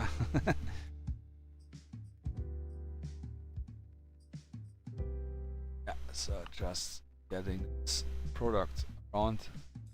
Actually, put a little more and put it. Yeah, just a little bit more convincing. Wetness, grime. Yeah. Didn't want to trigger anything. No, it's okay. Like it's a few days. Sometimes I have this, but it's okay. I can actually, literally just have one smoke, and that's more than enough. So I don't have like fall back into bad patterns, so to say. But yeah, I turned into a creature of night. Plan is working. Yeah, I love the night. Yeah, it's calm. It's cooler now in summer. It's, I don't know. My inner clock is like this somehow. Always have been. Which sucks if you need to get up at 8 in the morning. To be at work at 8 in the morning. Yeah. Always do the water effect after varnish because you lose the shine. That's actually a very good point.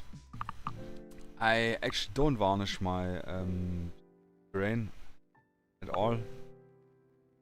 But I wanted to try it out because, like I mentioned last time, someone told me that the Ultramodern, or like from Vallejo, the Terrain one, you can literally put over everything, and I wanted to try it out, yeah. But I don't varnish my stuff much because I don't carry it around. I only use it here. Yeah, but again, good mentioning. Yeah, I appreciate all the inputs from everyone. It's good. It's like a community project, so to say. Yeah. Yeah, Wedge. I hope your little hospital, your little big hospital, will have a similar derelict, grimy look. Looking really forward to it. This is, yeah, you have it. Compare a little bit the two.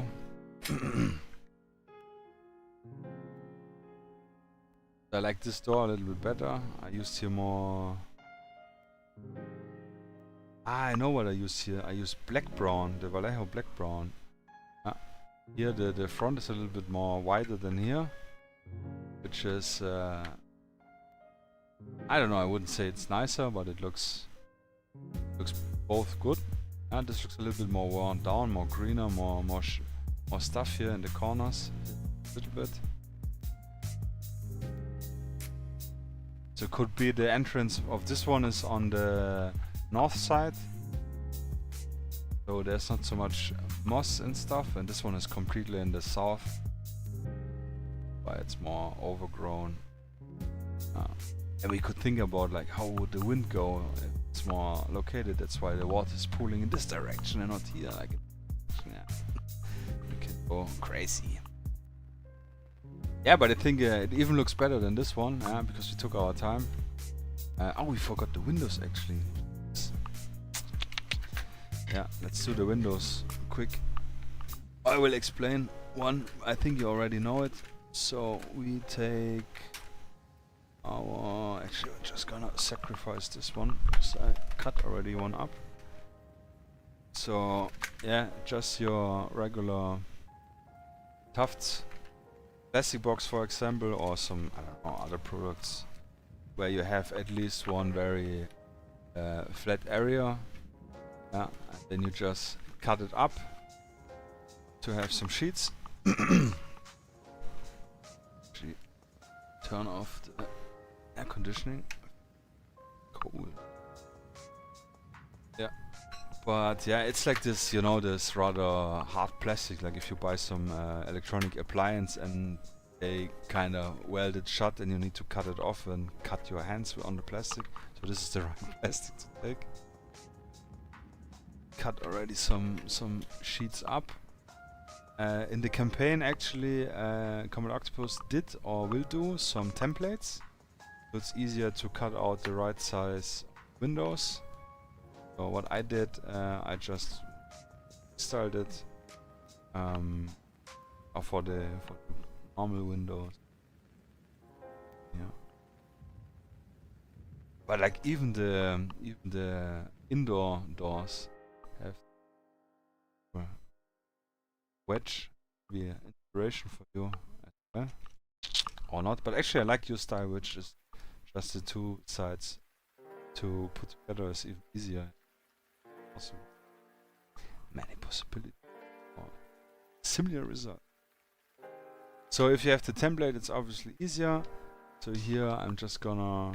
Actually, I cut this already in shape, in the right size. Gonna use this piece. And I'm literally just gonna eyeball it. I make like this, but then I can't see it. So I'm just gonna one edge. Yeah, sorry, I can't. But I can do like this. One edge here and nick it. See it?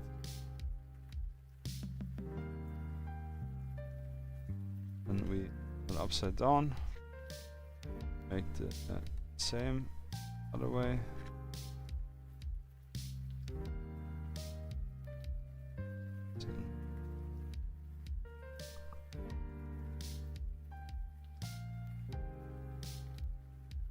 Scratch here.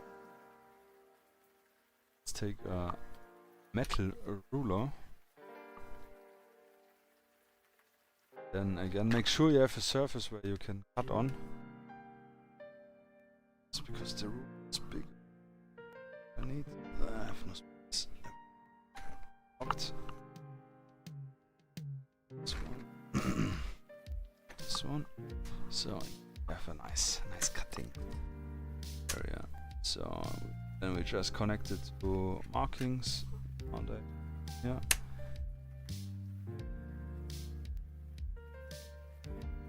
on. Slide it once.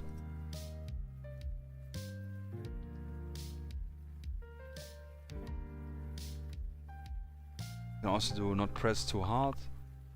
Press a little bit and then 1, 2, 3, 4, and then it's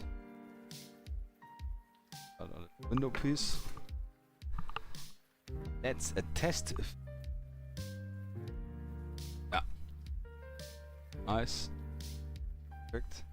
So just for now to speed things up a little bit,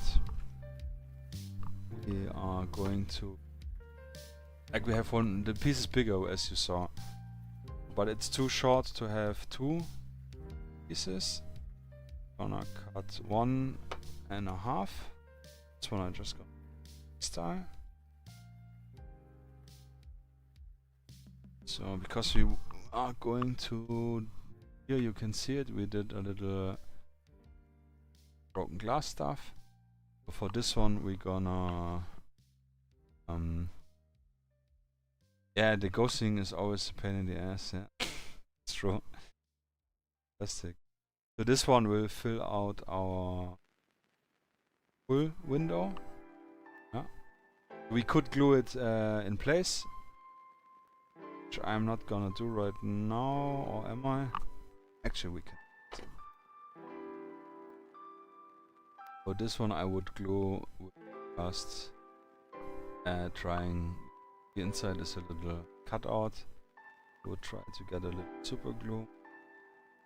Again, since we're doing a derelict, disgusting, grimy building, not that much of an issue. Oh, Jesus, again, stuff falling off. Yeah.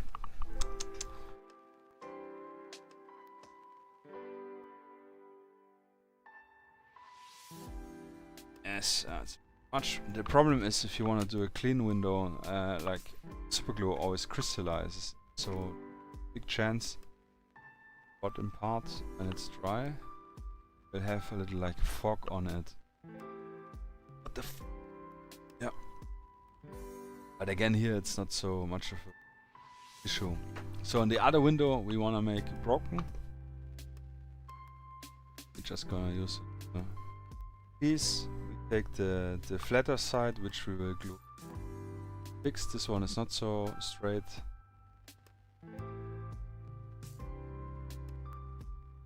Side is not so straight, so we're just gonna cut some E shapes, some triangles out. Not really styling. Make sure your blade fixed. Turn it. And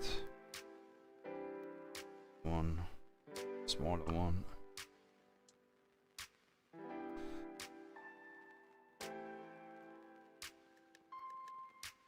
Don't cut in your fingers, please.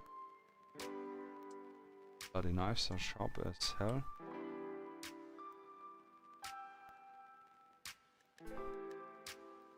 You can actually, if you want, you can keep this tries, and we can actually try to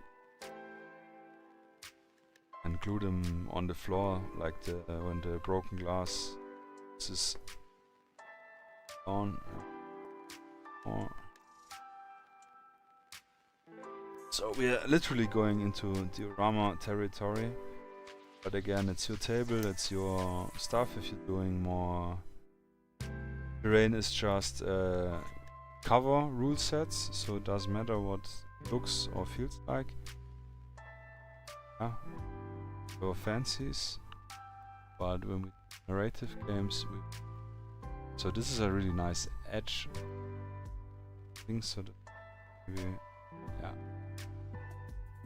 down. Actually, they wouldn't connect. The next thing we're gonna do to just add some scratches. Without cutting in the finger, I nearly cut.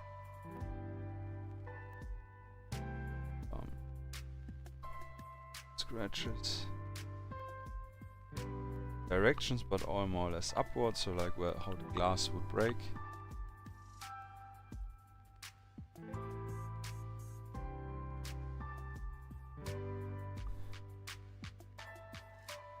Hole here, so I'm literally just drilling a hole here in the center, and it's a little bit more difficult. You have like a gunshot in a window, it's like always breaks around the hole.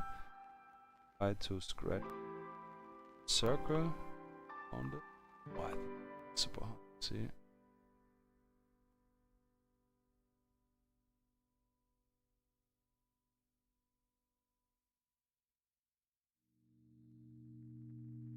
Circle. Wider circle.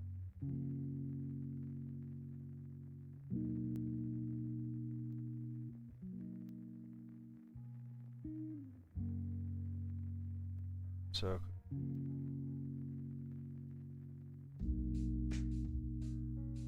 Then we go from the center or to the center. Scratches. So more or less like a spider web, you know, but without the symmetry.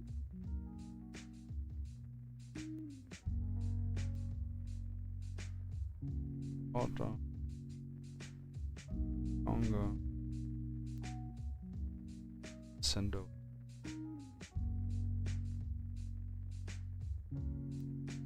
And don't cut your fingers again. Careful.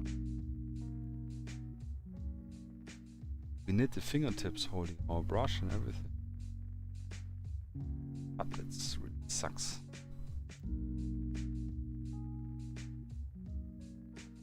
Yep. This was not so center. But yeah,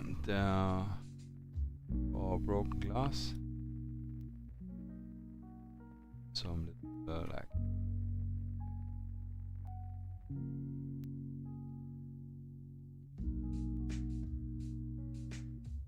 Yeah, when the bottles of vodka litter the ground. Yeah, actually I need some. I don't know if Wedge, do you have some bottles in your the set of the supermarket stuff? Dedicated single bottles? Something. Oh yeah, here you can actually see it really good what happens when the super glue dries. Box it up. It doesn't matter really because the wash it will. The other option would be we glue it on the top. We leave it longer on the top. Oh, we can. But yeah, since I'm doing it more derelict,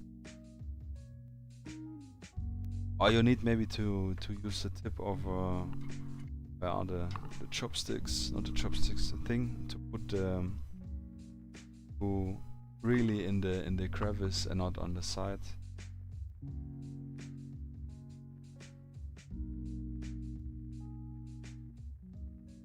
Yes. Sucker in. On. Out. No, this was wrong. So, like this.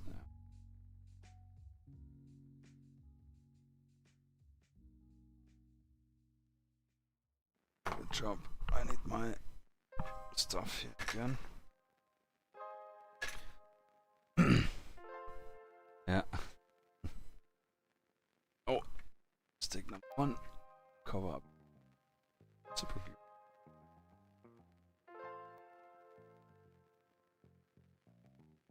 No, we have.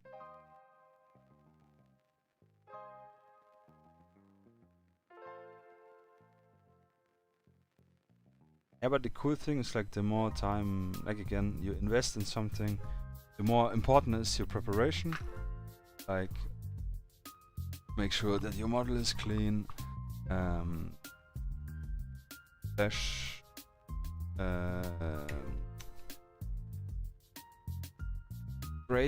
grades from casting. What's wrong with my with the words today? We talked about this the other day. Yeah, and the stuff when you use casted figures or like you print it, remove the supports clean. Because if you're gonna invest the time in it, and it makes sense. See, it's already fogging up. Makes sense to put the extra mold lines. Yes, thank you for mold lines. Oh, and actually here you see now the homemade block looks different, but it looks still good. Wash. Absolutely save your money if you don't have it, and just if you have access to sawdust, like in your own workshop or maybe at work or your neighbors' workers, scrap like big cup of stuff, mix up 3 different green variants, and then you have a lot of. Yeah, it looks even maybe a little bit more natural, more different shapes. And the finer the sawdust, the nicer it is. So this is really big one, big pieces. And I need to take a sip also, guys. Don't forget to drink. And don't forget to follow or subscribe.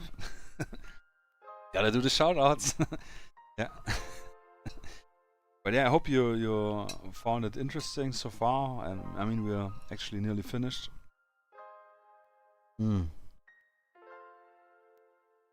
Also feel free to write me in the chat, tell me, write me on Instagram when you're seeing this later, or in the comments or whatever. If you want to see something specific, or like a specific type of camouflage. I know I heard the Reflectarn already a few times, which we will do maybe next Thursday. So. Yeah, specific model I have in the store, or yeah, like something like this. Maybe you want to see the same one, but not in dirty, but like clean with something. Yeah, because in clean, yeah, I would be probably not. I know, but yeah, I know it's a lot of information, but that's like also the idea with having the stream saved. And I do want to take and try to tag the different topics and maybe make shorter videos out of the stream itself to have it a little bit more accessible. I mean, obviously the benefit in doing this and being part of the stream is that you can actively ask something. Eichenlaub. This the orange gray autumn type. Yeah, I did this actually on my Bolt Action guys. I can actually try to get them in a second. Swap the camera anyways in a moment. Yeah, but the last thing we're gonna add, and we're gonna use our, where is it? Little green wash. Yeah, I was a little bit out of order. Yeah, and talking. I'm not. I need to get a little bit more. So.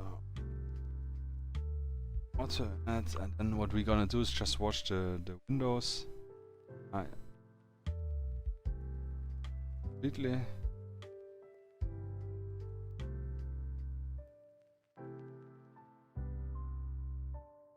Out.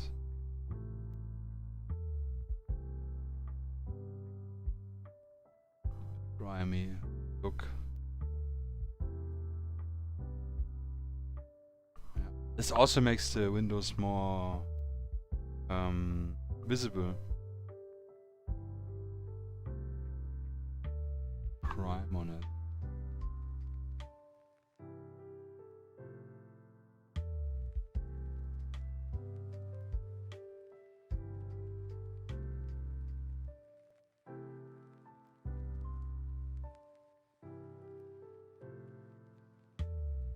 Again, difficult part. Know when to stop.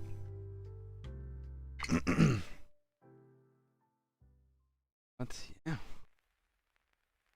try in a moment. While we, I'm gonna pick up the Eichenlaub oak leaf. Give me a moment.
I am.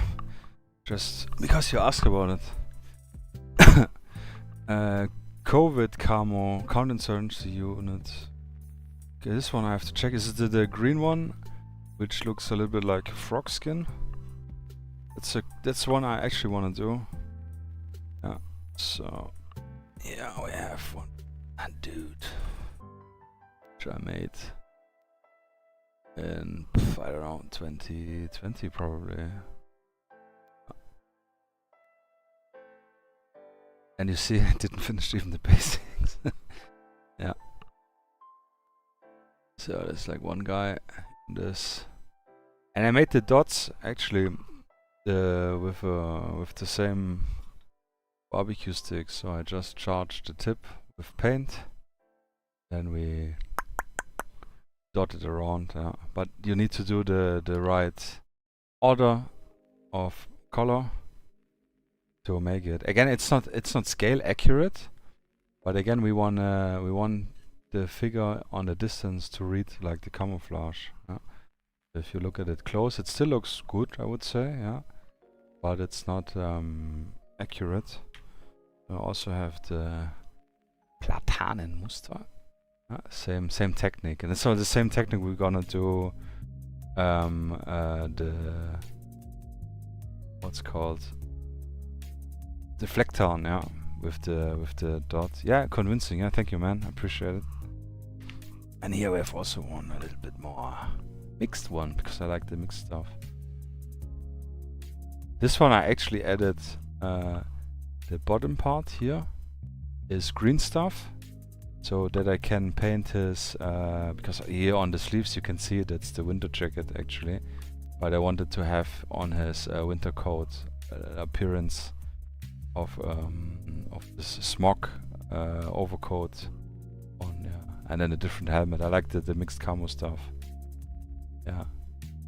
But yeah, with the Germans, like we talked the other day, like you have one color here, different color here, this is a different color, this is a different color. And then you have like 30 dudes, and then you paint this for like 40 hours. This really burned me out. Yeah. And here, this one, the same actually, yeah. I did the same with the green stuff, sculpting, give a little extra. Yeah, but it's cool. I like this also a lot. This the autumn one, yeah. Because I wanted to. Those are winter Germans, but I wanted them to be more autumn. So I wanted to make the bases more muddier. So I don't have like winter terrains where you have to build the terrain with snow, and you have the guys with the snow, and then you can only use the terrain for the snow stuff and the summer for the summer stuff. So I thought if I go autumn, it will be possible to use for both figures and stuff. Yeah, yeah. Winter stuff I definitely want to do. I've never done it. I have quite a lot winter products for snow and sprinkles and ice sprinkles. Yeah, this is something I definitely want to explore. This we're gonna do. But yeah, some guys because you asked about it. But yeah, we can do it. We can do the Russian partisan camo I did once. Which is similar to the Platan muster, yeah, and the curved one, yeah. It's like German desert troops with different colors, green, khaki or something, yeah. I need to Google it later, or maybe you can, if you have a picture on hand, you can send it me on Discord if you like. Yeah, you're welcome. Absolutely, glad. They're only only in the cupboard behind me. Yeah, somewhere. Haven't all in a while. I only have this one here. But I also did a lot of complete hood. This green stuff. Yeah, I added. I cut a head off, so I have a helmet on his side. Extreme comically beard. And I don't know if I actually did button it. This. Because I like this, the jackets which are white in the inside, you know, on the one side, and then the camouflage on the other. So this Wintertarn. But you can see this is like before I started with highlighting, so they really wash and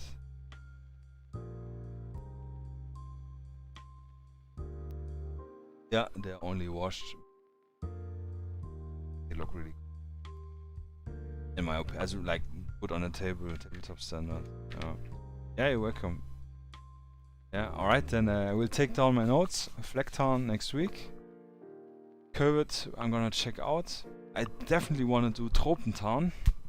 Actually, let's check out before we start talking. Check out again. Time.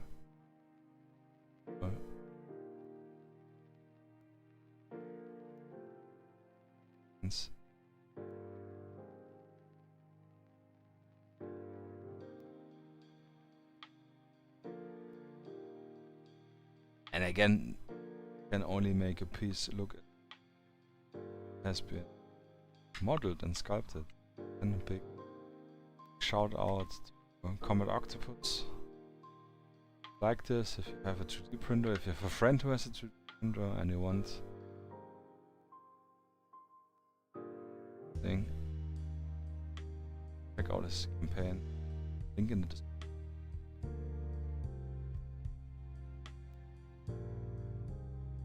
I will put the this building up end of July. Purchase. Still need to do calculation stuff. I will massive centerpiece.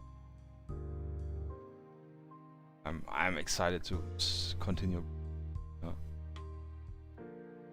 So yeah, let's go over and have a little face to face or face to camera. And a little bit more hydration and make space. I feel all the my limited area here.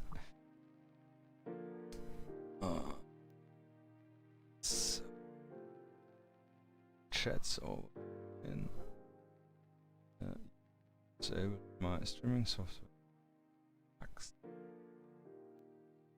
But yeah, guys, cool project. But again, over the time, but it's Saturday. At least I have nothing else to do. Actually, I have something else to do for Wargaming. Yeah, I will be on it after the stream, as promised. I have here our dish soap. Yeah, cool. So today we learned how to. I mean, we didn't prime it with a spray can because hard to show, but literally spray can. I mean, easy to do. Keep your distance. We showed how to. We showed how to dry brush something. We did actually prime one piece, our little basement piece, for showing the block. Yeah, it's our self-made, homemade sawdust flock. Then we did a dry brush together, which is cool. Yeah, alchemy. I should have worn my glasses today, actually, for the more, and a white coat maybe, for a little bit chemist style, or the orange one from Breaking Bad. And that's what we did. We did our own wash. Yeah, we did the dry brush. We picked some details. We did a little the flocking stuff, which is like, I don't know. If now that you saw it, it's easy. I remember. I mean, you see a finished piece, and then you're like, oh, it looks so amazing. And then you have to figure it out yourself, because rarely people. I mean, they do tutorials and everything. Yeah. And I don't want to say that like I'm not a special one because I showed you how to do it from start to finish, but at least I would have appreciated a video or someone showing it me when I started out. I had to gather all the information myself from everywhere. And again, that's the reason why I'm doing this. Why I want to stream, want to share my knowledge. Yeah, actually I have knowledge. Gained experience. It's not per se knowledge, yeah. I really appreciate everyone who takes time, watch me, listen to my babbling all the time, and to something of myself way. And who knows how long YouTube exists. Maybe in 50 years someone will see this video in 2075, yeah, and we'll take some notes from it, so that would be cool. Yeah, definitely cool. Wargaming, yeah, thanks man, I appreciate it. Yeah, I'm happy that you liked it and it motivated you a little bit more. Yeah, again, like I said, I don't know, you haven't been there earlier, but you need to take for yourself your priorities. Like, do I have more time? Do I have not so much time because I need the pieces for next game, next tomorrow or next weekend? Or you're gonna have a demo game on the in a convention next week and you don't have the time to finish it, so obviously make the maximum you can. Actually, I have here some paint. Brush suck. And yeah, but last time we also had some paint. So yeah, like take whatever, also what satisfies yourself. But if it's motivating you, I'm super happy, man. Yeah, if you have any questions, obviously ask me or ask the community. Like, I'm not the only source of input, obviously. I also learned a lot from the community.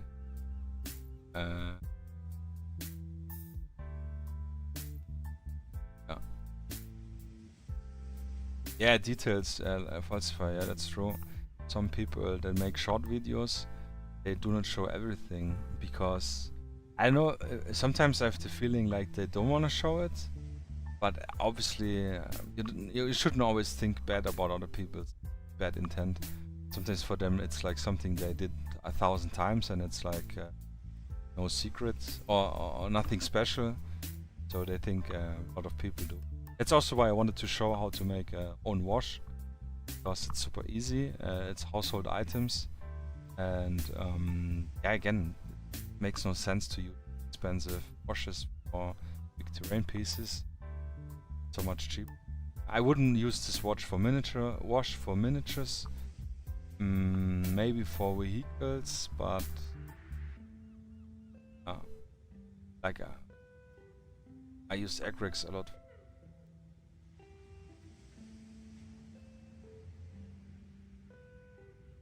The main resources for me, I watched Michael from TWS, the Tabletop Workshop. Oh, yeah. The name I forgot, TWS. Yeah, I learned some stuff from him. I don't remember what exactly. Like the casting stuff, I tried myself. I did some castings with ceramic plaster. It's cool. Some other stuff. A long time I haven't seen it. Also, long time didn't got suggested to me. Else, honestly, I don't know. Like the main inspiration, obviously, looking at pictures like from Spectre, the store pictures, which are always beautiful and inspired me or motivated me to do more. That's actually a good question. I really have to think hard about it. I don't have, like back in the days in 2017 there was not much on YouTube. Tabletop Checkpoint actually. Travis did a lot of Spectre games when version 2 came out. This was generally a motivation for me to stick to the hobby more. Like he always had beautiful and really cool scenarios. And what he did, he was I think one of the early ones who had a Patreon also. And if he was backing his Patreon, you could get picked as a character for the next game. And I always like to say, yeah, that's pretty cool. If I'm ever gonna do any live gaming stuff, which I definitely want to do, I will want to do. Maybe I'm not gonna use a Patreon. Don't wanna have this extra page. As for now, I don't have the time for it actually. But maybe like the subscriber or members on YouTube or something like this. Cool. Names. And maybe let them write a little background story. And then I paint the figure up, something like that. Fun. What else inspiration wise?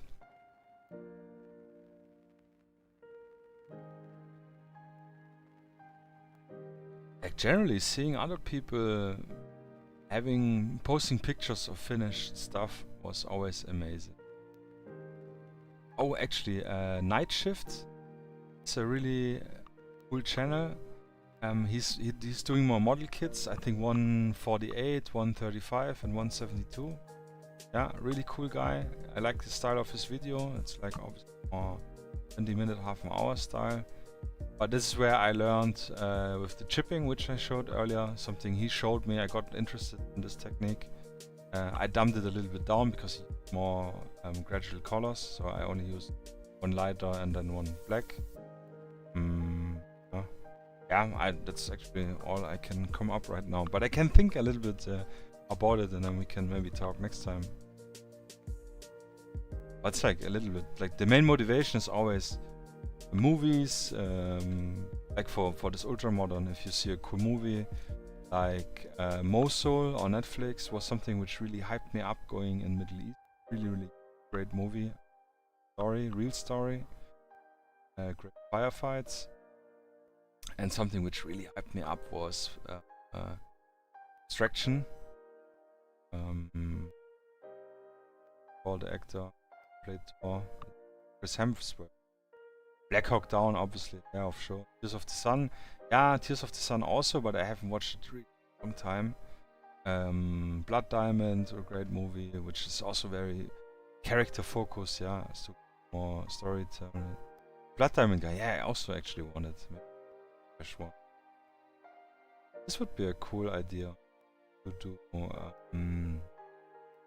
Yeah, actually, the M suggested this to me to do a digital kit bashing stream. I don't want to kit bash anymore with gluing stuff together. Yes, the red scope, it's a necessity. Yeah, but we could do a digital kit bash session. I could actually try kit bash the figure already and print it. Then we... No, actually we should split streams. Yeah, maybe easy. Kit bash the figure, I print it, and then next time we paint it up. This would be... Blood Diamond Dude. Yeah, this is actually cool. Yeah, this is actually motivating me right now. Yeah, that's cool. Yeah, Car 15 I think it was. Sick. Yeah, I have a lot of stuff I want to do, so this is like tip of the... tip of the iceberg, yeah. Yeah, I mean, with today with the terrain, we covered a lot of stuff, which yeah, I thought it makes sense. Go all at once. I'm painting more figures. I want to paint more vehicles. Next week, we're gonna go through all the camouflages. I want to go through. We're gonna do another dedicated multicam stuff. We did the other one. Yeah. You're not on stream. I'm dead or have a date. Yeah. Yeah. Oh man, then don't get me worried. Yeah. If you're not show up on a stream, I might appreciate. Yeah. Yeah. But it's cool. Like, yeah. It's like one again. It's a like a ping pong game, the motivation game. Yeah. I'm getting motivated by you guys having interest, and you guys are motivated for me having motivation in doing stuff. That's really cool, yeah. Awesome. Nah, man, I'm sorry, I don't want to pressure you now to come every stream that you don't think that I'm gonna be worried. All good. That's cool. Cool journey, yeah. Really looking forward how it's in 1 year or so. And I definitely want to do more shorts content. I actually recorded videos, right, 4 shorts. Half on topic, because actually I have Hey Bobzilla, thank you for the subscription over on YouTube. Get it? Thanks, man. I hope you're enjoying the show, the talk, the face probably not so much, but it's okay. Yeah, I know you're not here for my face, but for the miniature. Yeah, that's cool. Yeah, and we got really dirty today. Yeah, shows worked something. But yeah, next week we're gonna paint a little exclusive, the in-country KSK. I'm gonna pick one cool figure from it's a set with 4 figures. And then we're gonna try a little bit classic.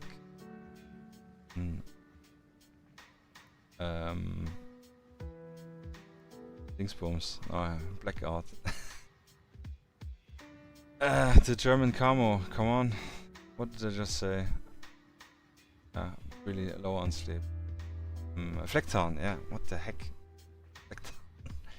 I had Feldjäger in my head. Yeah. So yeah, Flecktown actually. Super excited. I painted 4 guys in Flecktown yet. Yeah, felt grey in my head. So yeah, this will be really cool. Super excited for this one. I haven't painted in a while. Be good introduction because I want to do the Black Hills games Alchemieger Open Town with similar. Maybe we can do this as a little follow-up. So I don't know. Let's do, yeah. We're taking the Shadow, a German week. Yeah. German week. 2 weeks with some German camos. A multi-town is something I would like to try. It's difficult. A lot of colors which you probably won't see. Yeah, lots in store, lots to do. Endless piles of opportunities. Definitely want to paint a lot of vehicles. Actually, I want to paint this one.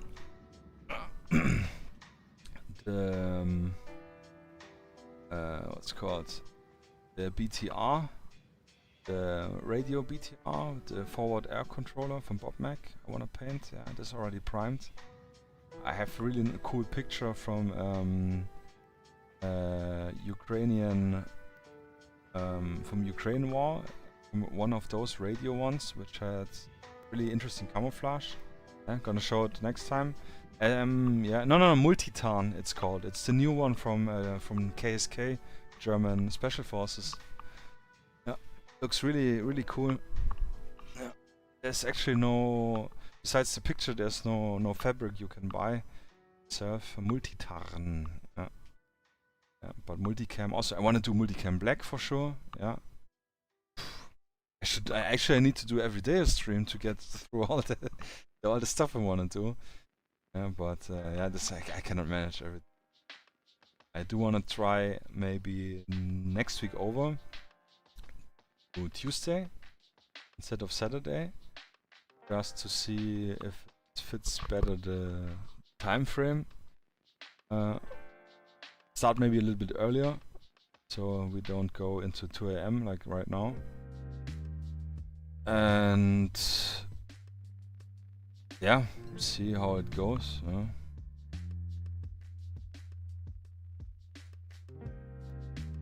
Yeah, Multitarn. Yeah. Looks really amazing.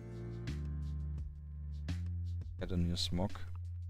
I like my knowledge for German army Bundeswehr is really shallow, but the better it is for all the Russian stuff. Even with the American stuff, I'm not that well spoken. But we have a lot of Americans in the stream, and Wyoming, yeah. I heard he has some connections, more or less. He can definitely help out with something. I would love to paint Iraqi police forces with the blue pixel camouflage. Something I think has looked really awesome. Have like 10 in black vests and jackets. Yeah, I could probably talk another hour about this. Yeah, it's Wyoming. Yeah, we were talking about like knowledge and armies. Like I have no big knowledge in German army at all, or military stuff, and yeah, it's so soothing. You're already focusing on your project. Yeah, that's good. Yeah, but I meant like you have more experience or knowledge in American military stuff, so you could be a valid resource for me, for us.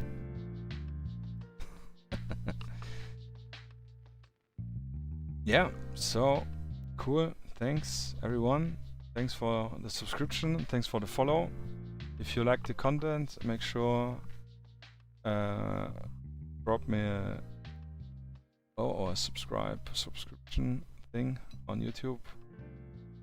And if you have any wishes, write me on Instagram, make a post, or write in the comments. Actually, yeah, write in the comments. We need some more comments here. Yeah. And I can definitely consider, like, I have no fixed schedule. I have some ideas which I want to do next stream or the next 2 streams, and then that's how I'm gonna do. But if you guys say like, oh, this or that figure, then yeah, I can absolutely put it in the next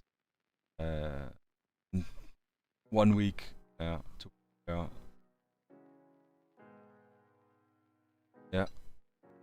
yeah. Thanks, man, Wargaming. Good.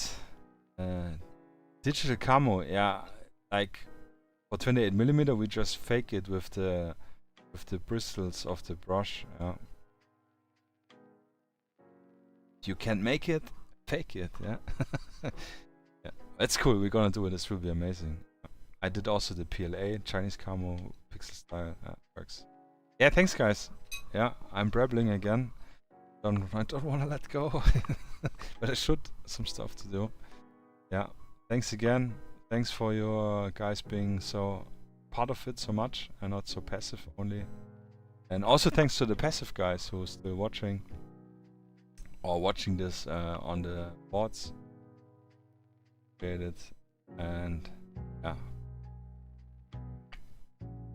that's it. I see you next Thursday. Next Saturday, actually, I won't manage. Yeah, I'm invited far out of town, so yeah, I cannot manage Saturday. But we will pick up on Tuesday. I will try. Not on Tuesday. On Wednesday, I will try to do a recovery stream for the Saturday, and then we have Wednesday, Thursday, and Saturday, the week over. Our flow, our rhythm, yeah, easy going. Yeah. All right, guys. Thank you very much. Take care. Good night. And that's it from the desk. And I need to find my button. And take care. Yeah, have a nice Sunday. See you next